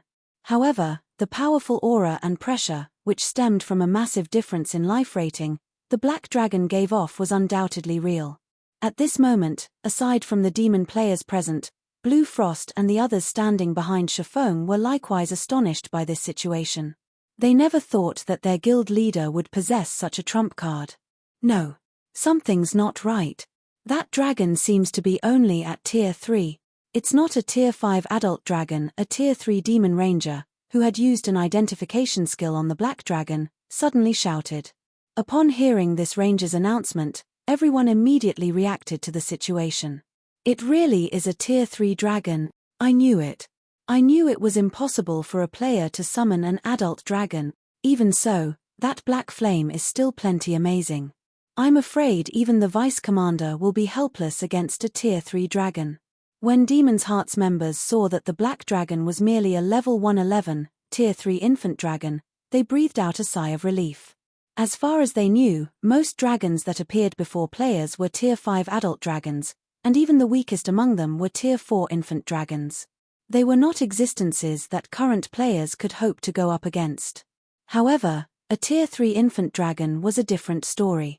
The reason why dragons were considered the apex race in God's domain and possessed overwhelming strength was their incredibly high life rating and growth potential. They gained much more basic attributes than any other race from each level up. Every increase in their tier would also grant them a qualitative transformation. Hence, after reaching Tier 5 and becoming an adult, a dragon would possess the strength to devastate countries. A Tier 3 dragon, on the other hand, might still be invincible among those of the same tier, but it posed a much lesser threat than dragons at Tier 4 or above. It's no wonder why you dare provoke Demon's Heart, Rebellious Thunder said as he looked at the black dragon looming above him. Currently, he, too, was feeling intense pressure from the dragon. However, instead of despair rising, Rebellious Thunder's fighting spirit flared. He leaped toward the black dragon, shouting, however, "Don't even think that a Tier 3 dragon is enough to force Demon's Heart to step back." Dragons indeed possessed a strength that made them unrivaled among those of the same tier. However, a demon count, like himself, also possessed such strength. Moreover, he was currently wielding Cruel Darkness, one of the demon race's 16 magic weapons. If he combined that with his techniques, he was confident he could fight even a Tier 3 dragon. In the next moment, Rebellious Thunder raised Cruel Darkness and executed a slash at the black dragon, with power of darkness wrapped around the greatsword. Space split apart wherever the greatsword passed. Tier 3 skill, Blazing Slash. What a powerful move. You can definitely send a mythic monster flying with this move, Shifeng said in admiration as he looked at the pitch-black greatsword descending toward the black dragon. Unfortunately, you made a basic mistake. What you're going up against isn't an ordinary Tier 3 dragon, but a Tier 3 dragon that I am controlling. After Shifeng said so, his doppelganger took action, sending a claw swinging at the descending greatsword. Secret technique, Lightning Flash. The gigantic claw transformed into streaks of light that clashed with the pitch-black sword. Boom! Accompanied by the sound of an explosion, the pitch-black sword shattered, the frightening recoil sending Rebellious Thunder flying back like a cannonball. In the blink of an eye, Rebellious Thunder's body crashed into Demon City's curtain wall, his HP instantly decreasing by more than 300,000. How is that possible? How can a summoned creature use a combat technique? For a time, everyone stared at the Black Dragon's proud figure in shock and confusion. In fact, the shock they felt right now was even greater than what they felt previously, when they thought Shifeng had summoned a Tier 4 or Tier 5 dragon. In God's domain, although players could summon and control powerful creatures to fight for them, after all was said and done, they weren't controlling their own bodies. Hence, they could only conduct subpar battles with their summoned creatures. Executing combat techniques that required nimble and precise movements from the physical body using a summoned creature would be beyond them. Now, however, not only did Shifeng execute a combat technique through the Black Dragon he summoned, but the complexity of the combat technique he executed was also extremely high. For a moment, everyone felt as if the system was playing a joke on them. What no one knew was that Shifeng had already reached the realms of Truth's Ascension realm. The control he possessed over his physical body had long since surpassed the standard of ordinary people. Although it was extremely difficult to execute Lightning Flash through the Black Dragon, he could, although just barely. However, the power of the technique was far inferior to when he executed the technique with his own body. Even so, combined with the power of the Black Dragon, it wasn't an attack Rebellious Thunder could block. Meanwhile, after landing a successful blow, Shifeng did not give Rebellious Thunder any opportunity to recollect himself. The Black Dragon immediately opened its maw at Rebellious Thunder. Dragon Breath. In the next moment, a dazzling beam of light devoured Rebellious Thunder, who was embedded in Demon City's wall, and brightly illuminated the area before Demon City's main entrance. The frightening shockwave of the attack vaporized all Demon's Heart members standing in the vicinity of the beam and shook the entire Demon City slightly. In fact, cracks even appeared on the city's sturdy walls. Silence. Destruction. Death. For a time, shock and fear filled everyone present, particularly the Demon's Heart members who just barely survived the shockwave of the dragon breath. They could not help but goggle in stunned silence at the steaming canyon that had formed beside them. So, this is a dragon? Regretful Wind and the others who were spectating the fight from inside Demon City shuddered at this outcome. After all, the Black Dragon was simply too strong. With just one attack, the Black Dragon had instantly vaporized Rebellious Thunder, who was a demon count. The only thing left in Rebellious Thunder's place was a pitch-black blade. Earlier, despite suffering from the Black Dragon's combat technique, Rebellious Thunder still had over 5 million HP remaining. Even if Rebellious Thunder simply stood in place without defending himself, a Tier 4 mythic monster would still need quite some time to kill him. However, Shifeng's Black Dragon had used only one attack to turn Rebellious Thunder into nothing. Run. When the Demon's Heart members snapped out of their daze, their originally calm and arrogant composure instantly crumbled, and they fled frantically toward Demon City. What a joke! Aside from Rebellious Thunder, everyone else in the team was only a Demon Viscount or Demon Baron. Since the Black Dragon could kill Rebellious Thunder with one hit, it could naturally do the same to them. In fact, the Black Dragon might only need a single claw swipe to finish off the rest of them. Read latest chapters at Wuxia World. EU. Upon seeing this scene, the spectating demon players were stupefied. Were these fleeing players really the same Demon's Heart experts they knew of? Normally, every one of Demon's Heart's members was an arrogant prick. They behaved as if they were entirely different creatures from other players. Even the members of Demon City's top 3 adventurer teams were afraid of Demon's Heart's experts. Now, however, these same experts from Demon's Heart were actually fleeing from Shifeng like mice that had just come across a cat. This was definitely the first time such a situation had happened since Demon City's construction. Even when going up against battle wolves, Demon's Heart's experts had not retreated even an inch. Meanwhile, the shocking news of Rebellious Thunder's death and Demon's Heart's members' frantic retreat also quickly spread throughout Demon City. Chapter 2533, Siege. Demon City, Demon's Heart's residence. Rebellious Thunder died? How is that possible? Standing inside the Darkness training room, Furious Heart was stunned when he heard his subordinates report. What happened? Previously, in order to frighten off Shifeng's team, He had specifically approved the decision to send Rebellious Thunder to meet with Shifeng to warn the swordsman to leave Demon City and offer the possibility of a future partnership between their two guilds. Now, however, he had received news that not only had Shifeng refused their kind offer, but Rebellious Thunder had also died. There must be some kind of miscommunication. Rebellious Thunder is a demon count. With his strength, let alone Zero Wings experts, he wouldn't have any problems going up against even the 5 great super guilds' old monsters. Moreover, he was standing before Demon City's entrance. He should have still had the buff from the city's magic array. How could he possibly have been killed? The black-clad elder, who was a Tier 3 demon viscount, exclaimed in astonishment. Rebellious Thunder was one of Demon's Heart's strongest experts. While inside Demon City, he could fight even Tier 4 NPCs. It was also due to Rebellious Thunder's presence that the guild leader and vice-guild leader had left on a distant expedition without worrying about Demon City's affairs. Now, however, he was being told that Rebellious Thunder had died. How could he possibly believe this? News of this matter has already spread throughout the city. Moreover, the fight was recorded by many players. The Tier 3 assassin who had come to report on this matter said with a bitter smile as he faced Furious Heart and the other guild elders present. Previously, he had also denied the validity of this information when he received the report of his subordinate. However, after watching the battle videos going viral on the official forums, he had no choice but to believe it. He then shared one of the better videos recorded with the guild elders present. In the video, a 30-meter-tall black dragon could be seen sending the demonized Rebellious Thunder flying with a combat technique. Immediately afterward, the black dragon vaporized Rebellious Thunder and created a small canyon before Demon City using its dragon breath. When the video ended, silence fell over the entire training room. So, this thing was the cause of the previous shaking? Furious Heart's complexion turned grim as he gazed at the black dragon in the video. A dragon.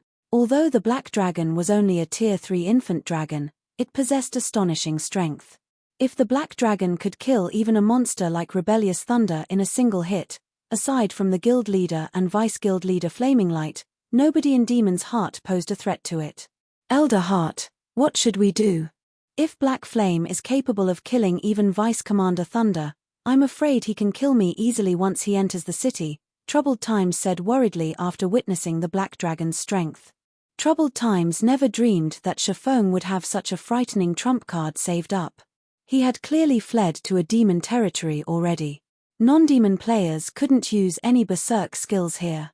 However, Shifeng actually had the ability to transform his doppelganger into a dragon. For a moment, Troubled Times had a feeling that the main god system was playing a joke on him. Commander Troubled, you don't have to worry too much. Black Flame's trump card might be powerful, but the duration in which his doppelganger can remain in dragon form should be very limited. The transformation will last for a few minutes, at most, Furious Heart said calmly.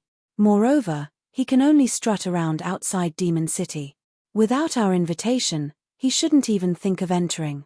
All you need to do is rest inside our residence and wait until the tracking mark on you disappears. That's right. He is merely a human player. Even if he can summon a dragon, it is merely a Tier 3 dragon. It might be strong against players like us, but it is far from sufficient for dealing with the demon NPCs inside the city. Not to mention, Demon City still has a defensive magic array. Non-demon players without an invitation can't enter the city. You can relax and rest here, the black-clad demon Viscount Elder said, nodding in agreement with Furious Heart's words. Once the guild leader and vice-guild leader return, Black Flame is doomed. Rebellious Thunder's death was indeed surprising. The fact that Shifeng could summon a dragon was even more shocking. However, this was only at the standard of players. Before the NPCs of God's domain, these things were nothing. Not to mention, they were currently standing inside Demon City. Demon City was far more powerful than the NPC cities found in the outside world. It had not only an army of demon NPCs defending it but also the protection of one of the demon race's 72 great demon marquises. Let alone Zero Wing, even if all of the 10 Saints Empire's superpowers joined hands, they still wouldn't be capable of taking down Demon City. All Shifeng's team could do was act arrogantly outside Demon City. Once Demon's Heart's main force returned, Shifeng's team would have nowhere to run. That's a dragon we're talking about. Can Demon City's defensive magic array really stop it? Troubled Times could not help asking worriedly. He wasn't doubting Furious Heart. It was just that Shifeng was far too frightening. After all, the swordsman had survived an attack from a Demon King's hand.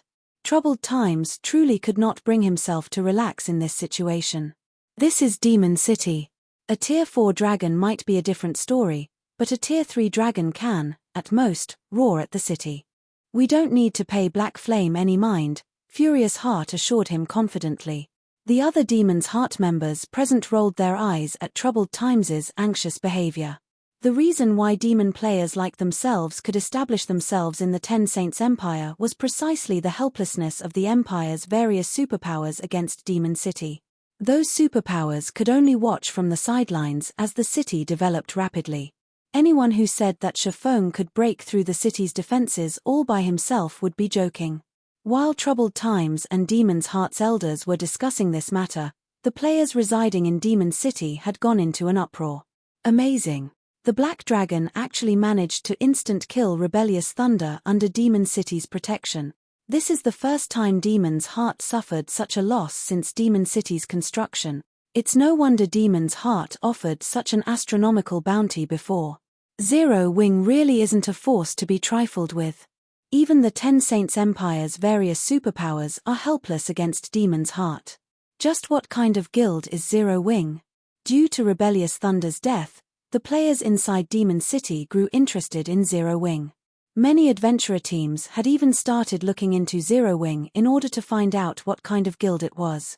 As Demon City's resident players were making a fuss over this matter, Shifeng manipulated the Black Dragon and had it fly above Demon City and hover above Demon's Heart's residence. This situation created another stir among Demon City's resident players. What is he trying to do? He's not trying to break into the city, right? This is Demon City. How can players possibly enter it by force? He's probably trying to scare us. The players inside Demon's Heart's residence also quickly took notice of the 30-meter-tall Black Dragon. For a time, everyone there discussed the Black Dragon, wondering what Shifeng was trying to do. Elderheart, the defensive magic array shouldn't have a problem stopping the dragon, right? Troubled Times could not help asking as he eyed the Black Dragon in the sky. Read latest chapters at Wuxia World. EU relax. If it's only capable of executing attacks like the one before, Black Flame shouldn't even think of getting into the city, even if he attacks for an hour continuously, Furious Heart replied. Turning to look at the Black Dragon in the sky, he continued in a disdainful tone, Vice Guild Leader Light has already received the news about Black Flame. He'll be returning with his team very soon. Black Flame can only act arrogantly for now. However, as soon as Furious Heart finished speaking, Shifeng's voice suddenly came from above the city. Troubled Times, don't think that Demon City can protect you. In the next moment, a frightening amount of mana started gathering before the Black Dragon, the area within a 300-yard radius of the Black Dragon getting depleted of mana. First Sword, Light Shadow. Chapter 2534, Frightened Demons. What? He's really going to siege the city. This is Demon City we're talking about. Is he insane? When the resident players of Demon City heard Shifeng's words, they were stunned. They never thought that Shifeng actually intended to attack Demon City directly. This revelation was as if someone had just told them that there were players seeking to attack the capital city of an NPC kingdom. This had to be a joke. In the next moment, however, the Black Dragon ruthlessly smashed its claw into the magic barrier protecting the city. The instant the claw started descending, it transformed into a gigantic phantom claw that blotted out the sky. Boom! The sky thundered and the earth shook when the phantom claw collided with the translucent barrier. The intense shockwaves even shattered the surrounding space like glass. The power of this claw attack was many times greater than that of the dragon breath the Black Dragon used before. What power! Regretful Wind, who had just exited the bar he visited, was shocked as he looked at the trembling magic barrier above him. Demon City's defensive magic array doesn't react so violently even when a Tier 4 NPC goes all out. Just how strong is that Black Dragon's attack? There was nobody in Demon City that did not know how strong Demon City's defensive magic array was. When Demon City was first constructed, the Ten Saints Empire had once dispatched an NPC army to attack it. Back then, however, even when multiple Tier 4 NPCs bombarded the city's defensive magic array with everything they had, the magic array didn't vibrate at all. The NPC army broke through the city's defensive magic array only with the help of a Tier 5 divine official. The black dragon Shifeng summoned, on the other hand, was only Tier 3.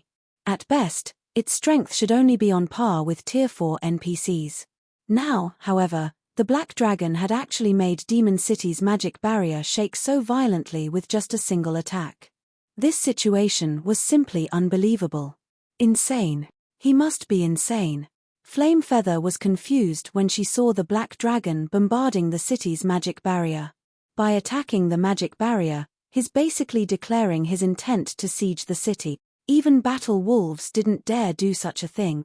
With this, Demon's Hearts members won't be the only ones taking action.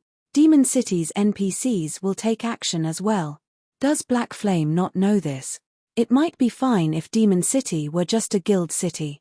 After all, guild cities fully belonged to players. However, NPCs partially owned Demon City. This was why demon players like herself were confident that there were no players capable of threatening Demon City's continued existence at this stage of the game. Back when Battle Wolves sent its army on a crusade against Demon City, it had only set out to kill the demon players operating around Demon City, which would, in turn, weaken Demon City's strength. It had never intended to attack Demon City directly. Now, however, Shifeng had actually attacked Demon City's magic barrier. He was simply tired of living. Meanwhile, inside Demon's Heart's residence, when Troubled Times saw the city's magic barrier still standing despite suffering multiple attacks from the Black Dragon, he breathed out a sigh of relief. Previously, he had very nearly thought that Shifeng would shatter the city's magic barrier. Fortunately, the Black Dragon's attacks were only making the barrier tremble. In other words, the Black Dragon's attacks were still within the barrier's range of tolerance. He really took action. Furious Heart was stunned by this situation. He never thought that Shifeng would actually attack Demon City directly. Ha ha ha. He's doomed now. By the time the Vice Guild leader returns, the city's great demon NPCs would have long since taken care of him, laughed the black-clad elder standing beside Furious Heart. Originally, their side had been helpless against Shifeng. The only thing they could do was hide inside Demon City's protection and await their Vice Guild leader's team's return. However, Shifeng had lost all reason and actually launched an attack on Demon City. With this, all they needed to do now was sit back and watch the city's great demon NPCs dispose of Shifeng. These great demon NPCs were much stronger than human NPCs. The demon monarch that ruled the city was even a frightening existence on par with the heroes of humans. Current players would be helpless against him. Guild leader. At this moment, let alone the resident players of Demon City, even Blue Frost and the others following after Shifeng were stunned by this situation. In their opinion, it would have been perfect if they could somehow sneak into Demon City and leave swiftly. They never thought that Shifeng would actually take direct action against Demon City. However, before Blue Frost and the others could react, over a dozen great demons flew out of Demon City. Not only were all these great demons at level 130 or above, but they also radiated a stifling aura. This was especially true for the dignified man flying in the lead of the group of great demons. The man wore exquisite, crimson armor and held an icy war axe in his hand. And surprisingly, he looked nothing like a demon and very much like a human. However, if one used an identification skill on this man, they would discover that he wasn't human at all but a bona fide demon. Moreover, he was a great demon with an extremely prestigious bloodline.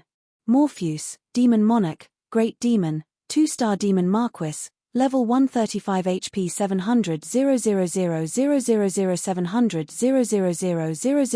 The great demons quickly surrounded the Black Dragon, leaving it with no room to escape. Dragon. This is the demon race's city. You don't belong here, Morpheus declared in a cold tone as he looked at the Black Dragon. Meanwhile, upon hearing Morpheus's words, the resident players of Demon City promptly went into an uproar. Quick, look. Our city lord is taking action. Black Flame is overestimating himself. Not only did he offend Demon's heart, but he also dared to touch Demon City. He's doomed now. Black Flame really is courageous. However, I wonder how long he'll be able to stand up against Morpheus. NPCs rarely took action against players. Hence, many players were curious to see the strength of NPCs, especially demon NPCs. Now that there was an opportunity to watch demon NPCs fight a monster-level expert like Shafeng, everyone naturally grew excited. In response to this situation, Demon's Hearts members started smiling. With over a dozen Tier 4 great demons taking action, even a Tier 4 hero should not dream of escaping unharmed, let alone a Tier 3 player like Shafeng. However, while Demon's Hearts members were feeling elated over Shafeng's foolish behavior, a sigh came from the Black Dragon. Sure enough, it is impossible to destroy this magic barrier using only the strength of a Tier 3 dragon. It seems I have no choice but to get serious. Although Shafeng had spoken in a calm tone, when his voice was relayed through the Black Dragon, it had been loudly amplified. As a result, everyone inside Demon City heard him very clearly. What does he mean? He still hasn't gotten serious until now? An act. He's definitely putting on an act. When Demon's Hearts members heard Shafeng's words, they instinctively thought that he was putting on an act and that he was actually at his wit's end already. Read latest chapters at Wuxia World. What? He still has a trump card he hasn't used. Regretful Wind, however, did not think that Shafeng was boasting.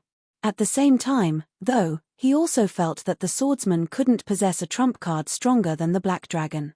However, before anyone could deduce anything from Shafeng's words, the Black Dragon suddenly disappeared, leaving Shafeng himself in its place.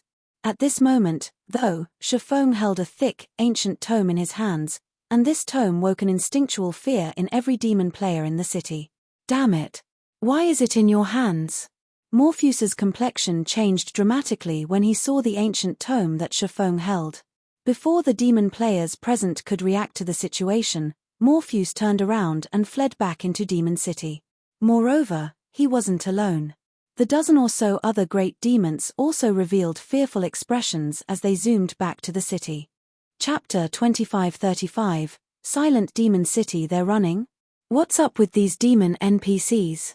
Seeing Morpheus and the other demon NPCs suddenly turning around and fleeing left Demon City's resident players confused. The NPCs had surrounded Shafeng's Black Dragon and were even prepared to take action against it. In the end, however, they had fled as soon as Shafeng himself appeared before them.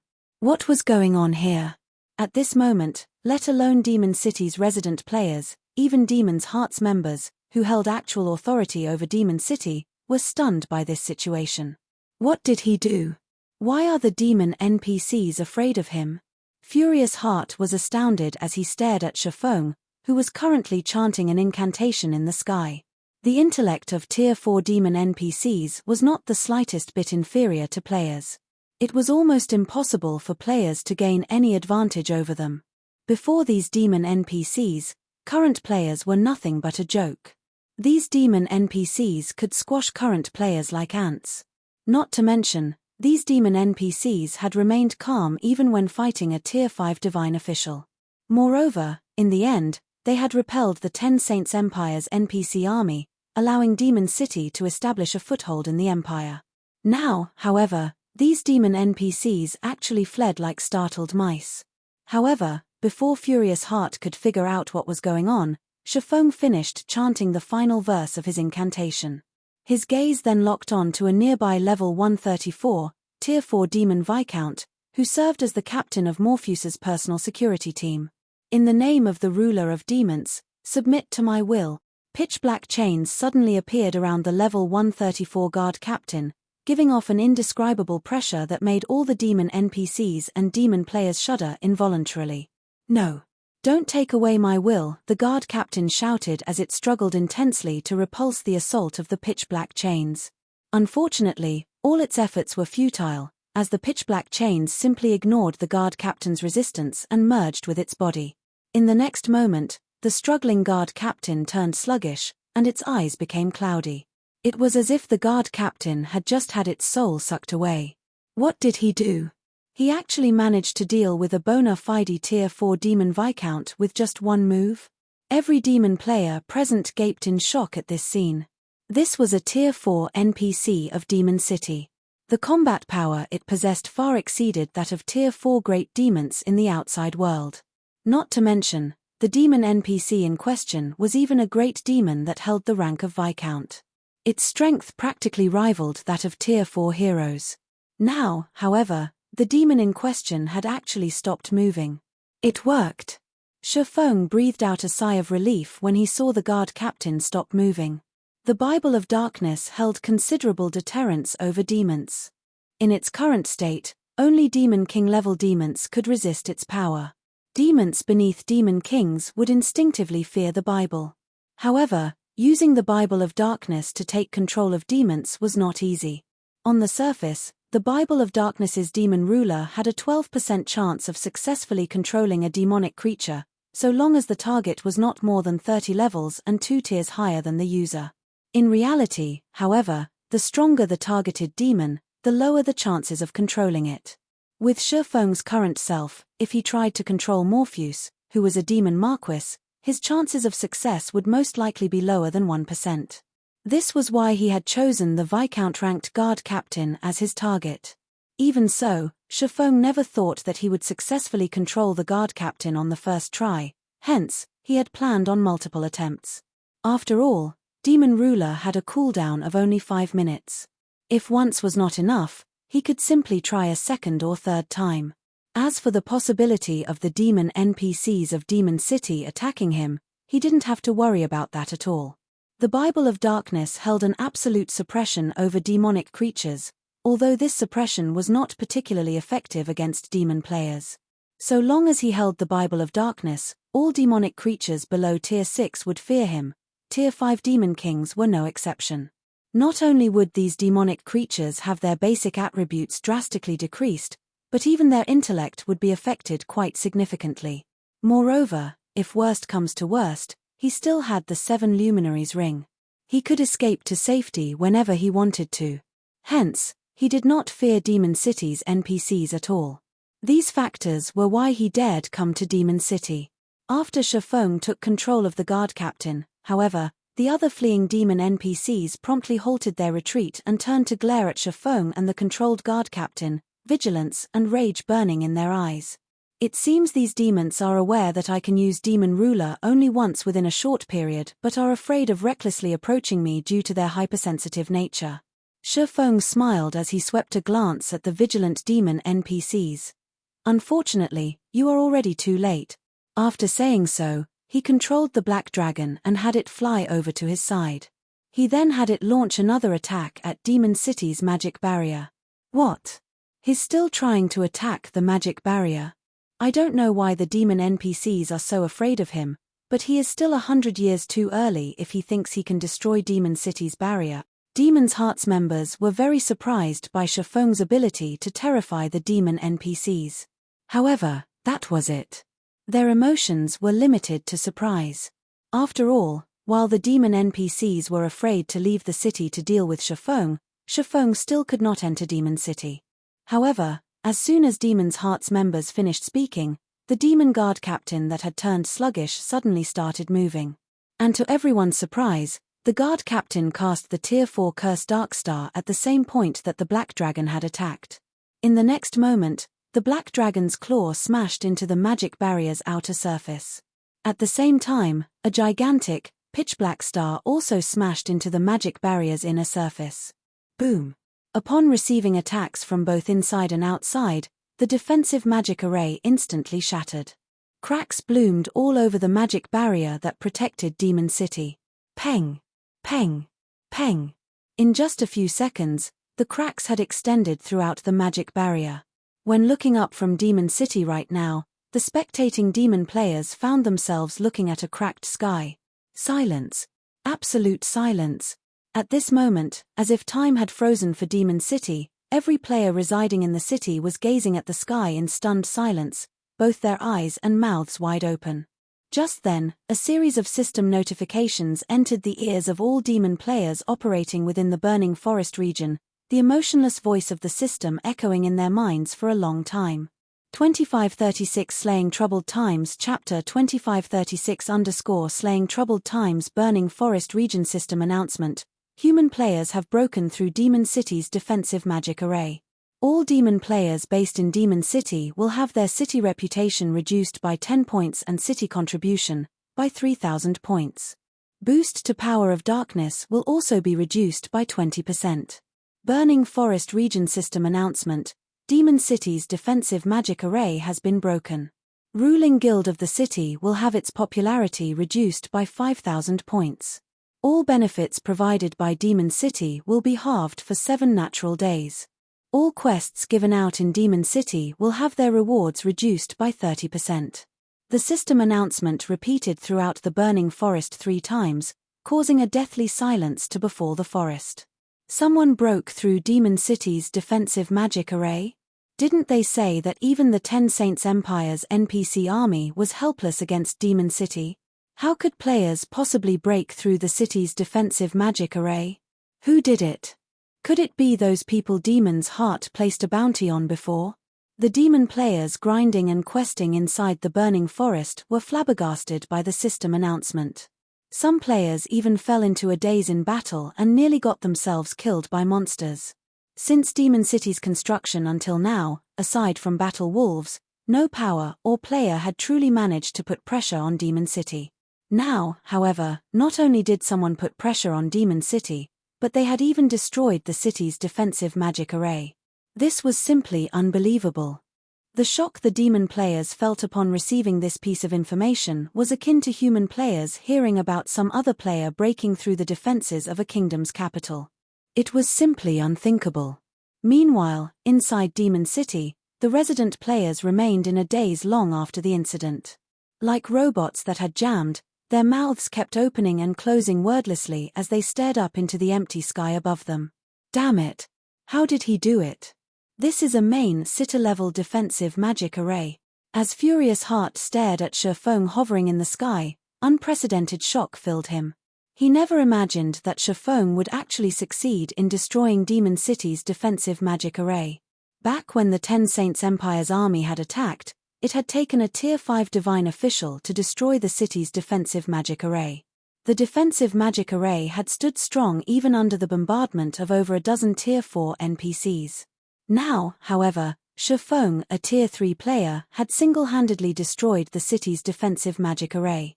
Moreover, he had accomplished this feat with just one attack.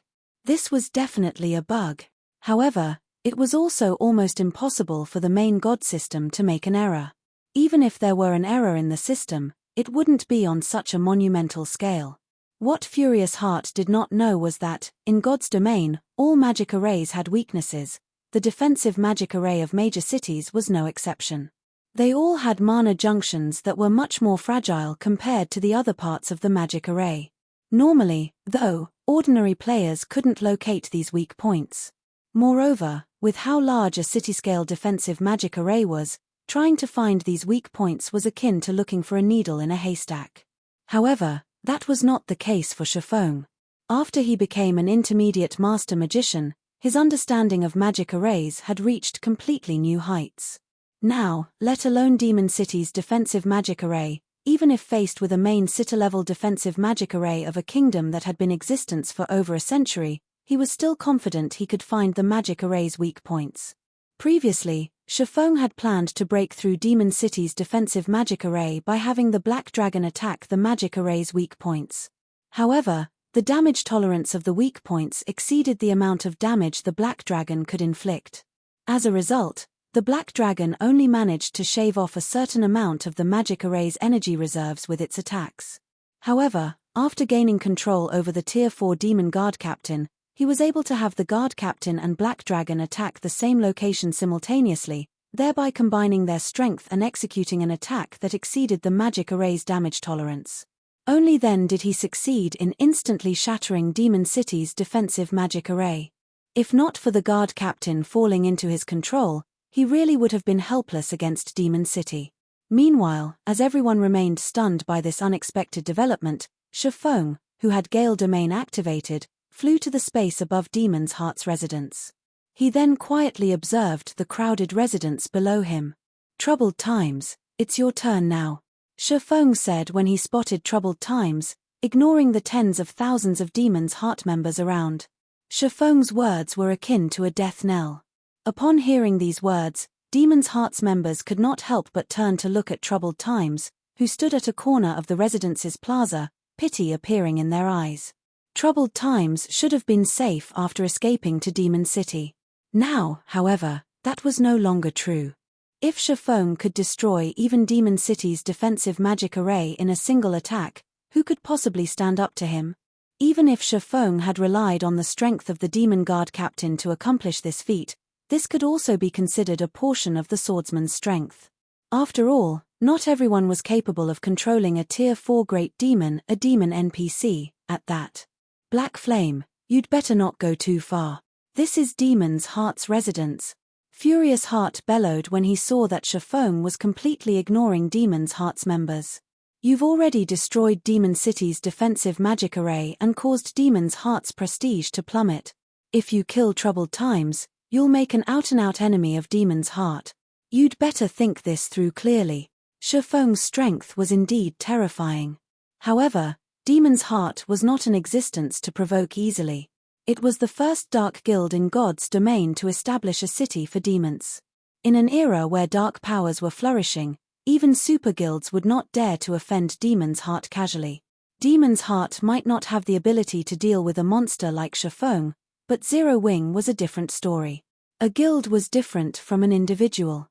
A guild was an organization made up of thousands, and possibly even millions, of players. So long as Demon's Heart slaughtered Zero Wing's other members, even if Shifeng remained unharmed, Zero Wing would still fall into ruin. This was also the reason why the Ten Saints Empire's various superpowers chose to take a step back when dealing with Demon's Heart. So what? Do you think Zero Wing is a guild you can casually provoke? Shifeng said as he glanced askance at Furious Heart. Read latest chapters at Wuxia World. EU. The Black Dragon immediately descended from the skies and appeared above Troubled Times. It then swiped a claw at the Berserker. Light Shadow. No. When Troubled Times saw the mountain-like claw smashing down toward him, he instinctively activated demonification, followed by a life-saving skill to protect himself. Unfortunately, before a Tier 3 dragon, a Tier 3 demon player like Troubled Times was no different from an ant. When the Black Dragon's claw came into contact with Troubled Times, the Berserker got crushed into the ground and died just like that. Chapter 2536_Slaying Troubled Times Burning Forest Region System Announcement. Human players have broken through Demon City's defensive magic array. All demon players based in Demon City will have their city reputation reduced by 10 points and city contribution by 3,000 points. Boost to Power of Darkness will also be reduced by 20%. Burning Forest Region System Announcement. Demon City's defensive magic array has been broken. Ruling Guild of the city will have its popularity reduced by 5,000 points. All benefits provided by Demon City will be halved for 7 natural days. All quests given out in Demon City will have their rewards reduced by 30%. The system announcement repeated throughout the Burning Forest 3 times, causing a deathly silence to befall the forest. Someone broke through Demon City's defensive magic array? Didn't they say that even the Ten Saints Empire's NPC army was helpless against Demon City? How could players possibly break through the city's defensive magic array? Who did it? Could it be those people Demon's Heart placed a bounty on before? The demon players grinding and questing inside the Burning Forest were flabbergasted by the system announcement. Some players even fell into a daze in battle and nearly got themselves killed by monsters. Since Demon City's construction until now, aside from Battle Wolves, no power or player had truly managed to put pressure on Demon City. Now, however, not only did someone put pressure on Demon City, but they had even destroyed the city's defensive magic array. This was simply unbelievable. The shock the demon players felt upon receiving this piece of information was akin to human players hearing about some other player breaking through the defenses of a kingdom's capital. It was simply unthinkable. Meanwhile, inside Demon City, the resident players remained in a daze long after the incident. Like robots that had jammed, Their mouths kept opening and closing wordlessly as they stared up into the empty sky above them. Damn it! How did he do it? This is a main sitter-level defensive magic array. As Furious Heart stared at Shifeng hovering in the sky, unprecedented shock filled him. He never imagined that Shifeng would actually succeed in destroying Demon City's defensive magic array. Back when the Ten Saints Empire's army had attacked, it had taken a Tier 5 divine official to destroy the city's defensive magic array. The defensive magic array had stood strong even under the bombardment of over a dozen Tier 4 NPCs. Now, however, Shifeng, a Tier 3 player, had single-handedly destroyed the city's defensive magic array. Moreover, he had accomplished this feat with just one attack. This was definitely a bug. However, it was also almost impossible for the main god system to make an error. Even if there were an error in the system, it wouldn't be on such a monumental scale. What Furious Heart did not know was that, in God's domain, all magic arrays had weaknesses. The defensive magic array of major cities was no exception. They all had mana junctions that were much more fragile compared to the other parts of the magic array. Normally, though, ordinary players couldn't locate these weak points. Moreover, with how large a city-scale defensive magic array was, trying to find these weak points was akin to looking for a needle in a haystack. However, that was not the case for Shifeng. After he became an intermediate master magician, his understanding of magic arrays had reached completely new heights. Now, let alone Demon City's defensive magic array, even if faced with a main sitter-level defensive magic array of a kingdom that had been in existence for over a century, he was still confident he could find the magic array's weak points. Previously, Shifeng had planned to break through Demon City's defensive magic array by having the Black Dragon attack the magic array's weak points.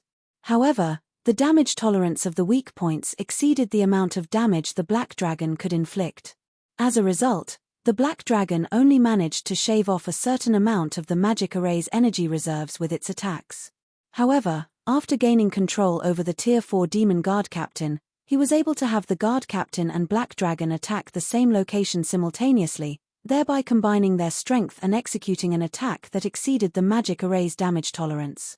Only then did he succeed in instantly shattering Demon City's defensive magic array. If not for the Guard Captain falling into his control, he really would have been helpless against Demon City. Meanwhile, as everyone remained stunned by this unexpected development, Shifeng, who had Gale Domain activated, flew to the space above Demon's Heart's residence. He then quietly observed the crowded residence below him. "Troubled Times, it's your turn now," Shifeng said when he spotted Troubled Times, ignoring the tens of thousands of Demon's Heart members around. Shifeng's words were akin to a death knell. Upon hearing these words, Demon's Heart's members could not help but turn to look at Troubled Times, who stood at a corner of the residence's plaza, pity appearing in their eyes. Troubled Times should have been safe after escaping to Demon City. Now, however, that was no longer true. If Shifeng could destroy even Demon City's defensive magic array in a single attack, who could possibly stand up to him? Even if Shifeng had relied on the strength of the Demon Guard Captain to accomplish this feat, this could also be considered a portion of the swordsman's strength. After all, not everyone was capable of controlling a Tier 4 Great Demon, a demon NPC, at that. "Black Flame, you'd better not go too far. This is Demon's Heart's residence," Furious Heart bellowed when he saw that Shifeng was completely ignoring Demon's Heart's members. "You've already destroyed Demon City's defensive magic array and caused Demon's Heart's prestige to plummet. If you kill Troubled Times, you'll make an out-and-out enemy of Demon's Heart. You'd better think this through clearly." Shifeng's strength was indeed terrifying. However, Demon's Heart was not in existence to provoke easily. It was the first dark guild in God's domain to establish a city for demons. In an era where dark powers were flourishing, even super guilds would not dare to offend Demon's Heart casually. Demon's Heart might not have the ability to deal with a monster like Shifeng, but Zero Wing was a different story. A guild was different from an individual. A guild was an organization made up of thousands, and possibly even millions, of players. So long as Demon's Heart slaughtered Zero Wing's other members, even if Shifeng remained unharmed, Zero Wing would still fall into ruin. This was also the reason why the Ten Saints Empire's various superpowers chose to take a step back when dealing with Demon's Heart. So what? Do you think Zero Wing is a guild you can casually provoke? Shifeng said as he glanced askance at Furious Heart. Read latest chapters at Wuxia World. EU. The Black Dragon immediately descended from the skies and appeared above Troubled Times. It then swiped a claw at the Berserker. Light Shadow. No. When Troubled Times saw the mountain-like claw smashing down toward him, he instinctively activated demonification, followed by a life-saving skill to protect himself. Unfortunately, before a Tier 3 dragon, a Tier 3 demon player like Troubled Times was no different from an ant. When the Black Dragon's claw came into contact with Troubled Times, the Berserker got crushed into the ground and died just like that. Chapter 2537, single-handedly suppressing Demon's Heart. When Troubled Times died, silence blanketed Demon City again as everyone stared at Shifeng hovering in the air. He killed him, just like that. The city's independent players had never thought Shifeng would dare attack a player in the middle of Demon's Heart's residence, yet he had done so without the slightest hesitation. He acted as if the Dark Guild's members were nothing of consequence. He's done it. Blue Frost and the other Zero Wing members from the Dark Den, who had watched the scene play out through a magic mirror, were especially dumbfounded. They had never imagined that Shifeng would successfully kill Troubled Times. Moreover, their guild leader had done so as Demon's Heart's members watched. Blue Frost and his comrades felt as if they were dreaming. They would have already been amazed if they managed to sneak into Demon City and assassinate Troubled Times, but Shifeng had boldly and openly slain his prey. While Zero Wing's Dark Den members were stunned, Furious Heart, who stood within Demon's Heart's residence, shot Shifeng a furious look, his rage burning clear in his eyes. Black Flame. You and your entire guild are dead. Not even our guild leader will let you get away with killing someone in our residence, let alone Vice Guild Leader Flaming Light. Furious Heart bellowed. He hadn't actually expected Shifeng to attack Troubled Times without a second thought. The attack had been so sudden that he hadn't even had the time to try to save the Berserker. A guild residence was a guild's most treasured location. If word spread that Demon's Heart couldn't even protect a single player within its residence, the Dark Guild's reputation would suffer. Is that so? Shifeng asked, indifferently glancing down at Furious Heart. Feel free to test us. Zero Wing is ready for whatever you can throw our way. If you have nothing else to say, I'll be taking my leave. Every player in the residence went into an uproar after hearing Shifeng's blatant disregard for their guild. Crap. This bastard is too arrogant. Elder Heart, let's attack him together. I refuse to believe that we can't end his miserable life. The guild elders in the residence were incensed, and they tried to persuade Furious Heart to move against the swordsman as a unit. Troubled Times' death was humiliating for Demon's Heart, and if they allowed Shifeng to leave safely, nothing would remain of the guild's reputation. No. Let him go. Furious Heart growled through gritted teeth, gesturing for the guild elders to back away. When Shifeng realized that none of the Dark Guild's members intended to strike, he turned and flew away from the residence and Demon City. Are you just going to let him go, Heart? The black-clad Viscount Elder demanded as he watched Shifeng fly off. Do you really think that I don't want to take his life right this instant? Furious Heart hissed, glaring at the black-clad Elder. Rather, do you think that any one of you is strong enough to kill him? Rebellious Thunder was the strongest player in Demon City right now, but if Shifeng could even slay Rebellious Thunder, what could they, who hadn't even reached Demon Count rank, possibly achieve by fighting that swordsman? Don't we have the Demon Guards? I refuse to believe that he can survive a battle against over a dozen Tier 4 Demon Guards, the black-clad Elder argued. The Demon Guards in question weren't like the demon NPCs that had surrounded and subsequently fled from Shifeng. Demon's Heart didn't have any control over the city's NPCs, but its Demon Guards were a different story.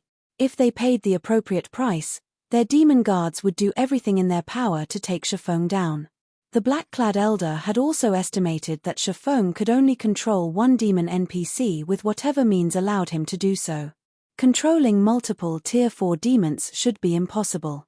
If they sent over a dozen Tier 4 Demon Guards to surround Shifeng, he wouldn't stand a chance, even with the Demon Guard captain on his side. Ending the swordsman within Demon City was entirely possible. Do you assume that I haven't thought of that? Furious Heart shot back, rolling his eyes at the elder. Grimly, he continued, I considered mobilizing the demon guards the moment Black Flame arrived above the residence, but when he did, the demon guards' basic attributes fell by 30%. They wouldn't even be able to deal with Black Flame in such a state, much less the demon guard captain under his control.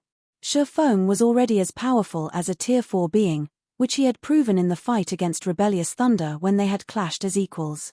With 30% less basic attributes, the demon guards had no chance against Shifeng. Shifeng was a domain realm expert. Sending a bunch of dumb monsters with inferior attributes to take him out would be nothing more than a joke. But it's so frustrating watching him go unscathed, the black-clad elder hissed, gnashing his teeth as he watched Shifeng's figure move farther away. Demon's Heart had gone to great lengths to earn the prestige it had enjoyed in Demon City only minutes ago. Now that Shifeng had dealt such a severe blow, restoring their reputation would take ages if they simply allowed him to leave. So what if he leaves? I've already notified the guild leader and vice-guild leader Light.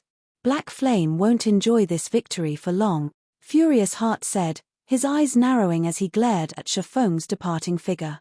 At the moment, Demon's Heart was indeed helpless before Shifeng, but once the guild leader and vice-guild leader Flaming Light returned, it would be a different story. Those two individuals were the guild's true pillars of strength.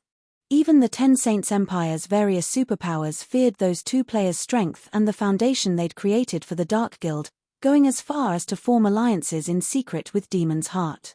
Since Shifeng had shredded Demon's Heart's reputation, the guild leader and vice-guild leader wouldn't rest until the matter was settled. While Shifeng flew away from Demon's Heart's residence, another commotion broke out among the city's residents. What? Demon's Heart actually let him get away? Weren't there quite a few Tier 4 demon guards stationed in Demon's Heart's residence? Why didn't the guild mobilize them? Is he even human? Shifeng's safe departure from the Dark Guild's residence stunned Demon City's players. None of them had expected the invasion to end like this. Read latest chapters at Wuxia World. EU Demon's Heart was one of the top dark powers in God's domain, yet not only had Shifeng single-handedly broken into Demon City, Demon's Heart's main headquarters, but he had also slain troubled times within the guild's residence. To top it all off, Shifeng had flown away from the residence unharmed. No one would believe this story if they told it. And yet, they had all watched it happen. Even more astonishing, Demon's Heart had remained silent during the entire process. Not one of the guild's members had tried to attack Shifeng. They were all demon players, absolute dark players. Starting a fight with someone over the slightest offense was normal for them, especially for Demon's Heart's members. However, even the Dark Guild's members seemed afraid of a single human player. It was unbelievable. While Shifeng departed from Demon City, news of the encounter spread like wildfire throughout the Ten Saints Empire. Chapter 2538, Ten Saints Empire Shaken. Correct decision. Ten Saints Empire, Heavenly Saint Capital City, Battle Wolves Residence. A man in crimson armor and covered in illusory flames sat quietly before a crimson greatsword with his eyes closed in the top-floor lounge of a guild hall that was nearly 100 meters tall. Although this man didn't make the slightest move, the sword and flames around it circled the man as if they had a life of their own. Divine runes began to appear in the air, one after another, attracting all of the ambient fire-type mana and suffusing it with the man. As more mana filled him, his aura grew more intense. After a few seconds, the man's aura was as intense as that of a Tier 4 being. He felt as he had transformed into a fire demon as brilliant flames filled the room. If Shifeng saw this, he'd certainly be surprised. The man bathing in the crimson flames was none other than Sirius, one of Battle Wolves' old monsters. Not only did Sirius command Tier 4 strength, but his control of fire-type mana was also greater than Shifeng's, who had mastered a mana technique. Sirius manipulated the mana like an extension of his own body, with utter and delicate control. Now, he could even control the flow of different streams of fire-type mana. When Sirius finally reopened his eyes, the crimson fire around him took on a white-blue hue, and the room's temperature instantly rose by several hundred degrees. Not even ordinary Tier 2 players could approach the man before they burned to death. I've finally finished absorbing this Fire Saint bloodline. It's about time I pay Demon City another visit, Sirius said, smiling as he examined the blue divine runes on his arms. During the battle in the Burning Forest, Demon's Heart's vice guild leader, Flaming Light, had defeated him. He had initially given up hope of defeating Flaming Light anytime soon, but the guild had been fortunate enough to find an extremely rare advanced bloodline, the Fire Saint bloodline. At first, he had assumed the Fire Saint bloodline would only increase his strength by a fraction, but now that he had fully unified with it, he understood how terrifying it was. He was even confident that he could now barge into Demon City and walk out with his life, let alone exact his vengeance against Flaming Light. As Sirius prepared to leave the lounge, however, a tall, middle-aged man with an imposing aura burst in. This man was Everlasting War, who had previously served as the Glorious Lions battle team's leader. "Commander, we've just received an update regarding Demon City. The report states that not only has Black Flame broken into the city, but has also slain Troubled Times, who had hidden within Demon's Heart's residence," Everlasting War announced. Troubled Times died inside Demon's Heart's residence.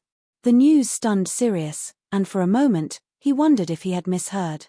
He was already amazed that Shafong had his team had made it to Demon City. Despite dispatching an army of over 100,000 experts, Battle Wolves hadn't even caught a glimpse of the city's gate.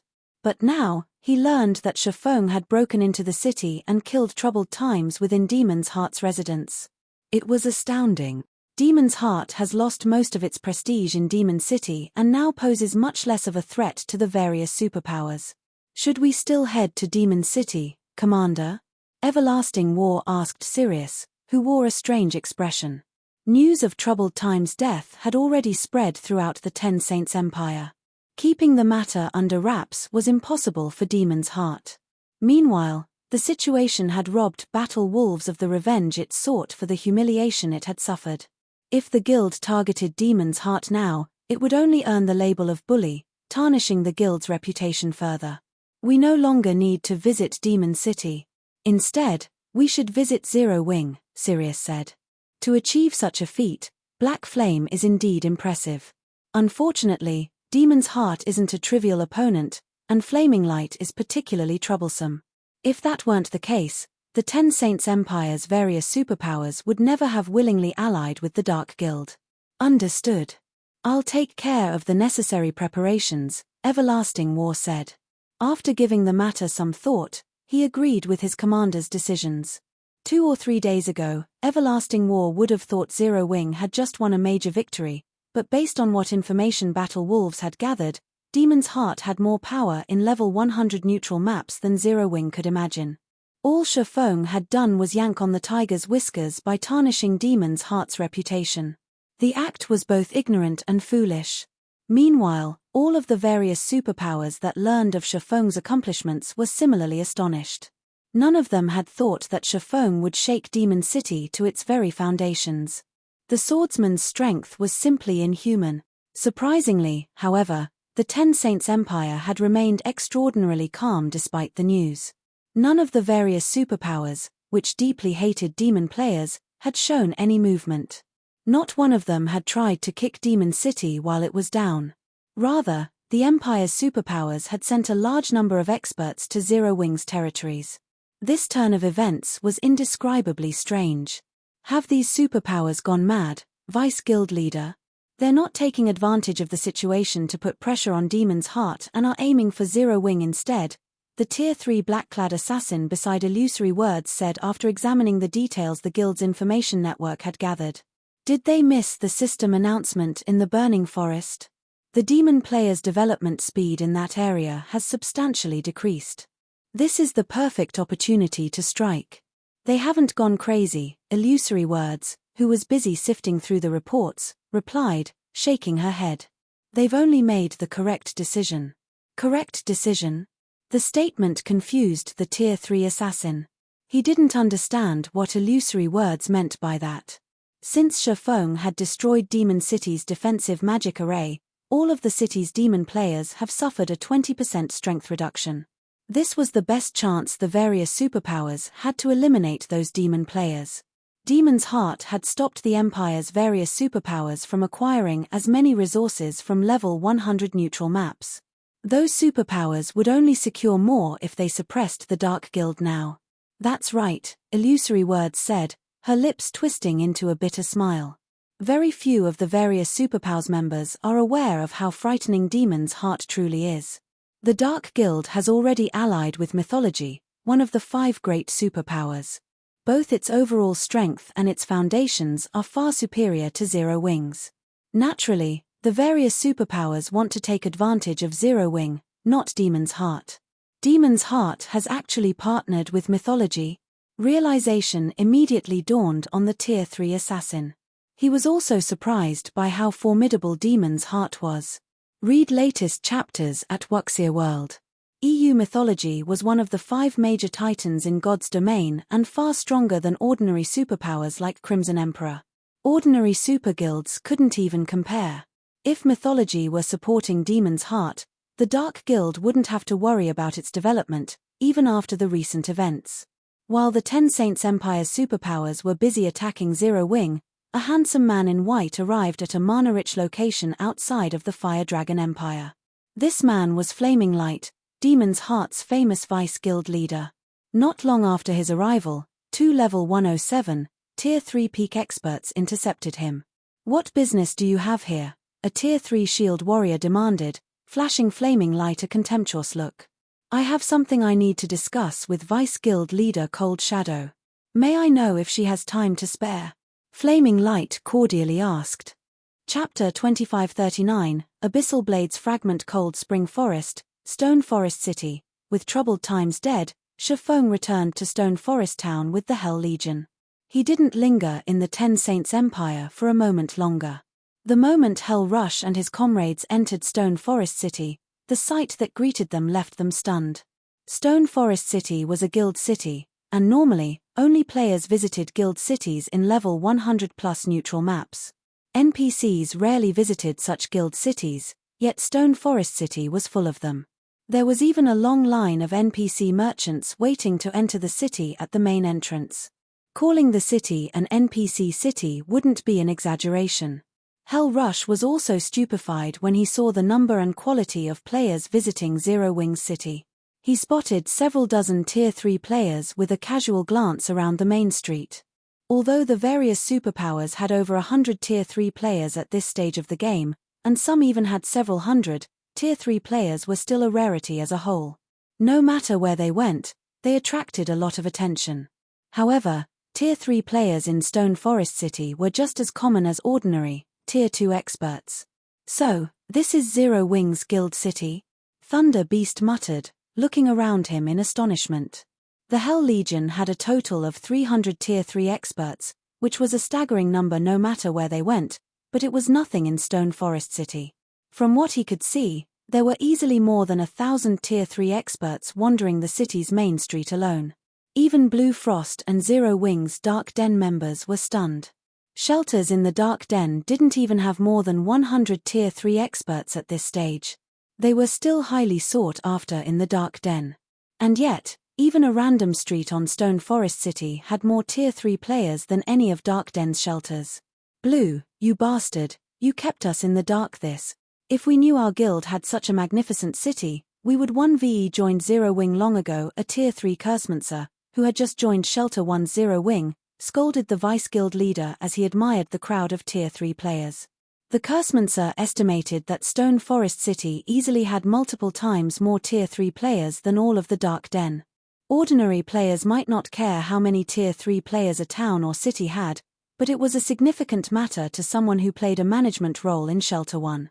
Every player's value was different, especially in towns and cities. A city could benefit from a Tier 3 expert far more than from a Tier 2 expert, particularly when it came to resources.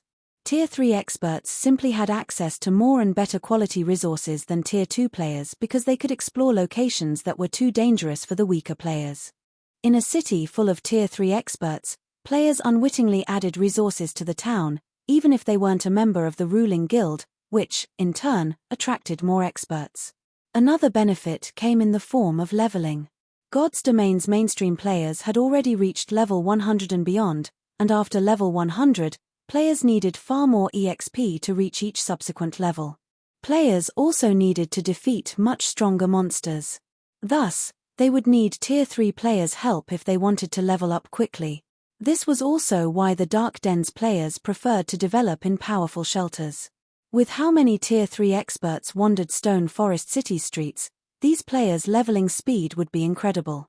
The Dark Den's various shelters couldn't even imagine how fast these players reached their next level. If the Dark Den's players knew that Zero Wing ruled a guild city like this, every one of them would immediately try to join the guild. Blue Frost, however, did not have a good response for the Cursemancer's complaint. Although he had always known that Zero Wing was extraordinary, he had never dreamed that it was this powerful.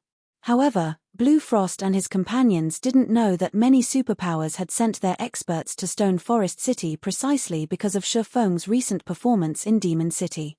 In fact, the Ten Saints Empire's superpowers had been some of the first. Not only had they sent a large number of scouts, but they had also sent quite a few guild upper echelons. Because of this, Stone Forest City's player population had reached an all-time high, and there was an unprecedented number of Tier 3 experts in the city. Meanwhile, 3 level 108 plus Tier 3 experts enjoyed Stone Forest City's specialty cuisine in a high-class restaurant's top-floor VIP room not far away from Zero Wing's residence, quietly observing Shifeng's group as they entered. 2 of the 3 were Yuan Taishan and Purple Jade from the secret pavilion, while the third was a young woman in her mid-20s. If Shifeng had known about this gathering, he'd be surprised. Yuan Taishan and Purple Jade were showing the woman deference. Even as she spoke to her companion, Purple Jade's eyes glowed with reverence and respect. Although she was the secret pavilion's #1 genius, she displayed no arrogance before the woman. So, his Black Flame? He really is something. It's a pity he has offended Demon's Heart. With his presence and Stone Forest City's assistance, it wouldn't have been long before Zero Wing had joined the realm of God's Domain superpowers. Otherwise, the young woman with long, icy-blue hair said as she watched Shifeng disappear into Zero Wing's residence, smiling softly. Are you certain that you won't reconsider, Vice Guild Leader Dawn? Stone Forest City is now the #1 city in the Cold Spring Forest and several neighboring level 100 neutral maps. If you step forward, I'm sure Demon's Heart will hold back against the city, Yuan Taishan respectfully pleaded with the young woman. The woman before him was Dawn Jade, and he had nothing but respect for her. Dawn Jade was most likely to succeed the secret pavilion's guild leader in the future, and her current position was only second to the guild leader's. Before his assault on Demon City, I could understand why the guild leader had such an optimistic opinion of Zero Wing, but Elder Yuan, you know times have changed. The dark powers have far more influence over God's domain than they used to, especially Demon's Heart, which stands at the peak of the many dark powers. But Black Flame mercilessly killed someone Flaming Light was protecting, and the various dark powers think this is a good opportunity to set an example for God's domain's various superpowers, Dawn Jade said. Sighing, she continued, Zero Wing has provoked far too many superpowers. Based on recent reports, aside from mythology, Flaming Light has begun to negotiate a partnership with Beast Emperor, who currently occupies the Ore Empire. Not even the guild leader can prevent Zero Wing's fall at this point. Black Flame only has himself and his stubborn nature to blame. I doubt even Netherworld Empire's Hell Legion can save his guild. Your people should prepare, as well. I'm sure it won't be long before Demon's Heart makes it move. But don't worry too much. I'll think of a way to retain our shares of Stone Forest City. Once Dawn Jade finished speaking, she made a cutting gesture with a hand, summoning a spatial gate. She then walked through the gate, vanishing from the restaurant. Silence dominated the room for a long time after the young woman's departure. Uncle Yuan, what should we do? If the Vice Guild leader won't help us, we won't have enough forces to defend Stone Forest City, even if we gather all of our players, Purple Jade asked. Few knew of the true terror of Demon's Heart. Once the Dark Guild took action, Cold Spring Forest would become a nest for dark players. Flaming Light possessed the means to open a portal to a dark world, allowing the Otherworld's players to flood onto the main continent. This was the true reason that even super guilds were afraid of Demon's Heart. Only, Flaming Light wanted Demon's Heart to establish a stable foothold in God's domain, so he hadn't actually used this card. Once he did, he'd lose it, and he'd have to wage war against whichever superpower or superpowers his actions affected. Unfortunately, Flaming Light wouldn't hold back against Zero Wing now that Shifeng had damaged Demon's Heart's reputation so severely. With the guild's current strength, it would find threatening Zero Wing quite difficult. Thus, the chances of Flaming Light activating the portal in Cold Spring Forest were very high. The Dark World was far stronger than many other major otherworlds, and it easily had a player population that could rival 2 or 3 empires. Moreover, every player in the Dark World was a Dark player. Once Flaming Light activated the portal in Cold Spring Forest, Stone Forest City would have to face a storm of Dark players. Its chances of surviving were practically non-existent. In fact, the portal's activation would also have an unprecedented impact on the nearby kingdoms and empires. I don't know. Let's just take one step at a time, Yuan Taishin replied, and he couldn't help but glance in Shifeng's direction, rolling his eyes. Rather than quietly developing Zero Wing, Shifeng had gone through God's domain, making one enemy after another. Now, even the secret pavilion could save the guild. They could only watch as Zero Wing burned to the ground. During Yuan Taishin and Purple Jade's meeting in the nearby restaurant, Shifeng had made his way to the second underground floor in Zero Wing's guild hall. After entering the core room, he activated the room's defensive magic array and sealed off the entire floor. He then carefully pulled a pitch-black blade from his bag, placing it on the central platform.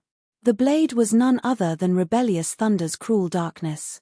Initially, Shifeng hadn't paid the magic weapon Rebellious Thunder had dropped much mind. He had been utterly focused on killing the man at the time. However, while the Black Dragon had bombarded Demon City's defensive magic array, he had offhandedly collected Cruel Darkness from its previous wielder's ashes. When he had picked the magic weapon up, he had discovered that Cruel Darkness resonated with his Abyssal Blade, which he had found endlessly exciting. 2 weapons only resonated in God's domain when both were a part of the original weapon. In other words, they were weapon fragments. As a magic weapon, the Abyssal Blade was already ridiculously strong, powerful enough to rival fragmented legendary weapons in its current state. Hence, Shifeng had been flabbergasted to learn that the Abyssal Blade was only a fragmented weapon, not a complete one. If that were true, how strong would the complete weapon be? Would it become a fragmented legendary weapon? Or a legendary weapon? Read latest chapters at Wuxia World. EU. With this astonishing discovery occupying his thoughts, Shifeng had slain troubled times before hurrying back to Stone Forest City. This should be safe enough. Hopefully, the fusion doesn't cause too much of a commotion. After examining Cruel Darkness, Shifeng unsheathed the Abyssal Blade, and as a result, he received a system notification. System: the Abyssal Blade has discovered a fragment of the same origin. Do you wish to fuse the fragment with the Abyssal Blade? Fuse them. Chapter 2540, Recasting a Sword of Old. Shifeng's heart pounded nervously as he chose to fuse the 2 weapons. What he needed more than anything right now was a good weapon. His Abyssal Blade and Killing Ray had been excellent weapons and better than most, if not all, of the various superpowers weapons before level 100. However, the various superpowers had begun collecting more top-tier weapons now that players had crossed that threshold. In fact, top-tier weapons had become so common that weapons of the Abyssal Blade and Killing Ray's caliber were now a standard for players of his strength. Because of this, the Abyssal Blade and Killing Ray were now his shortcomings, particularly the Abyssal Blade. If he hadn't acquired multiple pieces of fragmented legendary equipment and an extraordinary bloodline, the various superpowers Apex experts would have long since surpassed his basic attributes. Of course, fusing 2 weapon fragments in God's domain wasn't an easy task. The process was akin to recasting a weapon, but in this scenario, players had to fuse the 2 weapons before they could recast them, rather than simply recasting a single weapon. If the forger responsible for recasting the weapons didn't have a certain level of mastery, they could destroy both weapons. Of course, only the weapons would be destroyed. The fragments would remain, although one wouldn't be able to use them as weapons. After Shifeng agreed to fuse the Abyssal Blade and Cruel Darkness, both weapons instantly shattered, transforming into a cloud of ink-black dust. The cloud then solidified into the form of a rough sword hilt and blade. The two fragments looked nothing like they had a moment ago, but they both radiated frighteningly powerful auras that even made Shifeng shudder. For a moment, he faintly saw the phantom of a dragon head, spreading its jaws and threatening to devour him. They're just fragments, yet their auras are so powerful. Shifeng stared at the two weapon fragments in astonishment. The combined aura was even stronger than that of the Abyssal blade when it was fully liberated. Shifeng found it really hard to imagine just how powerful the original weapon had been before it had broken. He estimated that it should have at least been legendary rank. He couldn't help the envy he felt. If he were dealing with a legendary weapon, he would have to be very careful. On the off chance that he made a mistake and the recasting failed, not only would he lose the Abyssal blade, but he'd also have to search for more materials to try again. Naturally, he'd need legendary ranked materials. Legendary materials were incredibly rare in God's domain. Even the various superpowers of his previous life had struggled to collect a single set of legendary materials to recast a legendary weapon, not to mention Zero Wing. When he had first obtained Cruel Darkness, he had intended to seek out Celiora for help with the recasting. A Grandmaster Forger was capable of producing legendary items, after all. Recasting a legendary item from weapon fragments should be a piece of cake for her. When he evolved the Abyssal blade to Tier 3, however, even the Candlelight Trading Firm's defensive magic array had very nearly failed to contain the magic weapon's unrestrained aura. If recasting this weapon caused too much of a commotion and caught the public's attention, it could spell his doom. What lay before him was a magic weapon, and he was likely to face a backlash once the recast was complete. If that happened, he'd be at his weakest and vulnerable to attack.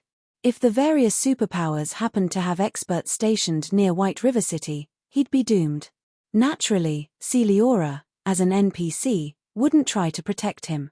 At best, he'd have to rely on the city's NPC soldiers to fend off any hostile players, but by the time they responded to an attack, they'd be too late. Shifeng's worries weren't unfounded. Such instances had happened quite a few times in the past. Many players had assumed that they'd be safe in NPC cities when they upgraded their magic weapons, but in the end, other players had taken their lives, and they had still suffered their magic weapons backlash. After all was said and done, their characters had been crippled.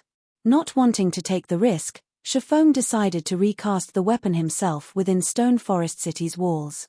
Fortunately, he was already an intermediate master forger. Even without Celiora's help, he qualified to recast a legendary weapon. He then pulled a bunch of magic crystals from his bag and gradually fused the two weapon fragments. As the magic crystals disintegrated into mana and flowed into the fragments, the magic arrays carved on them began to regenerate. Unlike the recasting process, fusing the fragments was simple. Players merely needed to supply enough mana. The process was a slow one, although there was almost no room for unforeseen complications. Time quickly passed. 1 hour. 2 hours. 3 hours. After 4 hours, the fusion process wasn't even halfway complete. Crap. What kind of weapon is this? Shifeng's head ached as he watched the weapon fragments hungrily devour magic crystals. He had already spent 40,000 magic crystals over the past 4 hours, yet the fusion process hadn't even reached 50%. These weapon fragments were practically bottomless pits for mana. Fusing these weapon fragments would likely require enough magic crystals to bankrupt a second-rate guild. If he hadn't returned to the Eastern continent with over 200,000 magic crystals, the equivalent of a full day's income for the Starlight Fortress, he wouldn't have had enough. Just as he was about to take more magic crystals from his bag, he received a call request from Gentle Snow. After so long apart, not only had Gentle Snow reached level 109, but she also now radiated a special kind of mana. Shifeng would have assumed she had unlocked her mana body's full potential if he hadn't known better. He had to admit that he was impressed with her management of Stone Forest City while he had been gone. Not only had Gentle Snow perfected the city's defenses, but the guild also now had 130 Tier 3 experts. Zero Wing had already started raiding 100-man, level 100 team dungeons, and the guild's main force members had updated plenty of their weapons and equipment. Now, Their equipment standards were only slightly weaker than the Hell Legion's experts. Guild leader, a group of dark players recently contacted me. They say they are from the dark world, and they wish to meet with you. Apparently, they wish to help us with our current predicament, Gentle Snow reported. Players from the dark world? Shafong was a little surprised to hear the news. The dark world was a very special otherworld in that it hadn't formed naturally.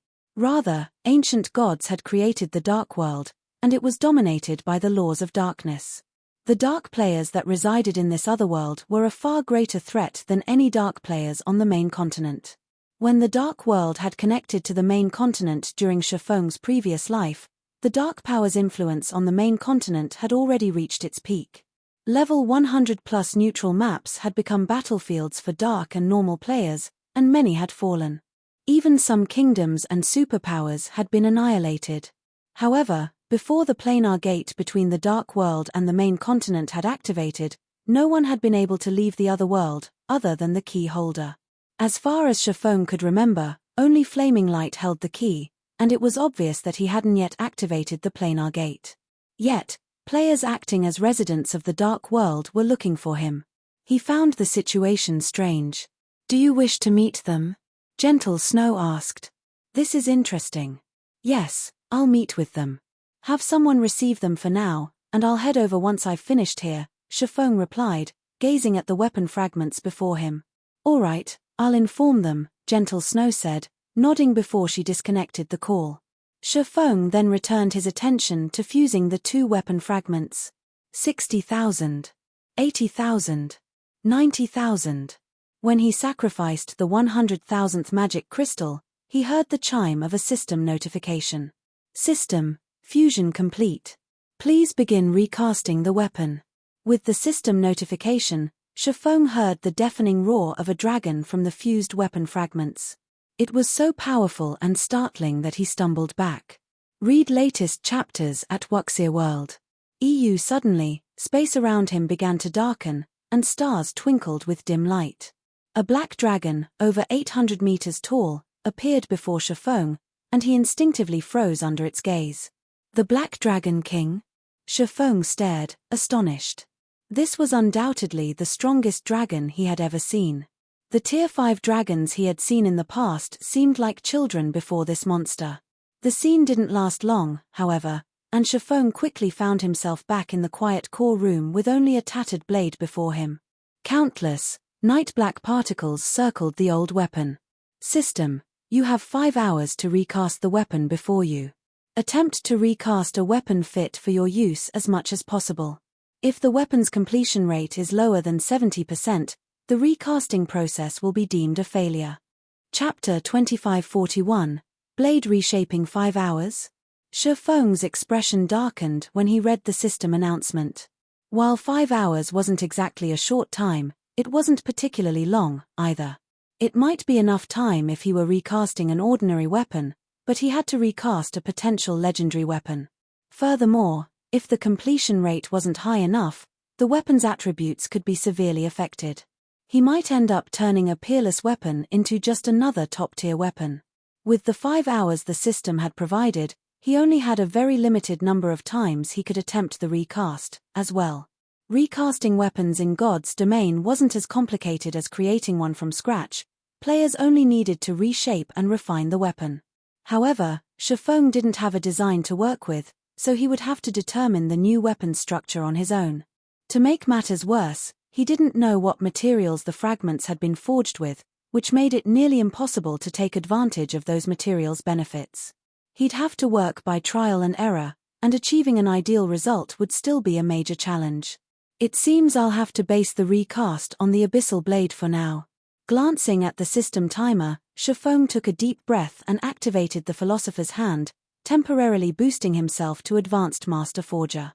He then began to reshape the tattered blade into that of the Abyssal blade. Any other player would find this task to be a nightmare and a disaster, but Shafong, who had played God's Domain for more than a decade now, was a different story.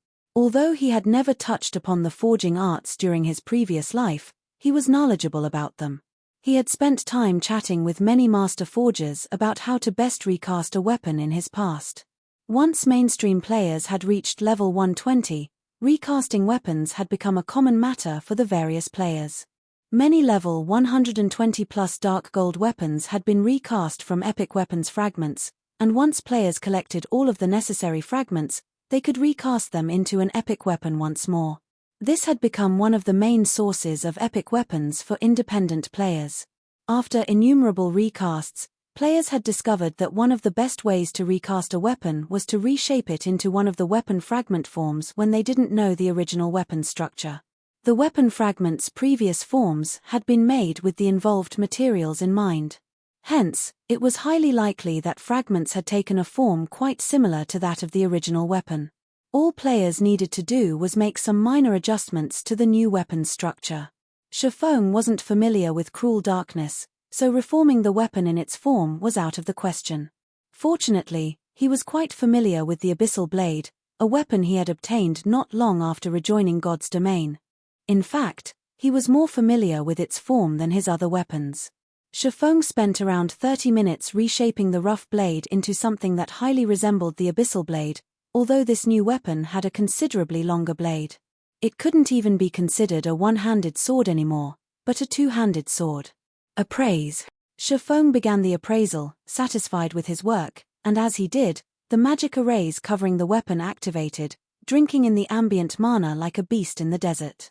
The mana density around the long blade steadily rose. Shifeng watched, excitement blooming in his chest. He hadn't actually thought his first attempt would be a success. With this, making adjustments to the weapon would be much easier. However, not long after that thought, the system reported the appraisal results, and he wasn't sure whether he should laugh or cry when he saw them. System: weapon completion rate 40%. Do you wish to keep this outer shape? Even with only a 40% completion rate, the new Abyssal blade could gather so much mana around it, and its aura had become incredibly powerful. He didn't even dare imagine how powerful the sword would be if he reached a 70% or higher completion rate. However, this new weapon's exterior was already ideal, and his results would be limited if he tried to modify it. Could the original be a two-handed weapon like Cruel Darkness? Shifeng felt another headache brew as he considered the thought. Although he could recast the weapon into a one- or two-handed sword, recasting a one-handed weapon would be considerably more difficult if the original had been a two-handed weapon. While swordsmen could use two-handed swords, Shifeng wasn't as familiar with that fighting style. Suddenly switching to a two-handed sword would severely impact his combat power. Yet, if he forcefully recast a two-handed weapon into a one-handed sword, he'd be abandoning some of the original materials. One-handed weapons required far fewer materials, after all. However, doing so would affect the weapon's completion rate. With fewer materials, the weapon wouldn't be as powerful as it once had been, and depending on the materials he abandoned, the weapon's composition could be at risk, causing disharmony between the materials. He'd have to take all of these factors into account when recasting this weapon into a one-handed sword. Normally, only experienced Grandmaster forgers could accomplish such feats. Not only did they have abundant experience, but they also possessed advanced skills that allowed them to discern the golden ratio among their materials. This was why Grandmaster forgers could craft legendary items. After giving the matter some thought, Shifeng decided to conduct some experiments. He initially sacrificed 10% of the weapon's materials, but it left too few remaining, and the ratio was uncoordinated. The result was only a 23% completion rate, and the weapon was far weaker than the first recast. He had then sacrificed 20% of the materials, which was, again, too much, and as a result, the sword lacked strength. This time, the completion rate was a measly 16%. Shifeng attempted the recasting 8 more times. Although each reshaping attempt took less time, he never earned more than a 60% completion rate. Even his best attempt had stopped at 58%, a long way from the required 70% completion rate. As he continued to reshape the weapon, time flew by. He paused when he had little over an hour remaining of the 5-hour time limit. Factoring in the time he'd need to refine the weapon, he didn't have much left for reshaping attempts. Do I really have to give up on recasting a one-handed sword? Shifeng's mind was a jumble when he realized how little time remained. If he continued to aim for a one-handed sword, he wasn't likely to succeed in the time he had left. Ultimately, his recast would fail, and he'd have to search for more legendary materials to try again. Unfortunately, collecting a set of legendary materials with Zero Wing's current strength was a fool's dream. By the time Zero Wing managed to find them all, he would likely have found another weapon to suit him. However, even a high-quality two-handed sword would be useless to him, and he wouldn't likely have a chance to recast the final product into a one-handed sword again. He had only found a fragment of the Abyssal blade by chance. Who knew when he would come across another? Damn it. Abandoning 17% isn't enough, but 18% is too much. I don't have enough time for more precise experiments, either. Shifeng could not help but hesitate as he watched time slip away. After multiple experiments, Shifeng was certain that the golden ratio lay between 17% and 18%. He estimated that he'd need another 5 or 6 attempts to find the true golden ratio, but with only 1 hour left, he had time for, at most, 2 more reshaping attempts. It wouldn't be long before he'd have to refine the weapon. If he waited, the final product would be garbage, even if he reached a sufficient completion rate. I have no choice but to gamble, Shifeng thought, gritting his teeth. He then retrieved the Ice Dragon's claw he had obtained from the Ice Dragon Heathwaite and refined it. Read latest chapters at Wuxia World. The Ice Dragon's claw was a legendary material, and Heathwaite had only dropped 2. He had already used 1 to summon the Silver Dragon in the Starlight Fortress, which only left him with 1. He had been saving it to forge a customized epic weapon for one of his guildmates. Doing so would be quite easy, even without an epic weapon design, and if he had a design, he could forge a fragmented legendary weapon with the Ice Dragon's claw. Since he couldn't verify the material's golden ratio, abandoning too many materials for the final product would be too complicated. Hence, he had no choice but to make up for the gap with the Ice Dragon's claw. It took Shifeng 10 minutes to refine the claw, transforming it into a dark blue crystal. He merged the crystal with the Abyssal blade, which added a white glow and a bone-chilling aura to the new weapon. Once the dark blue crystal had completely merged with the Abyssal blade, Shifeng appraised the sword. Please succeed. Shifeng silently prayed as he watched the system appraise the reshaped Abyssal blade. Chapter 2542, New Abyssal Blade. As the system began to appraise the weapon, the magic arrays on the new Abyssal blade simultaneously lit up. Not only did these arrays illuminate the entire room, but they also gathered the room's mana around the weapon. The Abyssal blade emitted another deafening dragon roar that echoed throughout the room. Roar. It was so powerful that Shifeng stumbled away from the weapon, and the magic arrays around the room's walls brightened, creating an additional barrier. Boom! The roar shook the dual-layered barrier violently, and it seemed as if the barrier would shatter at any second. As the roar faded, peace returned to the room. Following which, a chill swept through the room, and even Shifeng, who had very high magic resistance, shuddered in the cold air. He felt as if he were standing in an icy tundra, and he could feel his body begin to freeze. What powerful mana! When Shifeng looked back at the new Abyssal blade, the origin of the chill, he could sense that it was only an effect of the weapon's magic arrays triggering. If even the automatically triggered arrays produced such a result, they'd reach a whole new level of power under his control. Before he could get a better feel of the new weapon's power, however, the arrays suddenly went dormant, and the room quickly returned to normal. System, weapon completion rate 86%. Do you wish to keep this outer shape? 86%. Shifeng stared at the system notification in astonishment. He hadn't actually believed that his gamble would pay off, and in spades, at that. The resulting completion rate was 16% higher than the base requirement, which completely exceeded his expectations. Once a weapon's completion rate reached the standard in God's domain, a higher percentage would yield hardly any bonuses to the displayed attributes. Rather, it would improve the weapon's hidden effects. Naturally, the higher the completion rate, the stronger the hidden effects would become. An 86% completion rate was by no means a low value. Less than 10% of God's domain's weapons had an 80% or higher completion rate, with most hovering around the 75% threshold. Only 1% of all weapons in the game had an 85% or higher completion rate. And according to Shifeng's knowledge, The highest completion rate ever achieved when crafting a weapon was 94%. He had heard that the epic weapon's performance even rivaled a fragmented legendary weapon. Shifeng didn't even dare to dream of forging a weapon with a 90% completion rate.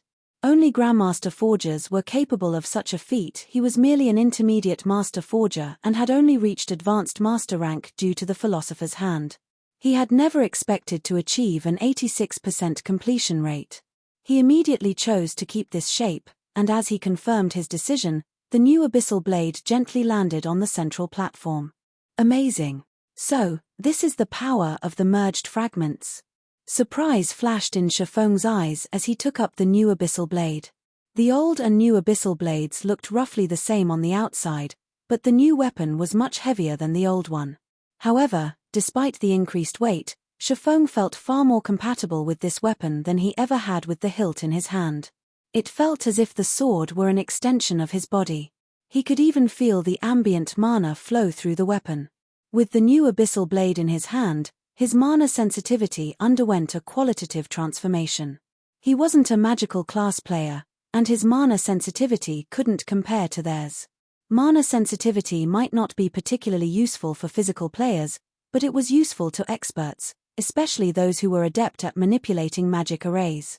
Not only could players control magic arrays far more easily with greater mana sensitivity, but they could also locate arrays' weak points with less effort. Moreover, once one's mana sensitivity reached a certain level, players could shatter their opponent's skill or spell by manipulating the flow of mana in the air. They could even prevent opponents from using skills or spells at all. System: you have 30 minutes remaining. Please complete the recasting process as soon as possible. If the process fails, the weapon will disintegrate. Too close. I nearly ran out of time. Shifeng breathed a sigh of relief when he heard the system notification, and he started to refine the new weapon. The refining process was much simpler than the reshaping process.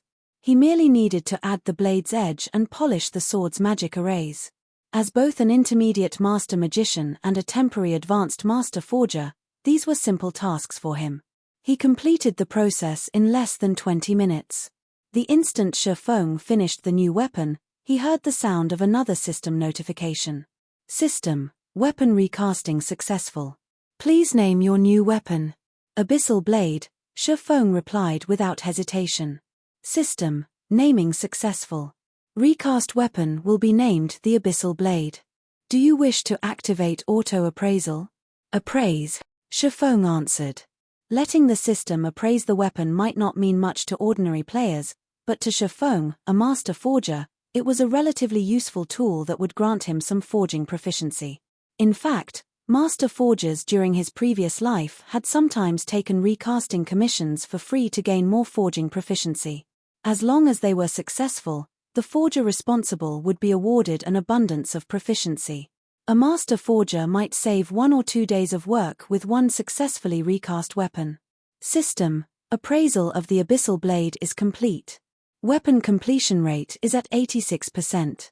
Weapon rank is designated as Fragmented Legendary. Rewarding 30,000 forging proficiency. The notification stunned Shifeng. Wonderful. It's upgraded to Fragmented Legendary rank. Shifeng looked at his new weapon, ecstatic. Although he had guessed that there was a high possibility of the end product reaching Fragmented Legendary rank, he couldn't help his joy after hearing his guess verified. A Fragmented Legendary weapon. He had quite a few Fragmented Legendary items on him, but none were weapons, they were only equipment pieces and accessories. The increased combat power they could provide was nowhere near that of a Fragmented Legendary weapon, and although he had been thinking of hunting one down for himself, acquiring such a weapon was easier said than done. Furthermore, he would have to find a compatible one-handed sword. Now that he finally had a Fragmented Legendary weapon that suited him perfectly, why wouldn't he be excited? Shifeng immediately called up the Abyssal blade's attribute panel. Normally, recasting a weapon significantly changed the weapon's attributes. The new weapon would no longer be what it once had been.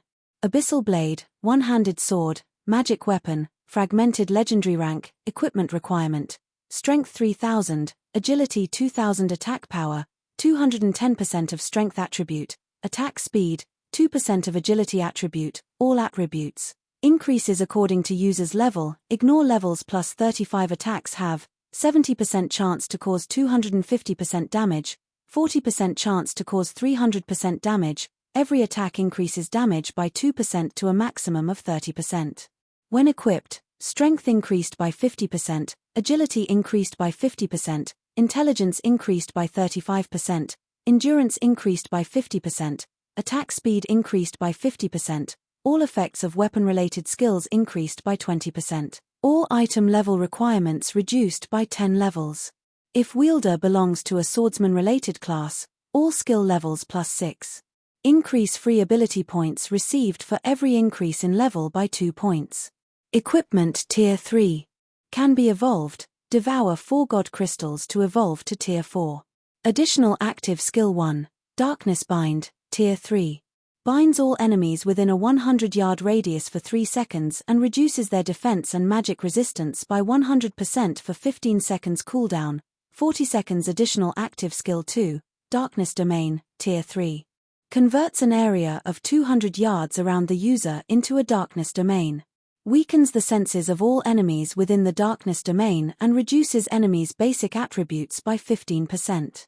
While inside the darkness domain, the user may control up to 36 strands of power of darkness. Each strand carries force equivalent to 110% of the user's strength and causes 100% darkness damage. Duration, 60 seconds cooldown, 8 minutes. Additional passive Profound Inheritance, Mana Abyss, Tier 3. The higher the density of the mana surrounding the Abyssal Blade, the more power the weapon will exhibit. Power of the weapon can be increased up to 100%. Additional active Profound Inheritance, Black Dragon's Soul, Tier 3. Grants the user the Black Dragon King's soul and transforms the user into the Black Dragon King.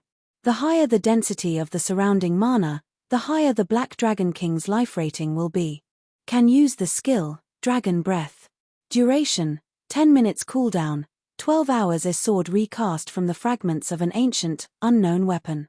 The Black Dragon King's power has been sealed within the sword, although the Black Dragon King has cursed the weapon. Beyond the immense strength the blade offers, the wielder must face a backlash after a certain amount of time. If the wielder cannot suppress the backlash, the wielder will receive the Black Dragon King's curse, permanently reducing all attributes by 70%. Unable to be dropped. Unable to be traded. Unable to be destroyed. So strong. Not even Fire Dance's 1,000 transformations can compare to this. The new Abyssal Blade's attributes left Shifeng flabbergasted. With such attributes, doesn't this sword nearly rival legendary weapons? The new Abyssal Blade was like a combination of the old Abyssal Blade and Cruel Darkness. Even top-tier fragmented legendary weapons were likely weaker than the sword. When Shifeng wielded the Abyssal Blade, he felt that he could display Tier 4 power with a normal attack, even without using a mana technique. I had been worried about getting to Solomon's Sword's fragments in Poison City, but with this, that shouldn't be a problem. Poison City was a level 120 secret land, and although it might be a challenge, even with his new weapon and the Hell Legion's help, it was no longer impossible. Read latest chapters at Wuxia World. EUA Level 120 Secret Land. If Level 100 Team Dungeons were a place for players to adapt to Tier 3, Level 120 secret lands were treasure troves for Tier 3 experts. Within these secret lands, players could find ancient inheritances, including Tier 3 skill and spellbooks, as well as ancient potions that could help players unlock their mana body's potential. By the time Shadow had grown strong enough to raid Level 120 secret lands during Shifeng's previous life, the various superpowers had long since swept through them, leaving only scraps for ordinary powers. If Zero Wing could start raiding Level 120 secret lands now, the guild's ability to nurture Tier 3 players and help them unlock their mana body's potential would definitely surpass that of the various superpowers. His guild would become a true titan in God's domain.